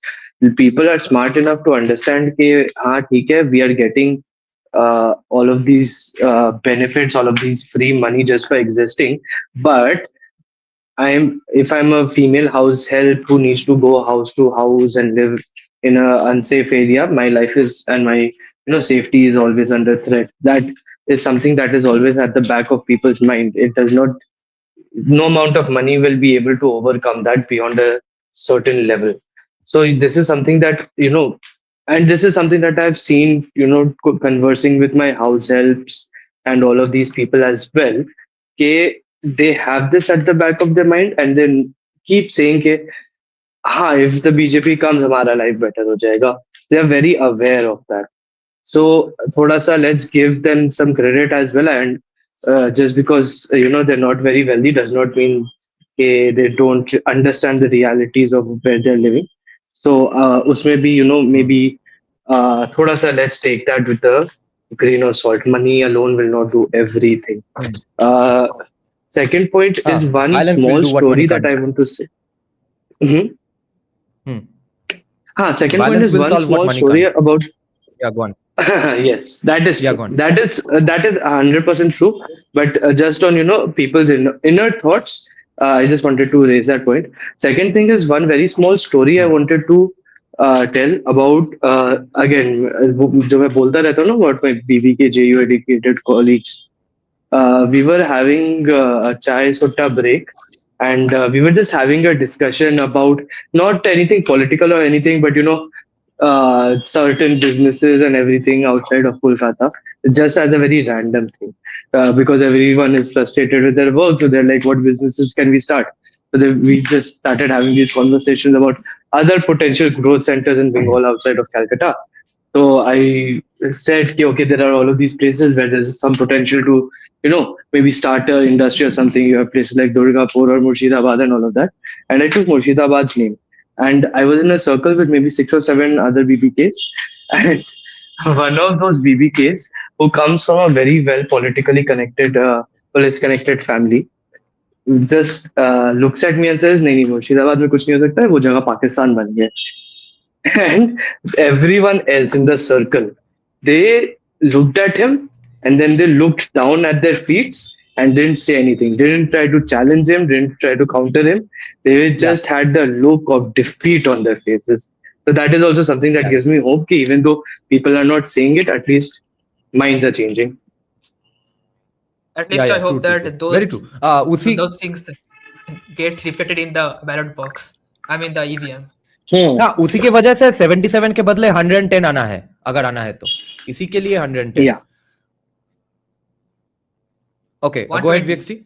Seriously optimistic. Yeah, I don't have much to contribute for the Bengal elections, but I was watching the Charvaka podcast before this and listening to some of Kushal Mehra's quips, and I just wanted to come and went on UGC. Yes. If you want to switch topics or if you want to continue, I'll be here. Yeah, please. Yeah, please make a point on UGC again, and then we'll have Tripura Hindu Sainik again discussing Bengal. Yeah, go ahead, VXT. So I don't think it's not going to affect people like him. So, okay, he doesn't have kids. I don't want to go into personal attacks and or anything like other people in the chat. But so right now, like we already have caste discrimination laws that were emboldened by the BJP. So like the SC/ST Act was emboldened by the Modi Sarkar after 2014. I think it was 2015. Last year, there was a big campaign at JNU called Tilak Tarazu or Talwar Inko Maro Jute Char. That slogan was everywhere. That's not caste discrimination, apparently. And even under these new regulations, that's not considered caste discrimination. If you read the 13A point in the new regulation, there is discriminations of all kind that's included. So why a specific need for adding a caste discrimination again is something I don't understand. Unless you just want to reinforce that, okay, we want to separate. Again, like I did not go to university here, but I'm assuming people who go to universities don't know the caste of their friend. But if you have laws like this and people who are in charge of, again, like the guy who's going to be in charge of deciding the case, the judge, jury, and executioner, is going to be from a quote unquote lower caste. So you're just giving the whip to one side of the argument, saying "Jo karna kar lo," and now it's going to affect everyone. And once it starts affecting educational institutes, that affects the narrative. The narrative is already pretty fucked up. I have to intervene in this. I have to intervene in this. Just one point. जो व्यक्ति general category के against blood liable को किसी भी रूप में defend करता है, किसी के भी अगेंस्ट ब्लड लायबल को, क्यों जनरल कैटेगरी क्यों डिफेंड करता है या डिफेंड भी नहीं करता है, तो उसको थोड़ा हल्का फुल्का में निपटाने की चेष्टा करता है कि नहीं ये कोई बड़ी बात नहीं है, उसको मैं पर्सनल अटैक करूंगा. I don't want to be that morally high person. मुझे कोई वर्च्यू सिग्नलिंग नहीं करना. मेरी अभय जी से गुजारिश है, आपके चैनल पर नहीं करूंगा, आपके चैनल पर नहीं कर रहा हूं दादा, पर just to be very clear कि I have no remorse when I have to do personal attacks against such people, because these people also do personal attacks कि ये कास्टिस्ट बिगेट है, ये मिसोजिनिस्ट है, ये सेक्सिस्ट है, तो इनको भी वही ढंग से मिलना चाहिए. नहीं, बट अगर आप भी वही करोगे जो वो कर रहे हैं, then what's the difference between you and him? No. Sometimes जैसे को तैसा करना पड़ता है, ऐसे लोगों का नीचा दिखाना पड़ता है, तभी ये समझते हैं. ये दूसरों को उल्टा सीधा बुलाएंगे और इनको नहीं पड़ेगी, नहीं होगा. We actually back you up on this one, as you mentioned about the identification of a person based on their background, like caste and others. I think it is, if you have studied in the university, I think it is little bit undercurrent was present in the last decade, but now I think it is going to be far more pronounced, because I've seen my own peers when I was in the university just a year ago. Actually, when I was in my final year, I could see that people being a little bit disdainful towards the people who got admission from an ST background, because actually in Bengal you can understand that a person is from the ST or ST background from their surname only. So that thing I think is going to become more and more pronounced as days goes by, and I don't like that to happen. But apart from that, about Kushal, you mentioned that one thing about Kushal is that not only Kushal does have a tunnel vision about these things, I think he has a serious lack of empathy. I think a medical issue is that he has a very much lack of empathy, because he sees the world to be like him only. His worldview is very much constructed upon his own viewpoints, and he believes that the world functions like the way he thinks it functions. I think it is one way atheists think, I don't know, but apart from that, you can see that anything you say to Kushal, he will say that I am the one who bashes the BJP government. I am the one who makes all the points that what is wrong with them. I am the one who hates Jati Varna. I am the one who wants annihilation of Jati Varna. His arguments are going to be this one. And if you make an attack on him saying that you don't have any kind of skin in the game in India because you live in Canada half the year, then he will say that shut the fuck up. I have got investments in India. I know more. I invest more in India than you. I am a rich person. I am extremely wealthy, and you are just a peanut. That is going to be his argument about these things. No. The thing, Mushin, is why I am so.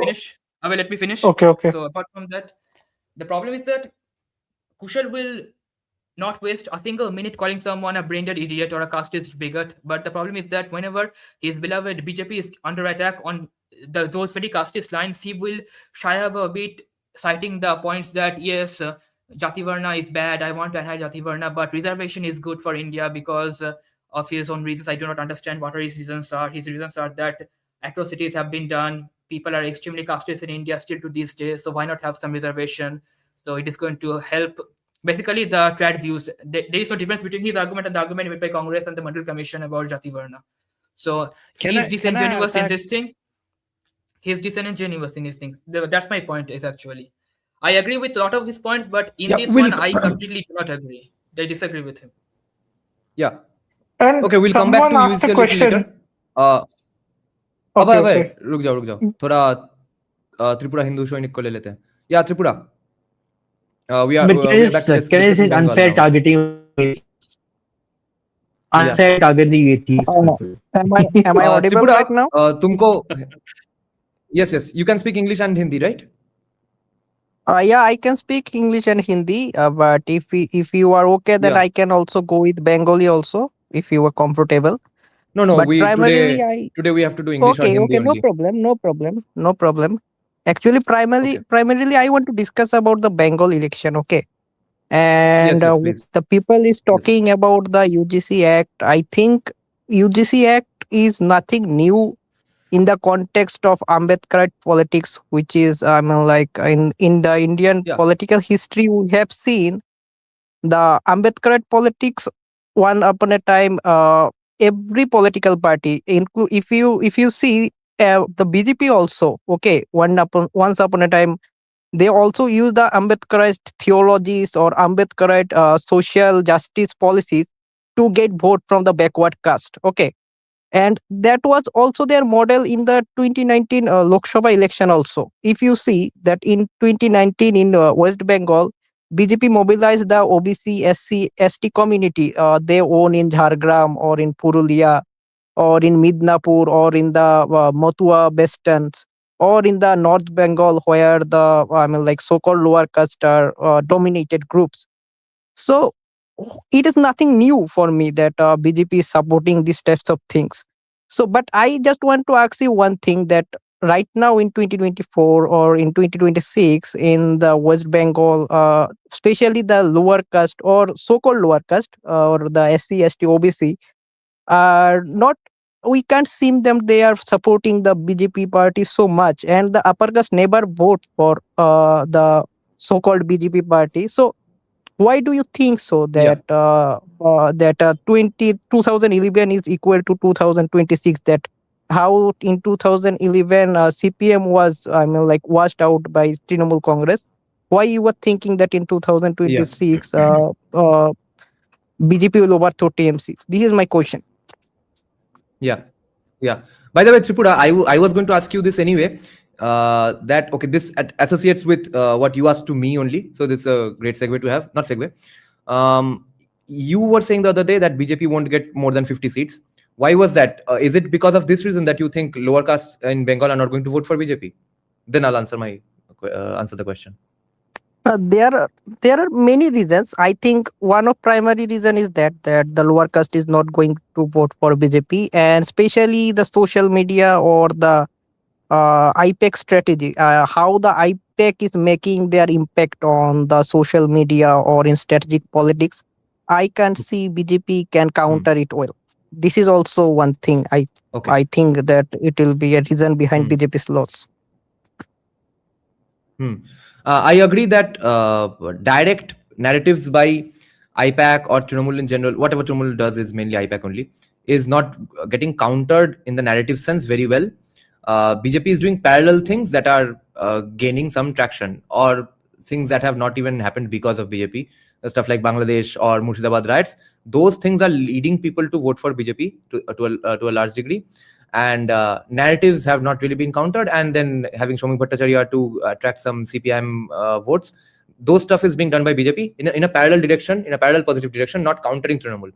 As for the lower caste votes in West Bengal, I think a lot of them, if they are in villages and stuff, and the farther away they are from Calcutta, their lack of proximity to power and money and corrupt money, etc., blood money, all that's going to lead them to vote for BJP, or at least want to vote for BJP. Now it depends on safety.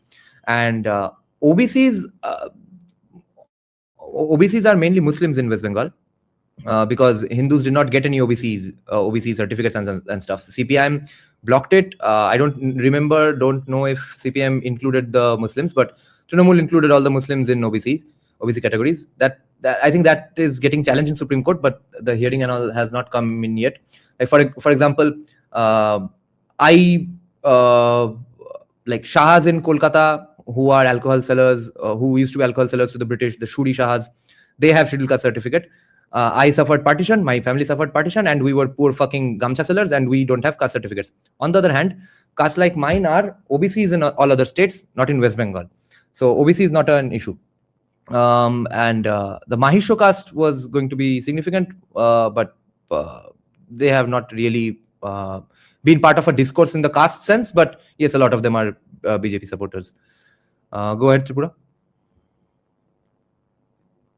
Okay मैं थोड़ा हिंदी में बात करना चाहूंगा. मतलब जब मैंने बोलो। मतलब मैं त्रिपुरा से हूँ तो मैं जानता हूँ कैसे मतलब 25 इयर्स की जो सीपीएम की जो रूल है उसको कैसे मतलब ओवर रूल कर बीजेपी 2020 मतलब 18 में पावर में आया था, ठीक है।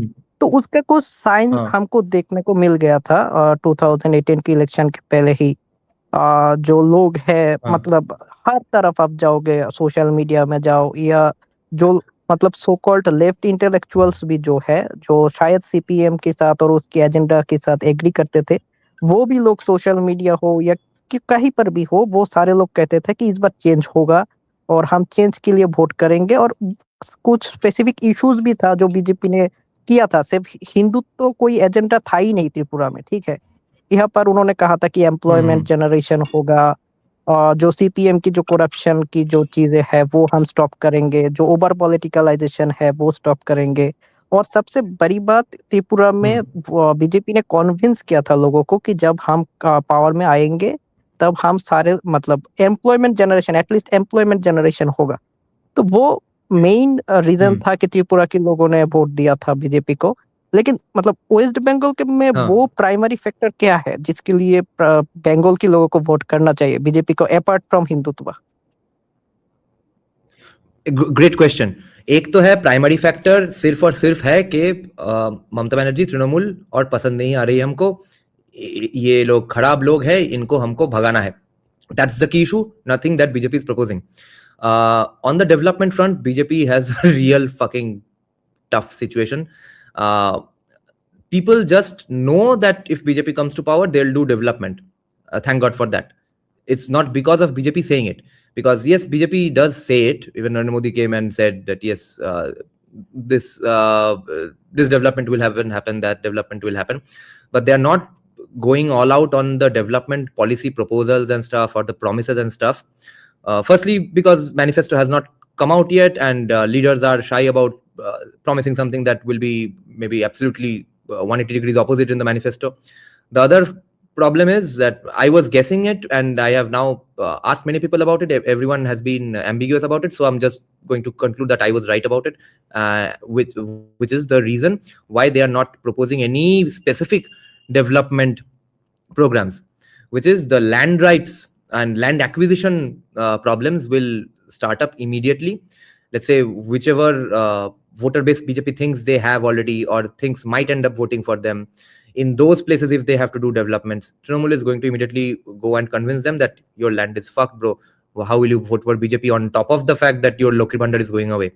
Now, there might be only one saving grace there, which is a lot of people, at least in Shingur, are now convinced that yes, fuck this land, I'm going to sell it anyway, I need some money right now. If that works, then yes, even with the development announcements, BJP will be safe. But other than that, announcement of developments, I to foresee this is going to come down hard on BJP. That's why they're not mentioning those things at all. And you'll have to remember one key difference between Tripura and Bengal, which is Bengal has a Kolkata, Tripura never had a Kolkata. Kolkata's power elite, social elite is hardcore commie. Therefore, that's going to be different in Tripura and Bengal. Because even Tripura, since they are Bengali speaking, a lot of them did take their cues from the Kolkata elite as well. But after all, lack of proximity to power is a thing. Therefore, they change their minds much more quickly. But Bengal is still somewhat dependent on Kolkata. Okay, one last question. मैं इसको पूछने के बाद मतलब ये उत्तर मुझे चाहिए, उसके बाद मैं मतलब आप आगे बढ़ सकते हैं दूसरे लोगों के पास। मतलब मैंने जब त्रिपुरा में जब 2018 में जब बीजेपी आया था तो त्रिपुरा में भी ऐसा हुआ था कि कांग्रेस पार्टी से और अदर जो लेफ्ट पार्टी से लीडर्स, एमएलए सारे लोग आया था बीजेपी में, ठीक है, सीटिंग एमएलए आया था। तो और बाकी सारे कम्युनिस्ट कैडर्स भी मतलब टूट टूट के बीजेपी में आ रहा था। तो इधर तो ऐसा कुछ मतलब ऐसा तो नहीं हुआ कि मतलब पार्टी मतलब न्यू कोई आया है, ज्वाइन किया है। तो मतलब जो बंगाल में होता है ना, मतलब नया कोई आया है तो उसके साथ थोड़ा डिस्क्रिमिनेशन कर लेना और ऐसा एक नैरेटिव खड़ा कर देना कि मतलब नया लोग आ गया है, वो तृणमूल में भी करप्शन किया है, इधर भी करेंगे। तो त्रिपुरा में जो बीजेपी था मतलब एक मतलब शायद ये एक कारण हो सकता है कि ये थोड़ा छोटा स्टेट है, बट यहाँ पर बीजेपी ने इसको बहुत अच्छे से हैंडल किया था। मतलब जो लोग बाहर से आया था उन लोगों को बीजेपी ने ऐसे हैंडल किया था कि जो मास है, जो फ्लडिंग वोटर्स है, उसमें कोई नेगेटिव मैसेज नहीं गया था कि बीजेपी इन लोगों को लेकर फिर त्रिपुरा में भी करप्शन अब एस्टेब्लिश कर देंगे। लेकिन सेम चीज वेस्ट बंगाल में क्यों नहीं हो रहा है? जो भी लोग तृणमूल से या कोई दूसरे पार्टी से आ रहा है, हाँ, साथ ही साथ उसके साथ कुछ बदनाम जुड़ जा रहा है, और बीजेपी ऑर्गेनाइजेशनली उसको ट्रैकल क्यों नहीं कर पा रहा है? ये एक मेरा क्वेश्चन। हाँ, good question, very good question bro. Tripura में बीजेपी का एडवांटेज था कि जो लोग अलग पार्टी से आ रहे थे वो उतना वायलेंट, उतना करप्ट नहीं थे as much as Trinamool. Therefore, people are going to be absolutely pissed off with BJP as they were in 2021 when they are seeing that their own party guy, they used to vote for that guy, albeit reluctantly, and that was the guy who was doing the violence, doing the corruption. That guy is now in BJP, and I won't even get Loki Bhandar. Why the fuck will I vote for him? So this time around, they have so far not made any significant Trinamool guys come to BJP. They will probably, after the SIR stuff is done, when candidates are announced, you'll see definitely some Trinamool faces. Not significantly, I think, although a lot of consultancy firms that BJP is known to take seriously is going on proposing Trinamool faces overwhelmingly based on data. But I think BJP won't take them seriously this time. But if they do that, if they take again all the Trinamool corrupt people into BJP, they are going to get, I think, deservingly screwed this time again. But some of them will have to come, of course. If BJP gets 100, 110, 120 at best, so yeah, 20-25 तो खरीद के चुतियों को लाना ही है. But that will be at least for a broader, larger good cause, but not starting out the battle with those corrupt people in the first place. Okay, thank you very much for your answers. You can talk with others and give them chance also. Yeah. Okay. Anybody else has anything to add on Bengal or UGC? Otherwise, now we'll go home. Bengal question. Yeah. So I have something to add. Yeah. Okay, Anand, you Okay, can Anand. go first. Yeah, Anand, ask the question. Abhay go first. No, go. No, Abhay, go first. Wow. Okay. No, I won't make any personal attack. But someone asked a question that someone asked a question on the chat. It was Ash Ketchum, I guess. He said Abhijit Iyer Mitra's argument is affirmative action in India is important because the people who are getting affirmative action are in majority, while in America it does not apply because the people who are asking for affirmative action are in minority. That is the black. First of all, it is not true. The core, the main people who were meant to be given affirmative action are still in minority. They are around 20%, 21%. That is the scheduled caste and scheduled tribes. OBC were not even in the consideration at that time. Okay. So if you think now, what is the stand of Abhijit Iyer Mitra on OBCs? That's a different discussion. You can tell me. Second point, he also criticizes the idea of affirmative action and equitable representation in South Africa for blacks. They are in majority. Why does he oppose it? It has to do with white validation. There is no other reason for it. There are these people who want white validation. So that is one point I wanted to make because someone asked this question. As far as Bengal is concerned, I feel that lower castes in Bengal want to vote for the BJP. But I want to understand one thing. What is the difference between Tripura Bengali and West Bengal Bengali? Do you think there is a big difference? Consumption pattern. West Bengal, yeah, Kolkata is semi-British global citizen consumption pattern. A lot of Bengalis emulate that, not the entirety of Bengal. The large section of Bengal which does not emulate Kolkata is exactly like Tripura. There's no difference there. Past wealth, ये सब भी तो matter करता ही है. remnant wealth. So Tripura was not much influenced by Kolkata elite, like that elite, that high Hindu Bengali elite, that high Hindu culture of Bengal. No, Is that what you're saying? they did not emulate. No, they did not emulate the consumption pattern, but they emulated them. Whatever they said is seems to be right, etc. Which is why CPM was there as well for so long. Okay, I got my answer. Okay, Anand, go ahead. I have an interjection. Okay, so, by the way, now- so the first point he was making against AIM, saying affirmative action is not should be okay in India because they're the majority. The narrative that I think everyone's accepted. I don't know if this was historically accepted or is this like a recent thing that RSS has been saying, that all these like majority of the economy was controlled by the higher caste and everyone else was oppressed for 2000, 3000, pick a number. Like, do you think this is a recent trend in RSS or has this always been the case? This has always been the case. As RSS has just been a little more. RSS always believed that No, yes, but- atrocities happened, but now let's not do this anymore. No, but the point is, initially, a reservation was meant to be given only to SC/STs. There was no category called the OBCs. And if you go by the caste census, the last caste Yeah. census, the SC/ST population Caste, is around yeah, go 20 to 23% of the entire Indian population or the Hindu population. Then on what basis is he saying that in America, affirmative action should not be given because the people who would benefit from it are in minority, but in India they are in majority? On what basis is he saying that? Does he also support OBC reservation? Then he can say that majority of the people have been sort of neglected.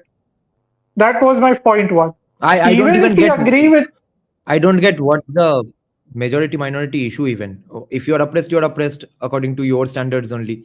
So how does it matter if no, you're his a point is minority or majority of the majority? people were oppressed in India. Okay, and then my second point is, So- if Yeah, we go on. go by his majority argument, then why does he criticize South Africa for their affirmative action and for whatever DEI and reservation and representation did it? That was my point. I know why. क्योंकि वहां पे whites ने blacks को पानी नहीं पीने दिया for about 100 years और यहाँ पे 5000 साल, इसलिए 5000:100 का रेशियो है, इसलिए that's what they believe in. So okay, Anand, yeah, go ahead. Yeah, so he reminded me of what I wanted to say, and unfortunately, it's also about AIM again. So I was like watching this debate about temple freedom. Okay, and then AI makes a stupid comment. He's like, and this pissed me off actually a little bit. I normally don't get angry with him, but this actually made me angry. And he says, I have to agree with the communists on this topic. I'm like, first of all, why are you agreeing with the communists on anything? I mean, it doesn't matter what they're saying. Don't agree with them. This bolsters their stupidity. Okay. Second thing, the confidence in his stupidity. Sorry. Then he says, there's a lot of casteism that can happen. I'm saying this doesn't stop you from creating a central law that prevents the casteism from happening. You create an SC/ST Act, you create reservation, you create so many different things.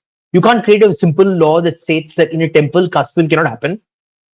And the framework for how to prevent it from happening, is it so bloody complicated for you? A person who study abroad and acts like he knows all the bloody things in the world. And I think it's so difficult to do that. Like, I'm sorry, that's the easiest thing to do. You create the blanket law saying if in a temple you can't do casteism. People have a right to pray to the deity if you're Hindu. That's it. What's so complicated in this? I mean, I don't understand. Is this like fucking rocket science? These people act like it's bloody rocket science. It's not. It is simple. It's simple, basic dignity argument. Even now, you go to Tirupati, no one bloody asks you, oh, what is your jati? Can you please tell me? They didn't ask you bloody last name. Like I can be literally go one day I can go with my go bleach my skin and go. Next day I can go really stand in the sun for Anand, 100 days. Get nice and chocolate color and go in, and no one will know the bloody difference. Like, ये no, bullshit Anand, I argument have क्या है? heard that the reason you're supposed to go bare chested is so that they can see whether you have a janu or not, and therefore you will be extra respected and stuff. No, if the temple says you have to have a janu, you have to bloody have a janu. You let me go into a mosque with my chaddi. I want to walk into a mosque with my chaddi. I want to walk. I have a right to walk. I want to walk into the Vatican. I want to walk into the Vatican with just my briefs. How dare the Christians? Christians say, all Christians are equal. I want to walk into the fucking Vatican with my chaddi. How dare you oppress me as a believer in Christ? I want to walk into the Pope's office with my chaddi on. Only my chaddi, nothing else. Yeah. What a stupid argument is this? Yeah, religious freedom of the temple to perform religion as they please, तो वो तो broader argument है ही. वो temple अगर is an नहीं institution. किया जाए तो that opens so many floodgates. They don't let you go into a freaking boat club without wearing bloody full pants. And if you're not part of the club clientele, the counter argument here from AIM would be, what amount of religious freedom should a temple have? Can you therefore rape and murder someone inside the temple as well, just because some obscure Hindu text said it? Then the right wing would say that no, because that contradicts with other fundamental rights and stuff. But then the fundamental rights also say that casteism should not happen to you. Therefore, it cannot happen in the temple as well. No. Hold on. Why is not hold on? Also let them fight. No. I have a counter for this. Let me explain to you very clearly. It's very simple. Okay, an attack on a citizen's bodily autonomy inside a temple is wrong because you're attacking the citizen. The citizen did not choose to be taken to a temple and butchered and murdered or whatever. That's unacceptable, right? At some point, you have to give the citizen the right to choose. If a citizen feels that a particular place is oppressive to them, don't go there, man.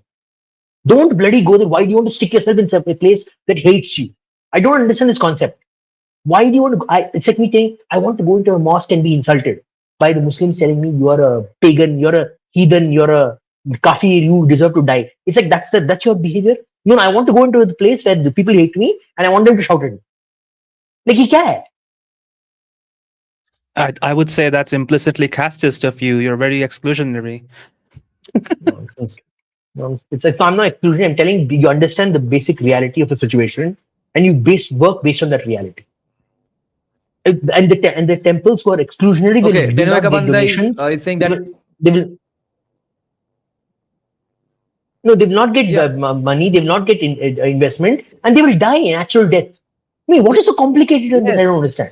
There is a very, very, free market principle that can be applied to that will be inevitable in temple freedom, in a post-temple freedom world.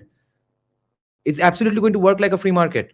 Exactly. And Tenoe ka bandha is metrics here, man boobs entry not allowed. Tab to bhai, most purohits, babas, maulanas, no one will get to enter their religious spots. I think we can have an easy solution for this one, because as far as I'm concerned, most of the Shakti Peethas and temples in the eastern part of India are not under government control. So has the casteism increased here in those places? I don't think they have. So that is not a very valid argument in that way. But one thing I apprehend that if temple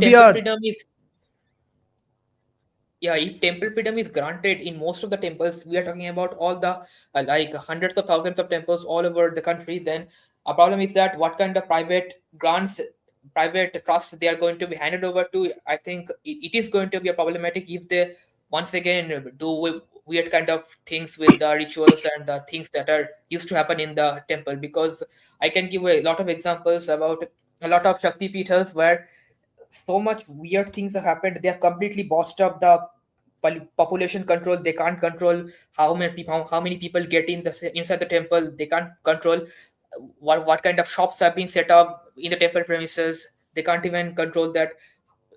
that simple thing that how much time it takes to do a proper puja, that so much population overpopulated these temples have become. So that is one problem that I think that is going to increase. So that is my Yeah. fear. That's else. There is And one more thing about counter argument to genuine temple thing. freedom based on the Shakti Pithas being free actually, or any other temple that's free in West Bengal or Eastern India, is that ये जो argument है कि temple freedom होने से हिंदू बच्चों का prosperity होगा या फिर Christian conversion रोक पाएंगे, वो तो नहीं हुआ temple freedom दे के भी. Temple freedom होके क्या उखाड़ लिया in temples ने, that would be a counter question. And on the other No, hand, I don't agree. temples are free. I don't These agree. temples are free, but they see, even despite that, they have stopped the Bali Vidan, the Pashu Bali in the temples. One prime example is Dakshineshwar. Dakshineshwar Bali used to happen until 2005. After that, a new guy came in the trust and he gave weird kinds of arguments and then stopped the Bali, despite the objection by the priests and the Maharaj of the Arcade came and all those people. So this has happened. This is documented. So what are we going to do about it? So a simple counter to that is very simple, Niranjan. Temples outside of India are free, completely free. There's no casteism there, like zero casteism. To any temple in the world. No, casteism is not the problem here, Anand. No, let me finish. Casteism is not there here also. No, very simple. It's a simple counter to AIM's position. Temples outside of India are completely free. They're run by only the devotees of that particular temple. The custodians of the temple run the temples completely. I don't care about AIM's argument. My argument is not AIM's argument. Mushin, 1 second. Let me finish the second point. Second point is they are able to support their community using temple funds. They are doing it. Any temple you go outside of India, they're able to support their Hindu community. The problem is that in India, we have a situation where the bureaucrats, plus the government, plus the temples are not free, plus there are other social situations that create a situation where you can't do anything with temple funds. Because even people in India, they're like, oh, yeah. I have a counter to this as well.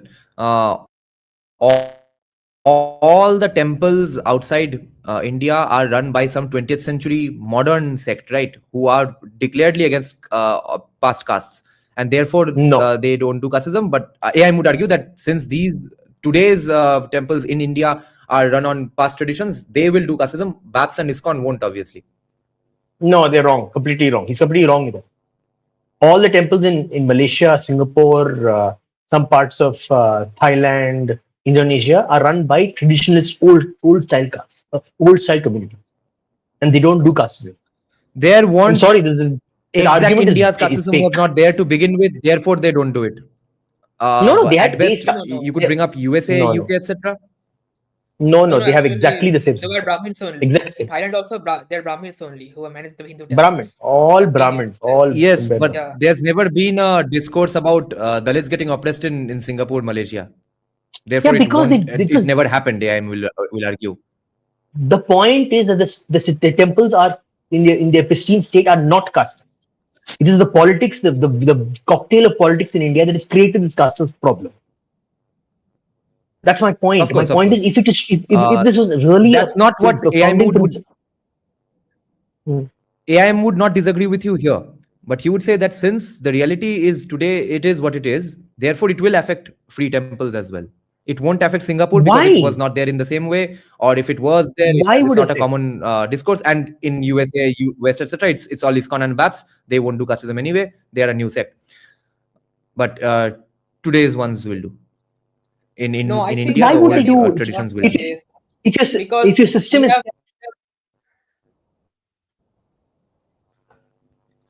We have examples of temples being free in India itself and not contributing to casteist behavior. On the other hand, what is problem is not the casteism that is happening in the free temples already. It is the management problem.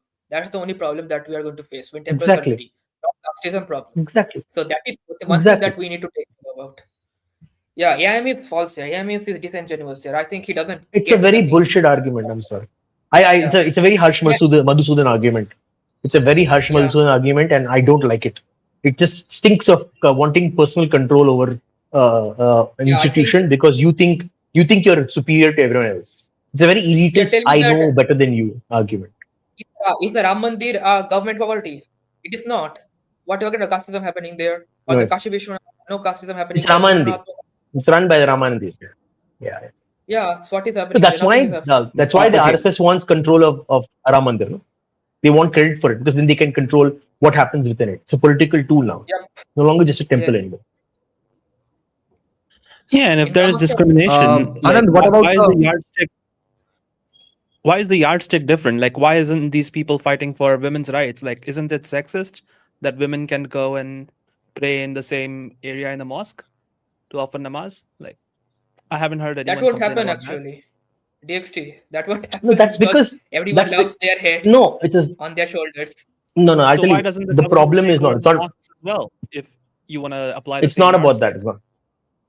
It's not about that. It's for. That's why I say I'm very particular about the two words in our lexicon: appeasement and pandering. We love to pander. Our politicians love to pander. Actually, appeasement is like it's a good thing. You appease certain communities is important. It's a positive thing. But the problem is our politicians pander to hell and back, right? And true appeasement would be providing a central spot all Muslims can pray, regardless of their pasmanda, ashraf, whatever bullshit, and they are female or male, and they can pray in their own way. They don't have to follow the mullah's diktats, because fundamentally, if you are for religious freedom, then however you interpret the religion, you can pray that way. So, for example, if you want to pray with short skirt and you want to pray with your hair open, woman should be allowed to pray to Allah in that way. The mullah has no ability to tell her to pray a certain way. That's my point. If you Anand, really fought for religious freedom, they don't believe in religious freedom. Our politicians do Anand, not believe in religious freedom. Let me be honest about that. Anand, You know, I want to back you up on this one and I want to counter you on this one as well. Both. I want to back you up on the thing is that you're absolutely right that the political parties not appease the pander because they just want to have us under control for votes because they will just hang a carrot in front of our heads and they will believe that we will give you this one, we'll give you that. But at the end, the mechanics, the electoral equation is what matters. That is generally a theoretical thing that happens all the time, but that is not the problem. One thing you mentioned that I want to counter you on is that the ultimate absolute religious freedom. So in Hinduism, I think we can have that argument, but in case of Islam, for example, you can't have that kind of interpretation. Absolutely not. I am not going to let that happen because then any kind of Muslim guy, I think it already happens that any kind of Muslim person will interpret Quran in one way and he will think that my Quran is the way I interpret it. So why not kill all the kafirs around my region? It is extremely restricted. This kind of religious interpretation is because these kind of interpretations might arise, which can lead to this kind of disruptions in society. So I think this kind of freedom no, is I don't think something that's that why. we should not encourage. Because state Wait, will crack Anand. down as Yeah, soon you as that will is done. counter. Wait. No, state can't crack down if you do give them religious freedom. No, counter motion elaborately on this. I'll just add another counter to you as well, which is that issue that the temples in Bengal are free, the Shaktipitas are free, मगर फिर भी conversion वगैरह क्यों रोक नहीं पाए? और थोड़ा बहुत तो दान वान करते ही होंगे, मगर not to the extent that people who are in favor of temple freedom tout temple freedom to be. That it will lead to so much, let's say, goodwill amongst the poor Hindus that is going to be a great thing. As for polymerist making the Dada, point that if anyone ever gone to Kali Ghat, temples. Wait. if anyone's ever gone to Kali Ghat, right में कौन सा building है उसका? Wait. Polymerist is saying that I'm not too sure Dehatis won't discriminate if temples are all free. Yes, Polymerist, they will, but then the free market of templeship comes into the rescue. Okay, the free market principle will be the rescue to that. Okay, I'll just take one interesting point from here, and then Anand and Rishabh can join in. Okay, you all can fight it out. Wait, एक important point I have about Dakshineshwar temple. बारबड़िका का ही comment है. रुको. Barbarika is first pointing out that, okay, my StreamYard is very slow right now. Okay. West Bengal temples is a very bad example of free temples because it's not free. They are run by family trusts, not electoral bodies of devotees. And now he'll give an example. Wait. My StreamYard scrolling is a little slow. Yeah. For example, Dakshineshwar temple doesn't allow audits because the family is highly likely to be siphoning temple funds, allegedly. It's impossible that they don't even get enough donations to maintain the temple. Okay, go ahead now. Okay, so Okay, let's take one quick point this is- about West Bengal temples, because I had this experience recently. Is the same thing with Kalighat as well. First of all, I won't say too much, but if anyone's ever been to Kalighat, go see what building is to the immediate right of it. Kalighat ka mandir se kya sata hua hai. Number two, uh, It's the church. I had I'm sorry. Sure. yes. Number I two, know. matlab, in see, here's the thing. A relative of mine recently visited the Shri Ram Mandir, okay, in Ayodhya. He said that वहाँ पे casteism नहीं है, वहाँ पे classism है, because he was an Australian passport holder, foreign citizens, and any NRI who wants to come in, they get automatic free VIP darshan. So he could get his whole darshan done in 10 minutes, and everyone else was waiting for 3 hours in a line. वो But तो all her of this temple is में है. fine. Exactly. अगर वो सब कर सकते हैं, वो सब अलाउड है, वो सब टेम्पल का रूल्स एंड रेगुलेशंस पे है, तो what is the problem with anything else? Here's the thing, this is I want to make a larger point here, which is this is why we will never be a bloody first world country.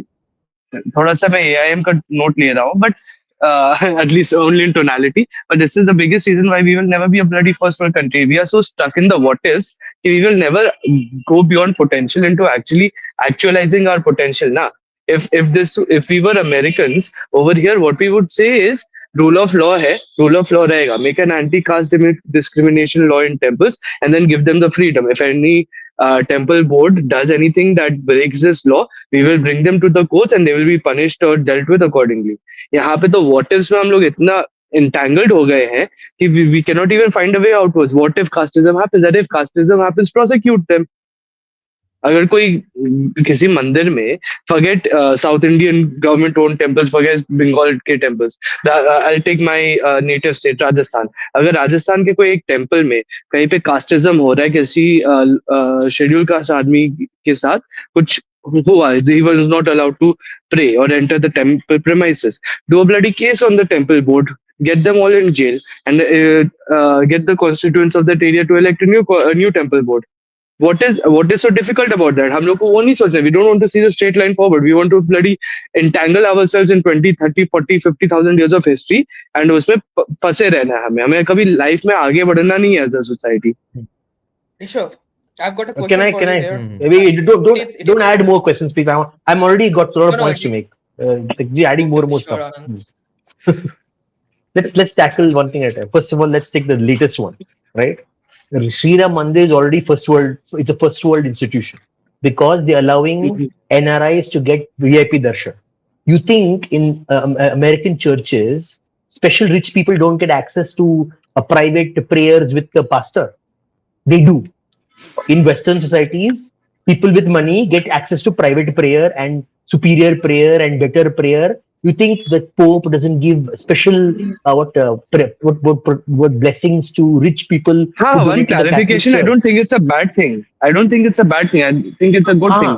I think the whole system ki you cannot linger over there, apna prayer karo aur niklo is a good thing. People will not stay there. People will not dirty that place up. And people who can afford it will go and do the VIP darshan and leave. It will keep the crowd moving. I don't think it's a bad thing. I think it's a good thing. But I'm saying is, why can't you apply the same logic to all of these issues as well? Okay, let the temples decide, and if they do something wrong, prosecute them. No, so second thing, these are the second argument. What's the argument before that? Again, forgot. There's a problem. We're going too fast. The private temple, the people who own the temple, right? How do temples even form in the first place? A benefactor decides to build a temple from his own money. He builds the temple. It becomes an important thoroughfare for people who want to give prayers to that deity. He gets access to more funds. He builds the larger and larger temple. The temple becomes bigger and bigger and bigger. That's how temples get built over time. But you can't simply suddenly say, because you've been donating to this private benefactor for so long, we have a right to tell him what to do, because he literally took the risk of building the temple in the first place. It could have failed day one, and no one could have come. Right? He will never get a return on his investment in building the temple. So devotee doesn't mean only people who are running and praying there. Devotee also means the people who took the risk of building and maintaining the temple for so many decades. So private house, like such built temples, are essentially part of the family, part of the house. It is part of the property. You have participated in their property. That's all you have done, essentially. Anand. Yeah, sorry. ये जो NRI Tamil Brahmin ये foreign return Tamil ब्राह्मण हमको western style capitalism infuse कर रहा है temple economy में, ऐसे पवित्र स्थान में western style capitalism. You are applying every Western style capitalism principle to the temple industry. What the hell, Anand? Yes. तो हमारे But टेम्परेचर कैसे I- colonize right. टेम्परेचर को? Anand, Why do you? like, Why do you use I would Western take side that, Why do you? Anand, but on a Why do you serious note, use I would take Western your side point capitalism? forward. No, but why Exactly. does Niranjan assume it's Western side capitalism? We taught capitalism Yeah, in the it's West. They learned capitalism from us. What are you talking? I don't agree with this argument. Exactly. I would take Anand's point forward, yaar. Not just we took all the gold from the Greeks and the Romans. What are you talking about, Niranjan? We taught capitalism to them. yeah, and not just when it comes to temples being private entities, give them all NBFC licenses instead of like trying to take control of their wealth. Give them NBFC licenses. Allow them to start giving out loans to the communities. Outreach करने के लिए incentivize तो करना नहीं है. यही है ना. This is a difference between Western style capitalism and modern Indian day socialism. We are so stuck in Completely just agree. worrying about the worst case that we don't even have the time to look at what could be the best case. Rishabh, then I have a question License here में to you. करना तो NBFC Completely license agree. दे दो. Ideally, you shouldn't have that also. And temple should be allowed to use their wealth for the community however they want. But ठीक है, licenses realism में भी रहना है. Give them NBFC licenses. Allow them to apply for NBFC licenses. They will not do that. Rishabh, then I have a I question. completely Do you agree. consider temples to be private properties? Then हाँ तो ठीक है. some उनका temples are private private property, property, some are private not. बनता है. if we consider temples to Some are private private properties property. Not all can be. after the freedom of temple has happened, then why can't a private property have caste discrimination? Suppose I don't want in my home, I don't want Brahmins to enter. So can the government stop me from that? No, I'm okay with that. Okay, I'm by the way. personally okay with that. If in your house you want to prevent someone to come into your house, you should have full right to prevent them coming to your house. I'm sorry. If you want to say, Yeah, Anand, get out of my house, you should have right to say that. Anand, get out of my house. Okay, let's Okay, let me answer that in a non-hyperbolic way. देखो यहाँ पे कोई first principles पे laws बनते नहीं है. ठीक है, यहाँ पे जो मन हो गया उस पे लॉज बनते हैं. तो उसी बेसिस पे okay make a law. Temples are private property, but certain public considerations will apply because the general public is open to visit it. Now, there is a difference between a normal temple, your average gali ka temple. I don't want to be disrespectful, but you get my point. Your average temple, which is not, religiously significant, and a temple which is a Jyotirling or a Shakti Peeth. Okay. There's a difference over there. Now, let's leave the Shakti Peeths and all of those out. Let's consider your average mandir over here. वहाँ पे even though it's private property, make a law saying, okay, it's private property, but because it's open for religious purposes, and the people are, by default, if it's a religious place, you're inviting the general public to come in. सबके घरों में भी तो मंदिर होता है. That is not open for the public because it's inside by residents. This is not a residential area. This is a religious area. Therefore, it is implied that the general public is welcome to come and visit over here, not just your family members. या तो ऐसे करो कि पूरा का पूरा बंद कर दो, और अगर खोल रहे हो तो सबके लिए equally खोल दो. Do that law as well, but then do that Then law and then Rishabh- give the temples freedom. Then Rishabh, then my counter would That's be a good point. That's a good suppose point. उस मंदिर में suppose उस मंदिर में अगर किसी भी तरह से कोई रिचुअल का गलत तरीके से रिचुअल किया गया, तो क्या पब्लिक उसमें इंटरफेयर कर पाएंगे कि रिचुअल क्यों गलत हुआ, तो फिर हम उसमें नहीं, नया पुजारी को अपॉइंट कर पाएंगे? क्या ऐसा कोई लॉ आना नहीं। चाहिए? तो फिर कौन डिसाइड करेगा सही रिचुअल क्या है हिंदुइज्म में? I am concern with my religion, not with Abrahamics. कौन डिसाइड करेगा सही Yes. रिचुअल क्या है? Then मैं डिसाइड करूंगा. मेरा मंदिर है, मेरा मठ है, मेरा पंथ मैं है. अपने मंदिर में ब्राह्मण्स को घुसने नहीं दूंगा. अगर तुमको ये रिचुअल्स के बारे में तुमको अगर प्योरिटी नहीं मेंटेन कर सकते, तो तुम कौन आ सकते कौन जा सकते, उसमें प्योरिटी मेंटेन करना पड़ेगा. दोनों चीज को तो फिर तुम एक को करोगे एक को ना करोगे, ऐसा तो नहीं होने वाला. Mushin, over here, then that becomes two different things, right? Okay. That becomes two different things. By rituals, you mean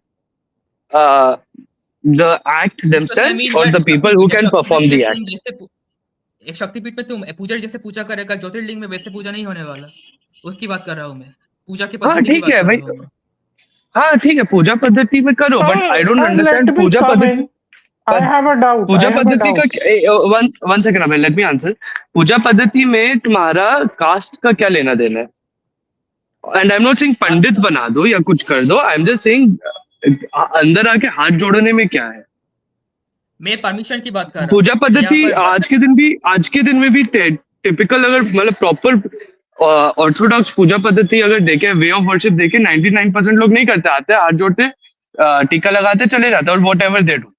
okay, anyways that is not happening. I'm not talking about the puja done by people. मैं बात कर रहा हूँ कि जहाँ विग्रह का पूजा खुद पंडित जी कर रहे हैं मंदिर के अंदर, उसकी बात कर रहा हूँ मैं. असली पूजा की बात कर रहा हूँ. वहां पर अगर कोई गलती हुआ, जैसे मैं एक उदाहरण देता हूँ मैं तुमको, जैसे दक्षिणेश्वर में मैंने कहा था कि वहां पर बलि विधान 2006 तक वहां पर चल रहा था, लेकिन उसके बाद जो नए ट्रस्ट के लोग आए उन्होंने बलि विधान तो बंद कर दिया. उन्होंने ऐसा किया कि पशु बलि तो दूर की बात, वहां पर जो सब्जियों का बलि होता था उनको उसको भी बंद कर दिया उन्होंने. ऐसा अद्भुत चीज है ये. हाँ ठीक है, काम करो, दक्षिणेश्वर के आसपास बहुत जमीन है, खरीद के नया मंदिर स्टार्ट कर दो जहाँ पे बलि प्रथा कर लो. दक्षिणेश्वर कोई स्पेसिफिक रिलीजियस प्लेस तो है नहीं. कालीघाट में भी सपोज अगर पहले होता था, बंद हो गया, वहां पे बगल में तुम मंदिर खोल के शुरू कर दो. Bye out that church. Then for example तुम कह रहे हो कि if a mandir is a private property, then it should be completely privatized.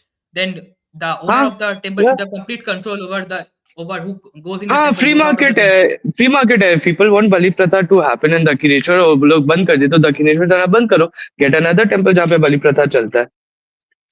No, but let's be honest. Historically, Hindus have practiced free markets in their temples. It's very simple. You look at all the kingdoms. The temples that succeeded were ones that attracted the most number of devotees. It's simple. So the Cholas themselves, when the Cholas built temples, they built temples in such a way that they could access largest number of devotees. And they built many temples. They didn't build one or two temples and invested everything in that. They built a lot of temples, and different temples had different number of devotees. This is just the reality of the situation. And they didn't say, all Vaishnavas will only go here, only Shaivas will only go here. They went to where they wanted to go, and each place got the devotees that they wanted to get devotees. And ultimately, the one that succeeded became bigger, the one that didn't succeed remained smaller. This is Tamil Nadu, so many temples. Because they had so many different varieties of temples. That's the point. You have to allow. It doesn't matter. I mean, if go ahead. I have a doubt. Like there is a concept. This applies to, I guess, restaurants and all. That is private institution with public character, something like that. That is in restaurants. If I'm not sure, but just clear my doubt if I'm being wrong. कि America जैसे देशों में racial discrimination के against laws है, okay? They apply to places like restaurants. कि though restaurant is a private property, but you cannot stop anyone from getting your services on the basis of their race. ऐसे कुछ laws है, उसको discrimination में गिना जाता है. It is private property. No. It is It's owned by the owner, but because the services are public in nature, therefore you cannot discriminate. ऐसा कुछ मैंने सुना तो था. लेकिन the house has the right to throw you out if you behave badly. Actually, the restaurants. No, not just behaving badly. Let me clarify this. There is a very interesting debate going on in the US as well, because the right to deny service is a debated topic, right? So the Democrats and the liberals believe that the right to deny service is not a good right; it's discrimination. But on the Republican side, they say that the right to deny service is a fundamental right. So, for example, if you are running a kosher restaurant, and someone comes in with pork, can you deny their right to be in your restaurant? Of course you can, because on a basis of some particular rule, they can't walk into your restaurant, and you can deny service. So what happened recently? The one black guy came into a ISKCON restaurant, and he went around saying chicken. He took out a burger and he started eating chicken in front of the server. So it's an important discussion. Can you just go into any space and just say, I'm going to break the rules of that space? Where is fundamental right, your fundamental right stop, and where does the other person's fundamental right start? So it's the same thing with temples. The temple is not just your space. It is a space for multiple people. It is a space that people have agreed on. This is what the space is over time. The character of the space changes over time, and if the character of the space changes, there's something that doesn't suit you. You can't go and force that space to change to what you want. So then everyone will start doing the same. No, And then no. that space My becomes point is very simple, chaos, Anand. anarchy. My point is very simple. That here you said that in a vegetarian restaurant you cannot eat chicken, or you cannot break the rules of the private property that is restaurant. But I'm not talking about I that. said the debate going. I am I'm saying saying the that debate going. if you are being discriminated against for your race, let's say if a restaurant puts a signboard says black people not allowed, would that not come under discrimination? Because I think there is In a some, debate on this in some, that i- it's a debate. Yes, in some states, right? In some states, right? yes, Is that what you're saying? yes. In some Yeah. states, So the in some states, yes. concept that is up, the concept that applies here is, I think that is what the concept is, that these places are private in ownership but public in character because they are providing services to people. Therefore, those rules apply where you cannot discriminate against people on the basis of their caste, race. No, So I'm saying, that is is fine. that rule being applied to temples here? That No, the I agree. ownership of the temples is with private players, but the nature of the temple is public in character. Therefore, you cannot discriminate between people on the basis of their caste. Is that the rule That being is applied fine. here? That is a debate to be had, and they can easily frame laws based on this topic. The problem is people like AIM saying we can't do anything. We should not allow them freedom because it's like this concept. Okay, there's a campfire. There's wood in the campfire.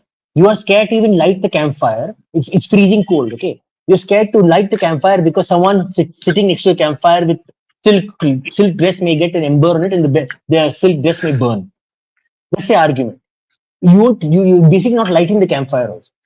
So the point is, you let the temples be free. You create a system and protections where the silk dress doesn't get burned by the campfire, or in this case, discrimination doesn't happen to illegitimate places where people should be allowed to enter. That's my point. So you have to create a I framework. think You can't be like, no, I won't even start. BJ, I was not even talking about AIM's what do you say argument. His argument is like because we have accident on streets, therefore we should not allow people to drive cars. That is his argument. That's a stupid argument. That's my point. That is the We should not mentality allow of the temple Indian freedom bureaucracy, because there na? will be class discrimination. Exactly, that is the Sorry? mentality of the Indian bureaucracy today. मैं बोल रहा हूँ that is the mentality of the Indian Yes. bureaucracy today. बाबू परिवार Then से we आता है can तो have बाबू की तरह ही सोचेगा. the temples as well. And it's not Then just, and it's not just in temple. It's not just in temple. Everything. For instance, if Literally temple everything. try to deny people of certain caste, then rules need to be formed based on that. But then I can argue that it is also government intervention in a temple, private property. If you want to deny people, the right to Mushin, deny- repeat the point once. Your voice was not audible for the first few words. Yes, I want to ask that if you are going to deny any private institution the right to serve or deny people any service, then it is also government intervention. So it is not complete freedom from the government's clutch. That's my argument. And then if you are not going to have complete freedom from government's clutch, then what is wrong in asking for the government to intervene in the process in which the services are being provided? That's my argument is. Okay, Mushin, I'll answer that. See, if you go out, if you're in Goa and you go to a beach and you get a sunburn, तुम chemotherapy नहीं करवाओगे, right? तुम sunscreen लगाओगे. That is the argument. Just because, it's just like, okay, you cannot have total, complete freedom without having discrimination. Like, काम करो, मत ही करो. That does not work, right? You have to have these certain sets of boundaries. We have to understand this one thing, and it's a larger point. Every law is a restriction on our individual liberty. We humans are intrinsically free people, but because our freedoms will clash with other people's freedoms, we set certain boundaries to our conduct, and that is how we create a society. That is the very basis of how a society is formed. उसी का encodification is our constitution, and our laws. इसीलिए it's called the social contract. Now, अब वो social contract का एक part है कि हमें caste based discrimination नहीं करना है, which I personally think it's a good thing. और अगर तुम्हारा, like Abhay said, private places with public characteristics, if you're inviting the general public into your private place, then you cannot pick and choose कि कहाँ से क्या किसको ले सकते हैं, किसको नहीं ले सकते हैं. It's not your private residence. You're opening it up to the general public. So you will have to have certain protections, and you will have to have the general rule of law in the country being applied to you. And already it is the law of this country. There's already a law in place that prohibits any kind of casteism within temples. That is already an active law. Private temple ho ya public temple ho. If it's open to the public, people from all backgrounds, as long as they are of your religion, can come and enter over there. My whole point is, and this I'll tie this back to your previous question about the rituals as well. My whole point is, agar ye already law hai, why is that not sufficient enough to deter casteism or prosecute casteism if and when it happens? Now, coming to your point about the rituals, that is completely the private responsibility, or it's the responsibility of the private party that controls the management of that temple. अब वहां पे I agree, if it happens कि a temple starts doing things that you do not like, okay, it goes both ways. अगर हमें liberty देना है तो liberty देना है, not just when you agree with it, but also when you don't agree with it. If you want to take a stand on first principles, you have to take a stand on first principles. You cannot abandon it when you don't like it. तो तुम्हें उस time पे भी मानना होगा when the temple management does not does something that you don't like. What is your recourse Okay, to it? Rishabh. There's no legal recourse. There's a societal recourse. Ki you create your own separate institution. Yes, sir. Yeah, that free market Western style capitalism principle so definitely works. I have a counter from the perspective of Anand here. I know what his argument is here. I'll make that point and let Anand also contribute to it. First, this is one interesting point from Saurav Nayak here. But I'll just, it's funny that Rishabh brought out Goa in the conversation. I was about to make this point for the last half an hour. The richest fucking state in the country, GDP per capita $5,000, which is practically first world in most of its parts, has had temple freedom from day one since it got its independence in 1961. It has had UCC from day one, from 1961, and its Christian population in 1900 was 54.8%. It has forever gone down. 51 में 42%, 1981 में 31%, 2001 में 26%, आज 2011 का census में 25.1%. लौड़े कहाँ का casteism हुआ वहां पे? क्या का?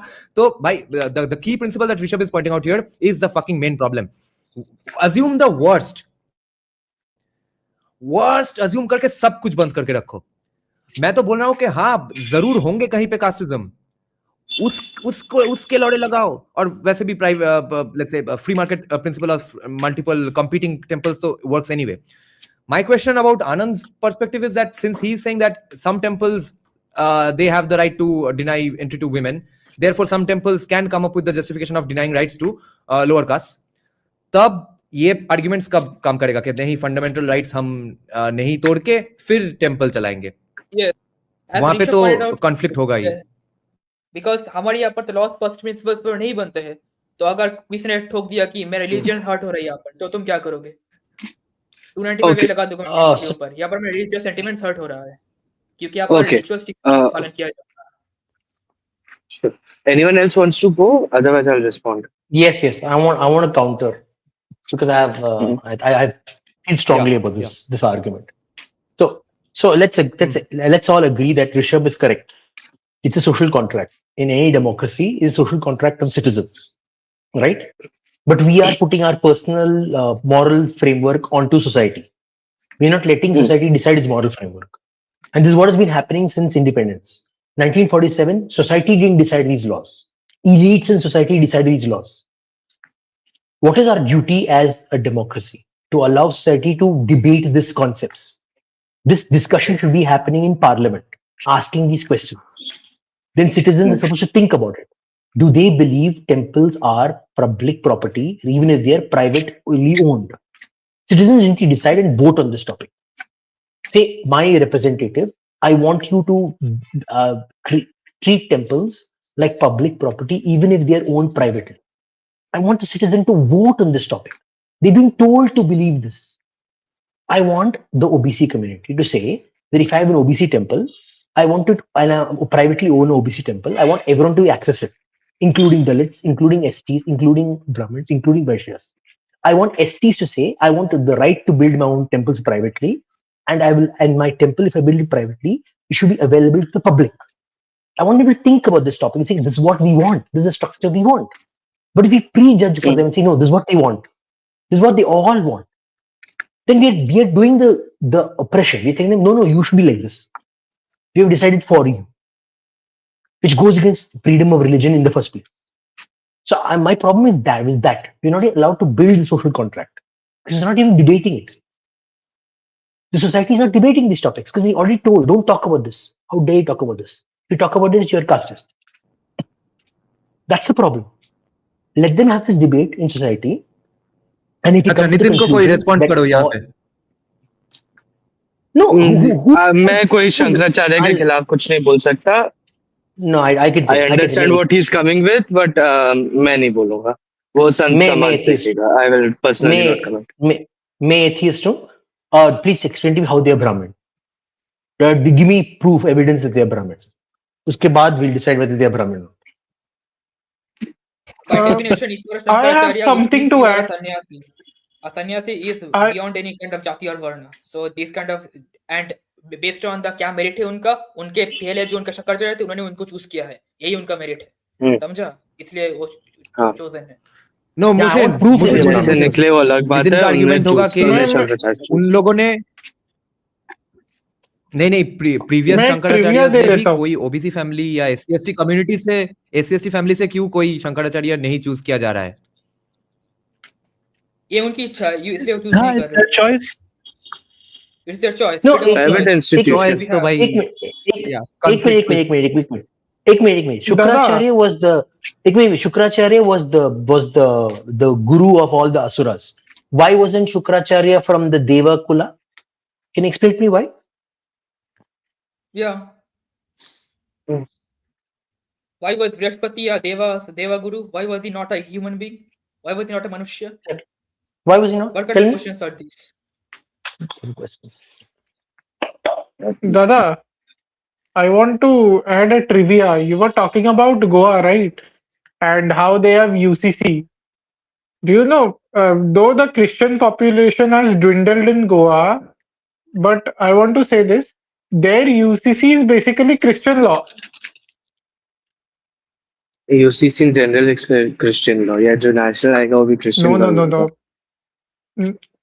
No, I'm not talking about that. Their UCC and their marriage rituals in that UCC is clearly Christian law, that you have to get a certificate from the church or something. So even then the Christian population has dipped in Goa, which means if you give more freedom to people, they will go towards a better idea or what they think is better. Even if you give a law which is supporting Christian institution, the Christian population dwindled.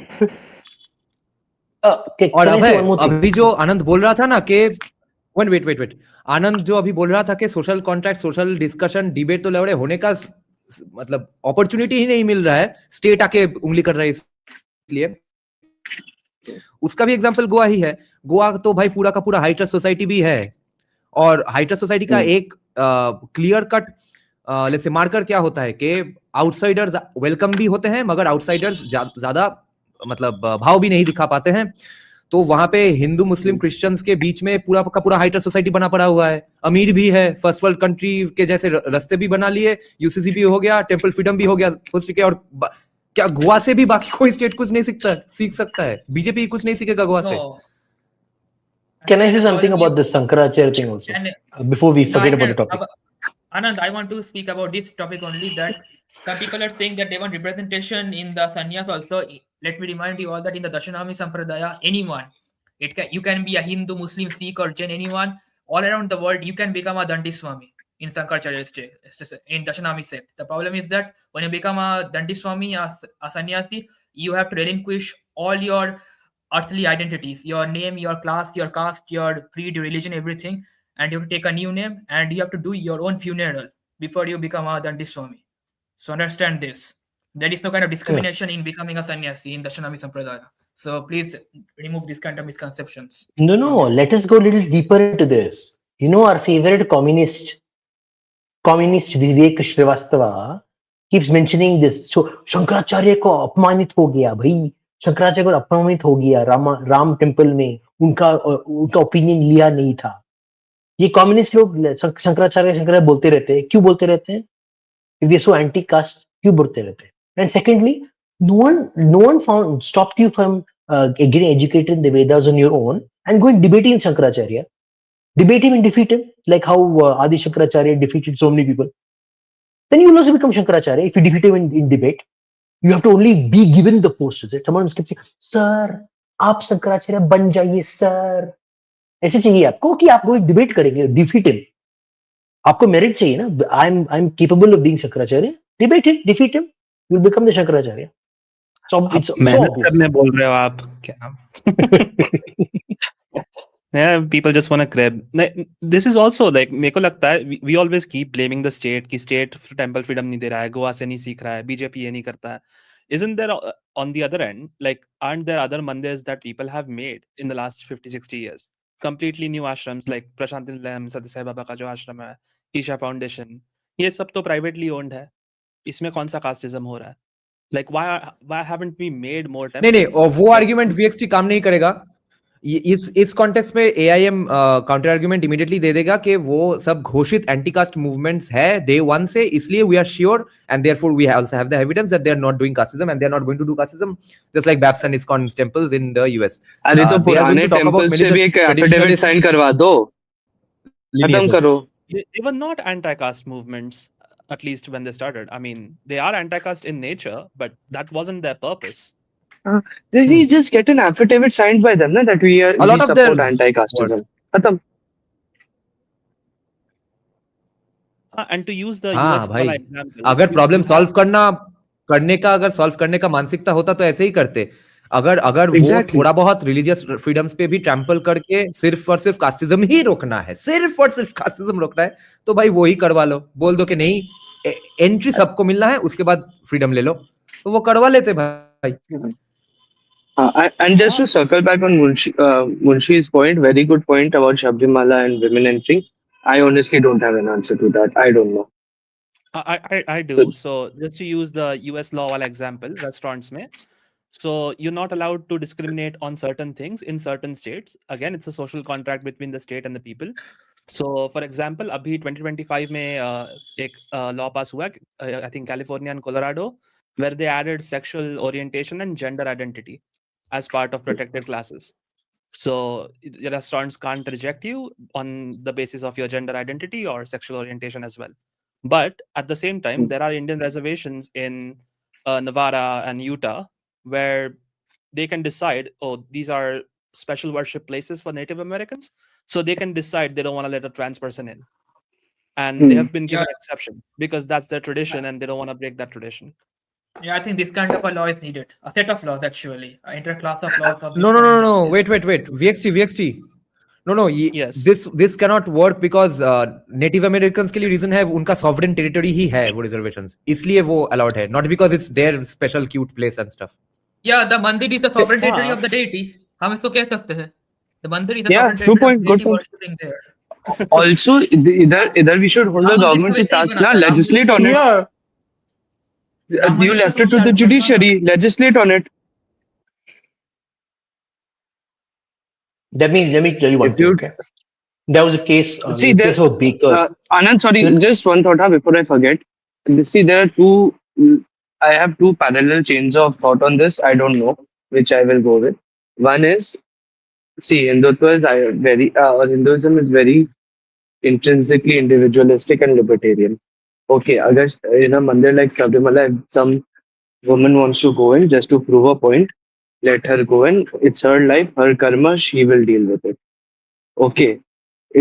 अगर पाप लगना है, if it is wrong, अगर पाप लगना है उससे पाप लगेगा, तुम्हारा क्या जा रहा है? That is my first line of thought. नहीं. If Let me you're give you a counter a argument to that. if you're a ये तो faithful, ऐसे एक second, let me No, finish my it's point. about the deity. It's about the deity. It's not about I the totally get your point. women or I man. totally get your point. So let me It's finish my about the thought. Let me deity. finish. हाँ, let me finish my thought. देती श्राप देगा. हम क्या कर सकते हैं? That is my first chain of thought. Okay, my second chain of thought is the deity's wishes needs to be respected over everyone else, because under Hindu law, and this is precedent in India, that deities जो एक मंदिर में विराजमान है, they are a legal entity, and that temple is their private property, and so they can, based on their customs through their custodians, which is a temple board, place certain restrictions on entry or exit, or rather just entry of people in certain ways, certain clothing, attire, certain gender norms, and all of those things. That is my second line of thought. But over here, I'll defer to what Anand said. This has to be a broader social consensus. I don't know which of this is the right way forward. I totally get your deity का point है कि the deity, you're insulting the deity जिसने ये वचन लिया था कि I will not even look at a woman of a certain age, and that is the source of the power of that deity. I totally get that point. But अगर पाप करना है तो पाप उस पे ही लगेगा, पाप का श्राप उसी पे लगेगा, कर्म उसी को भुगतना होगा. That is my first chain of thought. Second chain of thought is legislate on it. Nothing you can do about it. Can I counter this statement? Sure. Yeah, and just to this is a very preliminary thought that I had, so nothing like concrete. Open to ideas on this. No Can worries. somebody please ask Saurav to Google the word Wakaf for the comment he No, made? hold on. Forget about wakaf. Comparing a temple to a masjid is first of all ridiculous. Masjid is a space Yeah. like my parking lot is a space. The masjid has no sanctity. They don't do ritual. Masjid They don't is do just a ritual place purity. for congregation. It is not That's all. a sacred place. It has no sanctity. Zero sanctity. To compare It the is place against of Islamic law if you consider a masjid a special place. Exactly. Yeah, that's To idol compare worship. it. Yeah. So my point is, let me make the argument of the earlier thing about hey, कहाँ गए थे भाई? I lost track of that. Array. I'm lost. Let me give a second. So by the way, I had a counter to your first argument as well. You were saying कि जो भी है कर्म करने दो. If a woman wants to go, let her go, because जो भी पाप है वो deity खुद देख लेगा. But by that logic, wouldn't you say if someone wants to go and destroy a temple, let him go and destroy the temple, because जो पाप है वो भगवान देख लेगा. Why should I go and defend the temple? I'm अरे ये just तो extreme case हो taking it गया. to its logical Basically. conclusion. वापस से वही एक्सट्रीम वाला बात हो गया ना. Yeah, exactly. I'm We can taking make it the to the argument. logical conclusion, but at some point We you can have make the to argument defend the that temple and the customs. yeah, someone tries to desecrate a temple by throwing non-vegetarian item in a temple, taking questionable things in the temple premises. This kind of arguments can be made as a counter. Yeah, so you need certain Yeah. laws that you need to respect the place, and even if you don't respect the religion, at least there are other people who respect that place. If you don't Yes. like it, don't come there.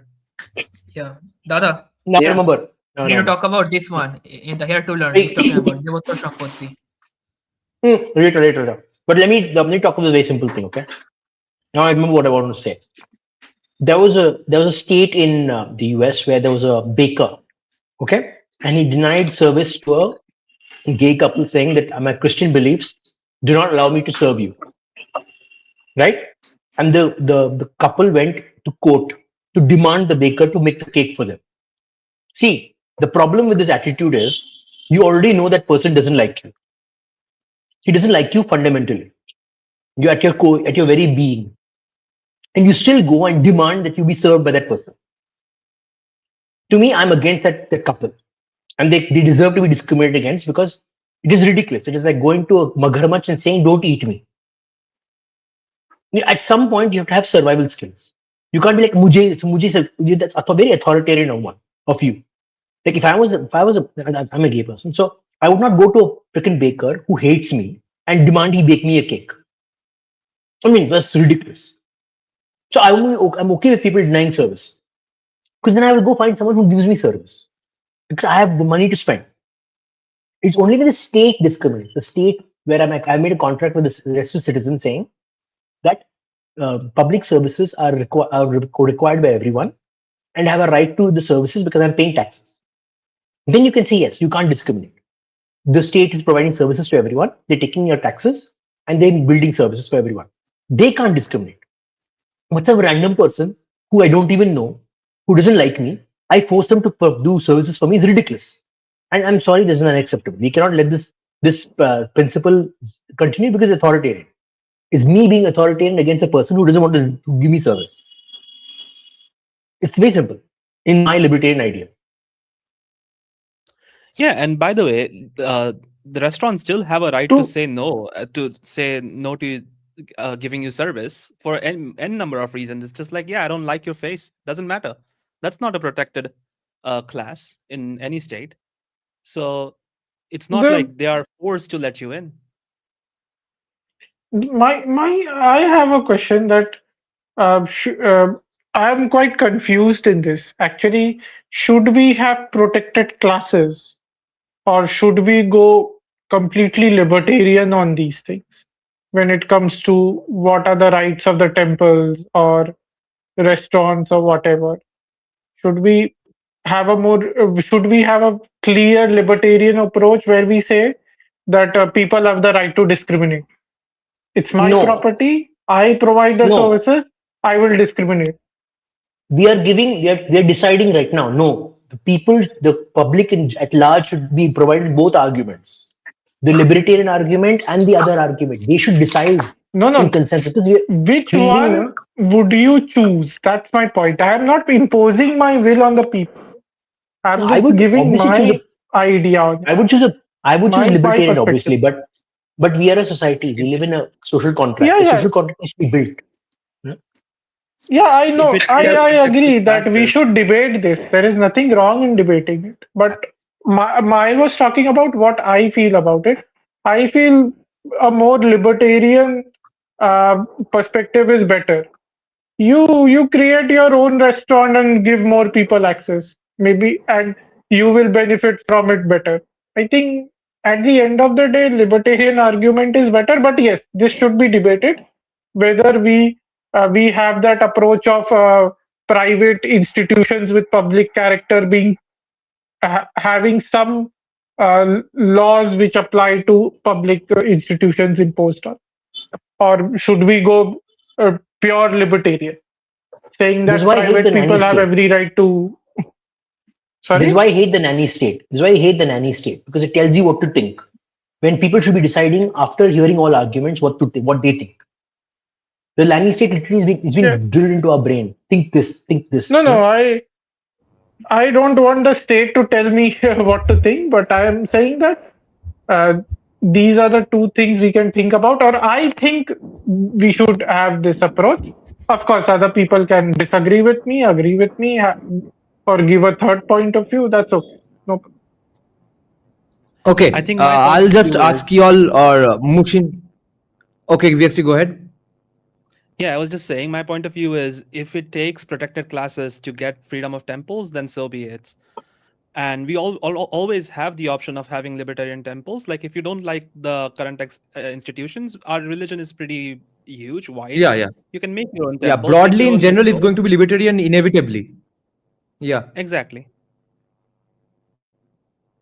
We'll take Yotulon's point here. Maybe Mushin can elaborate on it. He was trying to elaborate. I'll just make one point here that Polymedist is also making, that stags not allowed ka kya kare. That's discrimination too, right? So everywhere there's some sort of discrimination always going on. People often ask for female vocalists specifically for a show, female pianists specifically. So वहाँ पे हो ही रहा है. देवोत्तर संपत्ति, Mushin. Can I give my 2 cents about stags not allowed? Yeah, please, Anand, go ahead. Why do you think stags are not allowed? Okay. Because a lot of guys want to pursue a woman without other 100 guys coming and targeting them. They want to use their money to get in and basically they go with that special woman. So a lot of this even men want, okay? It's not just only men want the reverse. Actually, tag not allowed. This thing I first saw in Dhurandhar movie. Actually, I did not know about this thing in nightclubs. So Very common. that's one thing. Yeah. So apart from that, Devotar Sampatti is basically it's a property that you have purchased, but you have somehow made it a will that it is going to be used for temple building, or you have made a will in such a way that this property of yours belongs to the for the seva and the prosperity of your Kuladevata or any deity that you like. Especially, you are in some way transferring your property to the god. So the problem is that with a Devata Sampati is that you can't sell it actually. You have to, you know, go to give it to someone as dan. So otherwise, other than that, you cannot sell this property and you cannot buy the property either. You can only take it as a dan and give it as a dan. So as a result of this, a lot of Devata Sampatti is here in West Bengal, especially in a lot of, especially in the countryside. If you go there, so you can see a lot of disingenuous illegal activities go on with these things. Sometimes you can see that forcefully political parties will make owner of a property make sure that they write the Sampatti as Devatar Sampatti so that they can take it and may build their own things there. And this kind of things happen. So that's what I wanted to add. So how I want to ask the opinions of others that what do they think about this one, about this thing being legalized in such a way that it can be used to build temples and not tampered or harmed or get under government's intervention in one way or the other. So that's my question.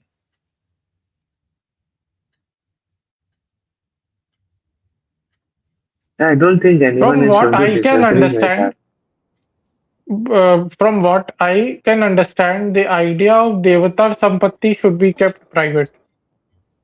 Yeah, That it is, is. it should be treated as how private property is treated. The person who is controlling that or who is the attorney of that Devata Sampatti, that is whoever is managing that Devata Sampatti, at the end of the day, that person has the legal right to do whatever that person wants with Devata Sampatti. This is the legal position. As far as the religious or the social position is concerned, that's a different argument altogether. Legal position should be treated as private property. I don't want Devda Sampatti or that concept to be legalized because that creates Actually, another set of problems. yeah, actually, it has already created a set of problems because you can't sell them now. That's why. That's the reason sometimes government can acquire this for absolutely zero price and they can use it as government property. I've seen this happen actually. Yeah, so what? So by Devatar Sampatti, you mean it is legally sanctioned that people managing the temple cannot sell it. Yeah, So it it's is a legally legal, sanctioned.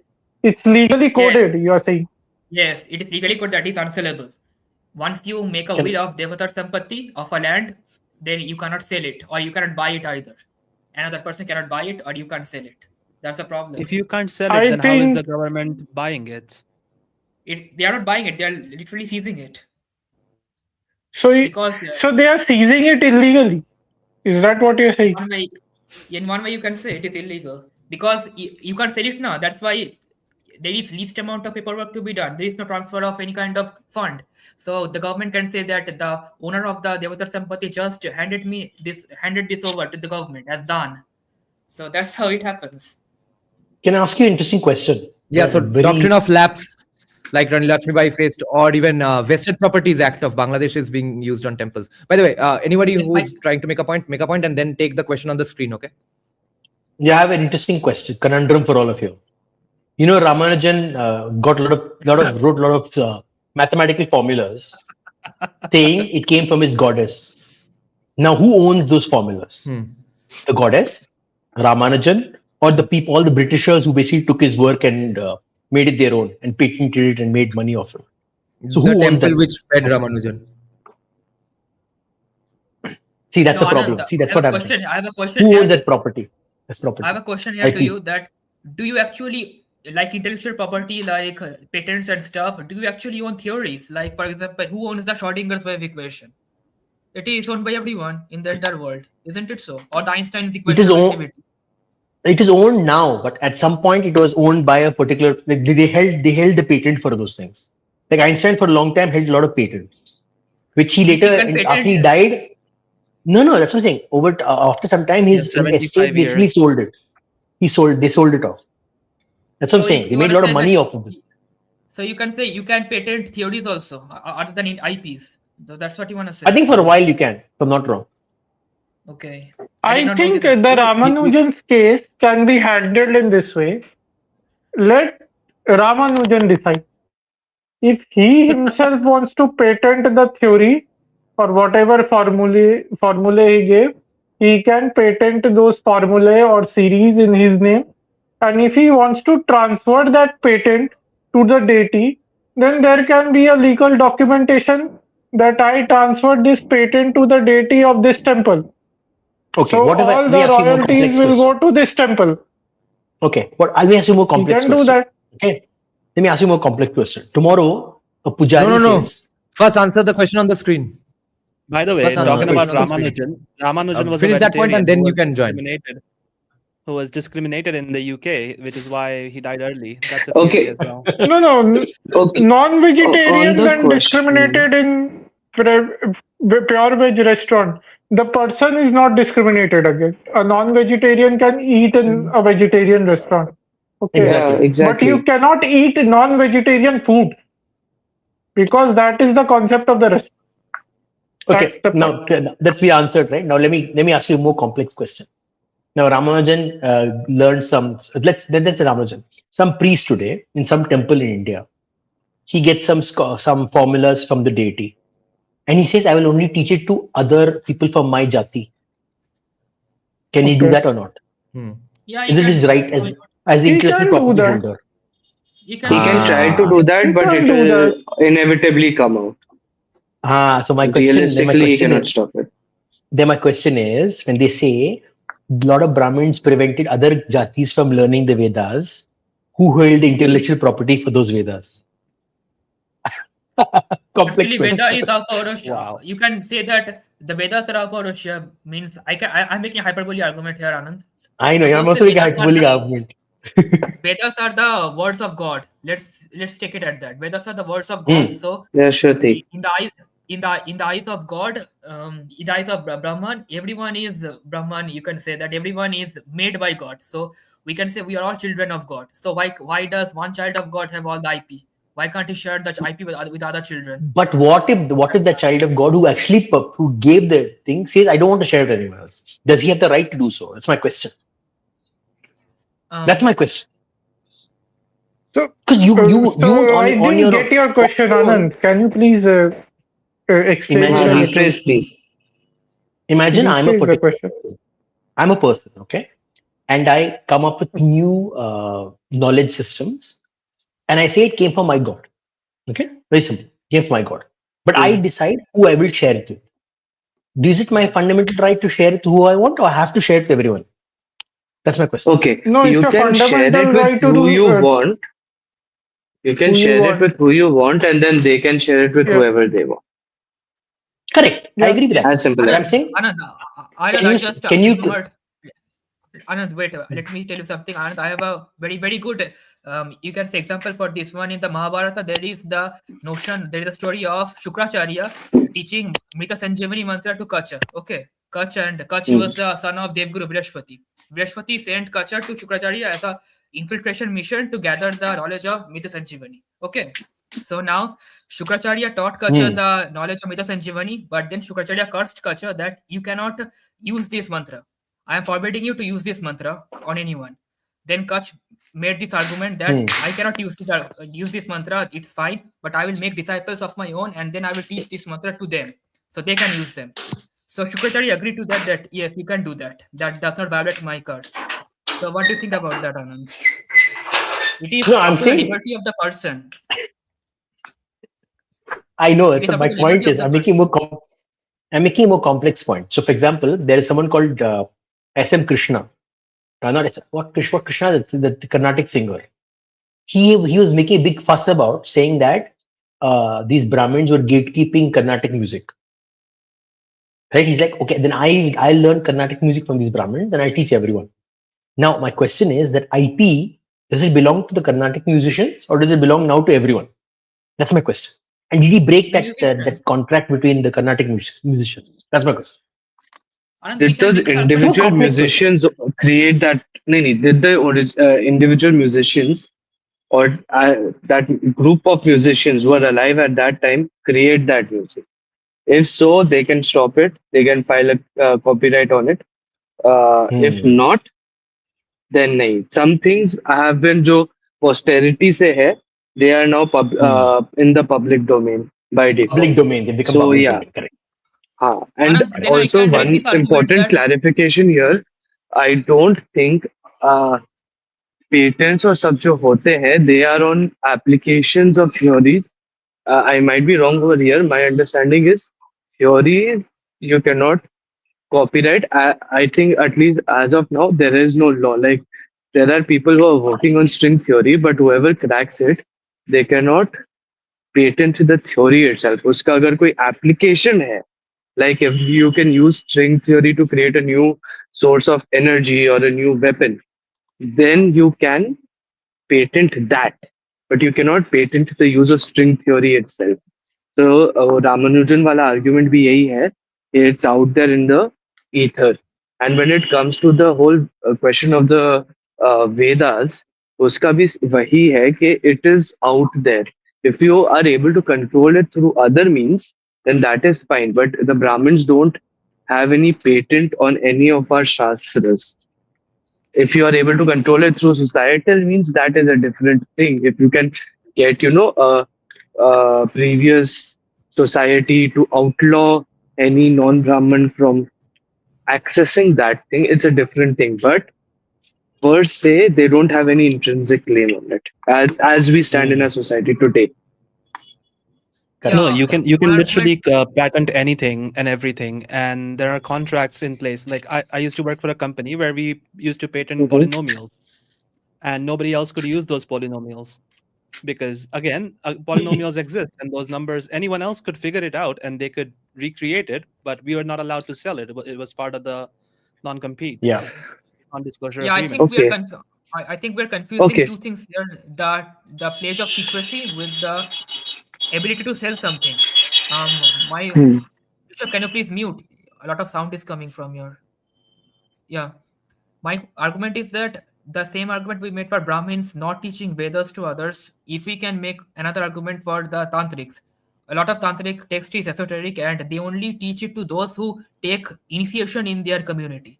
So we can make it in this way that if you want to get the knowledge of my community, you need to become a part of my community. You cannot become a part of my community, then you cannot get the knowledge of my community. I think this kind of exchange situation can be made for this kind of a context. See, Also- Saurabh's argument. So wait, before you go on, look at Saurabh's argument. His argument is Supreme Court said this, that you can take a patent medicine and make it, force the patent holder to give it, share it. That is the definition of authoritarianism. You take away the hard work of someone who invested their money and built a drug, and like, no, I don't care. I'm going to be morally superior than you. I'm going to force you to take your hard work and make everyone get it for free or low cost because I decided. So that's my point. The No, point is I that think society. India has a different patent law where it says we don't provide patents on the product but on the process. That is, you may end up that may be creating true. the same product but with a different process. So if your process is different, you won't have to pay royalty to a person who came up with the same product but through a different process. No, but the point is fundamentally. I think that was the point is the fundamentally. Yeah. My point is that this is a problem in India. That's why people don't want to invest in anything, because they know they'll put all their effort into building something, and someone will just change a little bit different process and do the same thing, and all their effort is gone. It's gone, literally gone, because we want to worry about public good, not about the fact that you did so much hard work and you deserve the rewards for your work. सबको free में चाहिए, सबको सब कुछ free में चाहिए India में. It only applies to life-saving drugs, by the way. So not everything. I know. I'm just saying that is there for everything. No, but Anand, I think coming up with your own process is also creativity, right? I mean, it involves effort. Like, it's not like the other company which came up with a product through a... मैं पूरा कर लूं दादा? या एक fixed amount of time के लिए आपकी- पेटेंट हो सकता है? नहीं, बात ये है कि पेटेंट का जो है, दवाई के जो पेटेंट है, उसमें है कि देखिए, कोई कंपनी ने एक दवाई बनाई, ठीक है? एक फ़ॉर्मूला दवाई बनाया। अब वो कंपनी पर है कि वो अपने प्रोसेस को हाइड करके रखे या बताए, ठीक है? उस पर पेटेंट ले। अब कोई दूसरी कंपनी पूरे इंडिपेंडेंट पार्ट से वही प्रोडक्ट बनाती है। दोनों के प्रोसेस में बहुत डिफरेंस है। So will you say that no, no, no, no, दूसरे Right. कंपनी ने जो बनाया उसका एफर्ट जाए तेल लेने? क्योंकि उसने वही प्रोडक्ट बनाया जो पहली कंपनी ने बनाया। Yes, it is No, I like don't think so. Coca-Cola वही point है। hiding Pepsi वो actually. वो पूरा Coca-Cola प्रोसीजर ही Pepsi को जब sign कर अलग दिया। है तो फिर उसका एफर्ट भी अलग माना जाना चाहिए ना फिर, अगर उसने कम हाँ। पैसों में जो- बनाया या कम पैसा लगा के बनाया। That's the For example, I don't agree with either Coca-Cola point. ने अगर केस कर दिया Uh, पेप्सी के ऊपर, तो फिर ऐसा होगा। Yes, I don't agree with patenting is a polymerist framework. or with P. P. Bharat. Bharat. Both are wrong. Both are wrong. Wait. If patenting is a protectionism and we should get rid of it, then you will just discourage innovation. So the best thing is what USA does: have a patent for some years, maybe a decade, maybe 2 decades, because make some money because you invested in discovering it, and then let it go. Not forever, not 0 years. You lose all your potential profits the very next day you discover it, and definitely not for 100 years that you keep getting the profits. Yeah, I don't agree with this statement that libertarians are against protectionism. It's against patenting. I don't agree with it. No. I don't know where It's this a came private from. property. This is protection of private property. Patenting is very libertarian.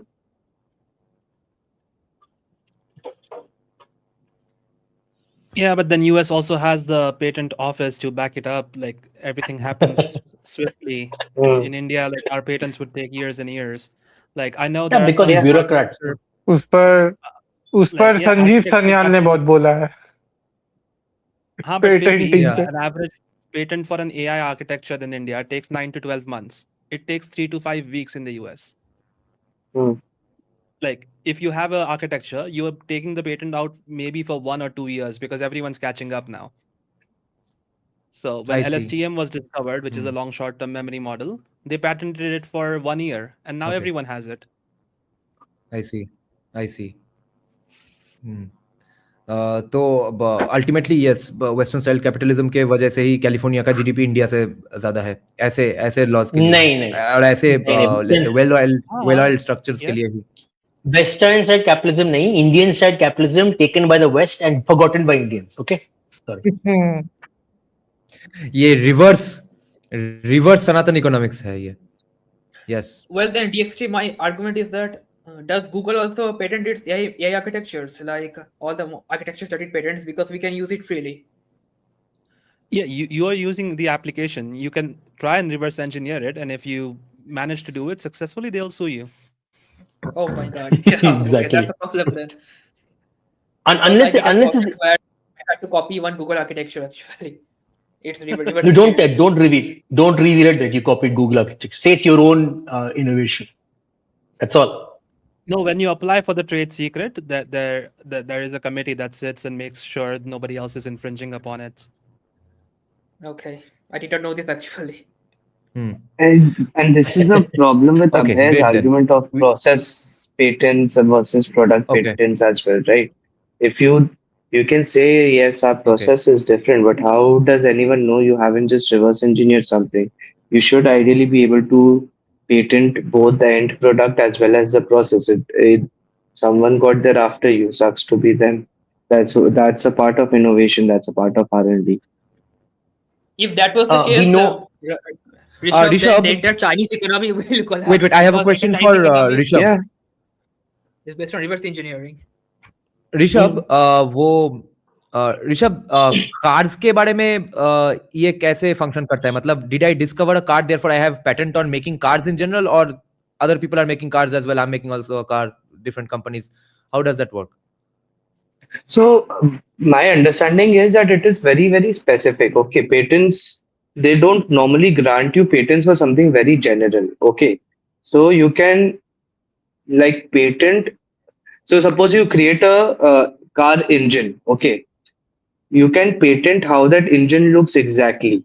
अब उसमें it's a legal gray area, but you make, if someone not using your process, using some other process, creates a similar car engine that uses same laws of physics, but applies it in a different way कि उसका थोड़ा सा parts अलग है या जो है, so that will also work. Now medicines में it is very different because they are individual molecules that you are building up, or chains of molecules.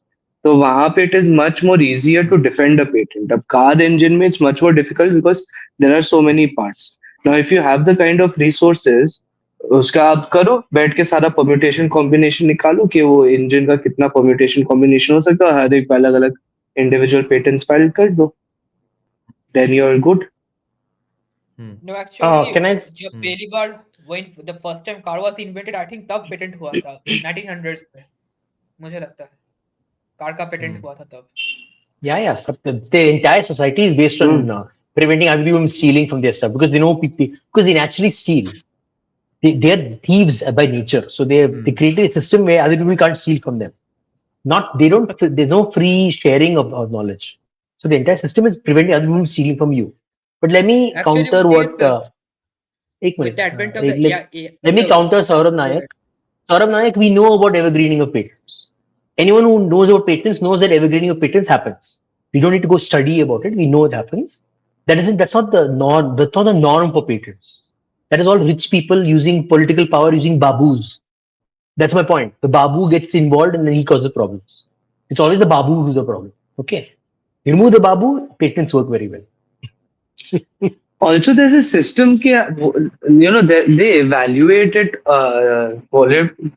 not qualitatively कि how important it is for society. If it's cancer medicine, at least in India, it's going to be difficult to evergreen that patent.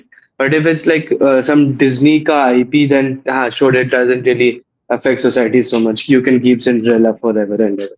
So that is also a very important thing. थोड़ा सा apples to oranges वाला बात हो गया.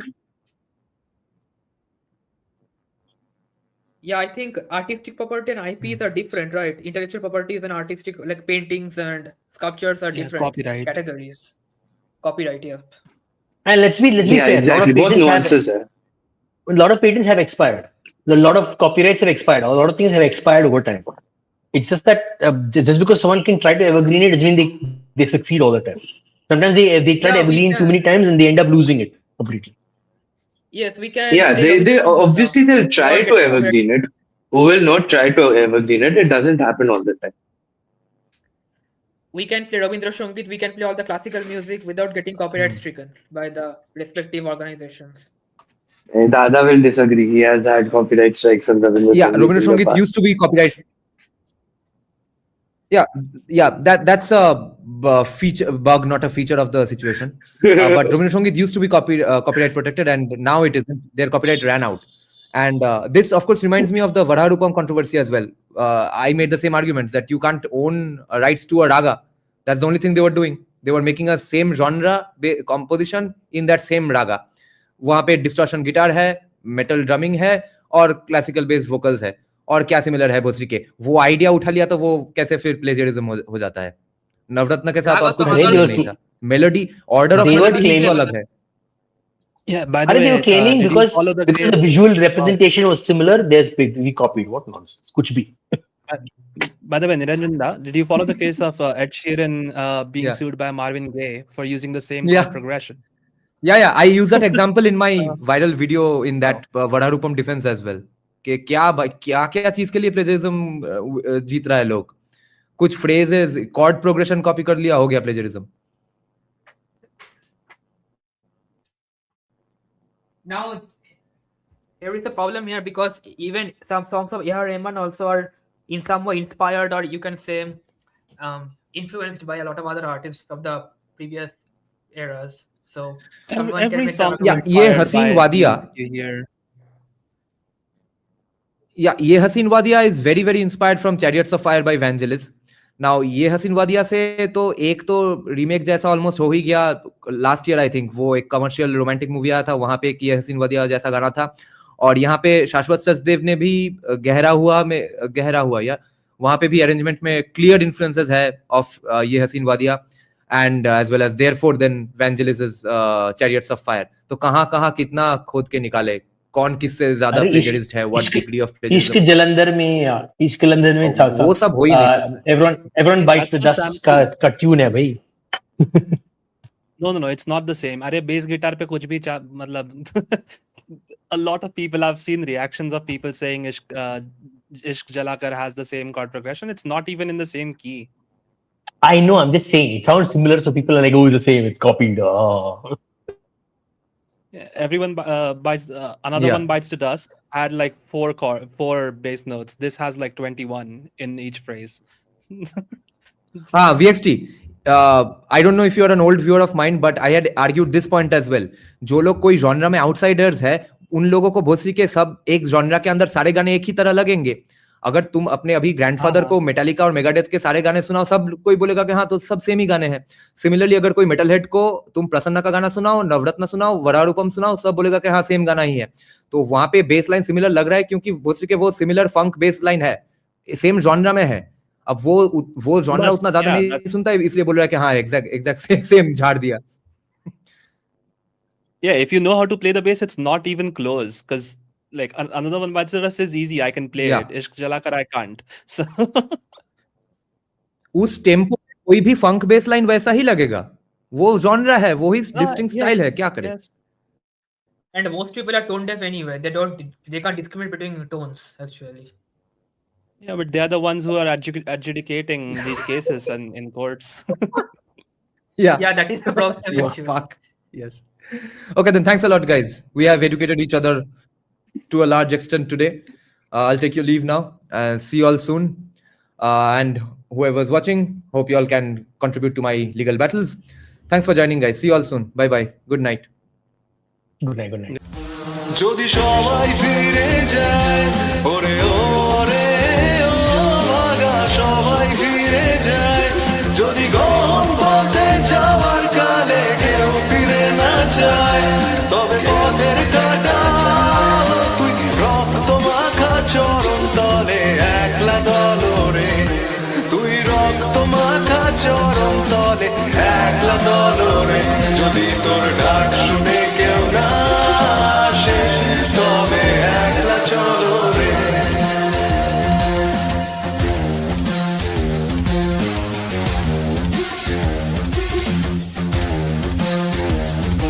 যদি আলো না ধরে, ওরে ওরে ও ভাগা আলো না ধরে, যদি ঝড় বাদলে আধার রাতে দুয়ার দেয় ঘরে, তবে বজ্রা নলে আপন বুকের পাঁজর জ্বালিয়ে নিয়ে একলা চলো রে, আপন বুকের পাঁজর জ্বালিয়ে নিয়ে একলা চলো রে, যদি তোর ডাক শুনে কেউ না আসে তবে একলা চলো রে.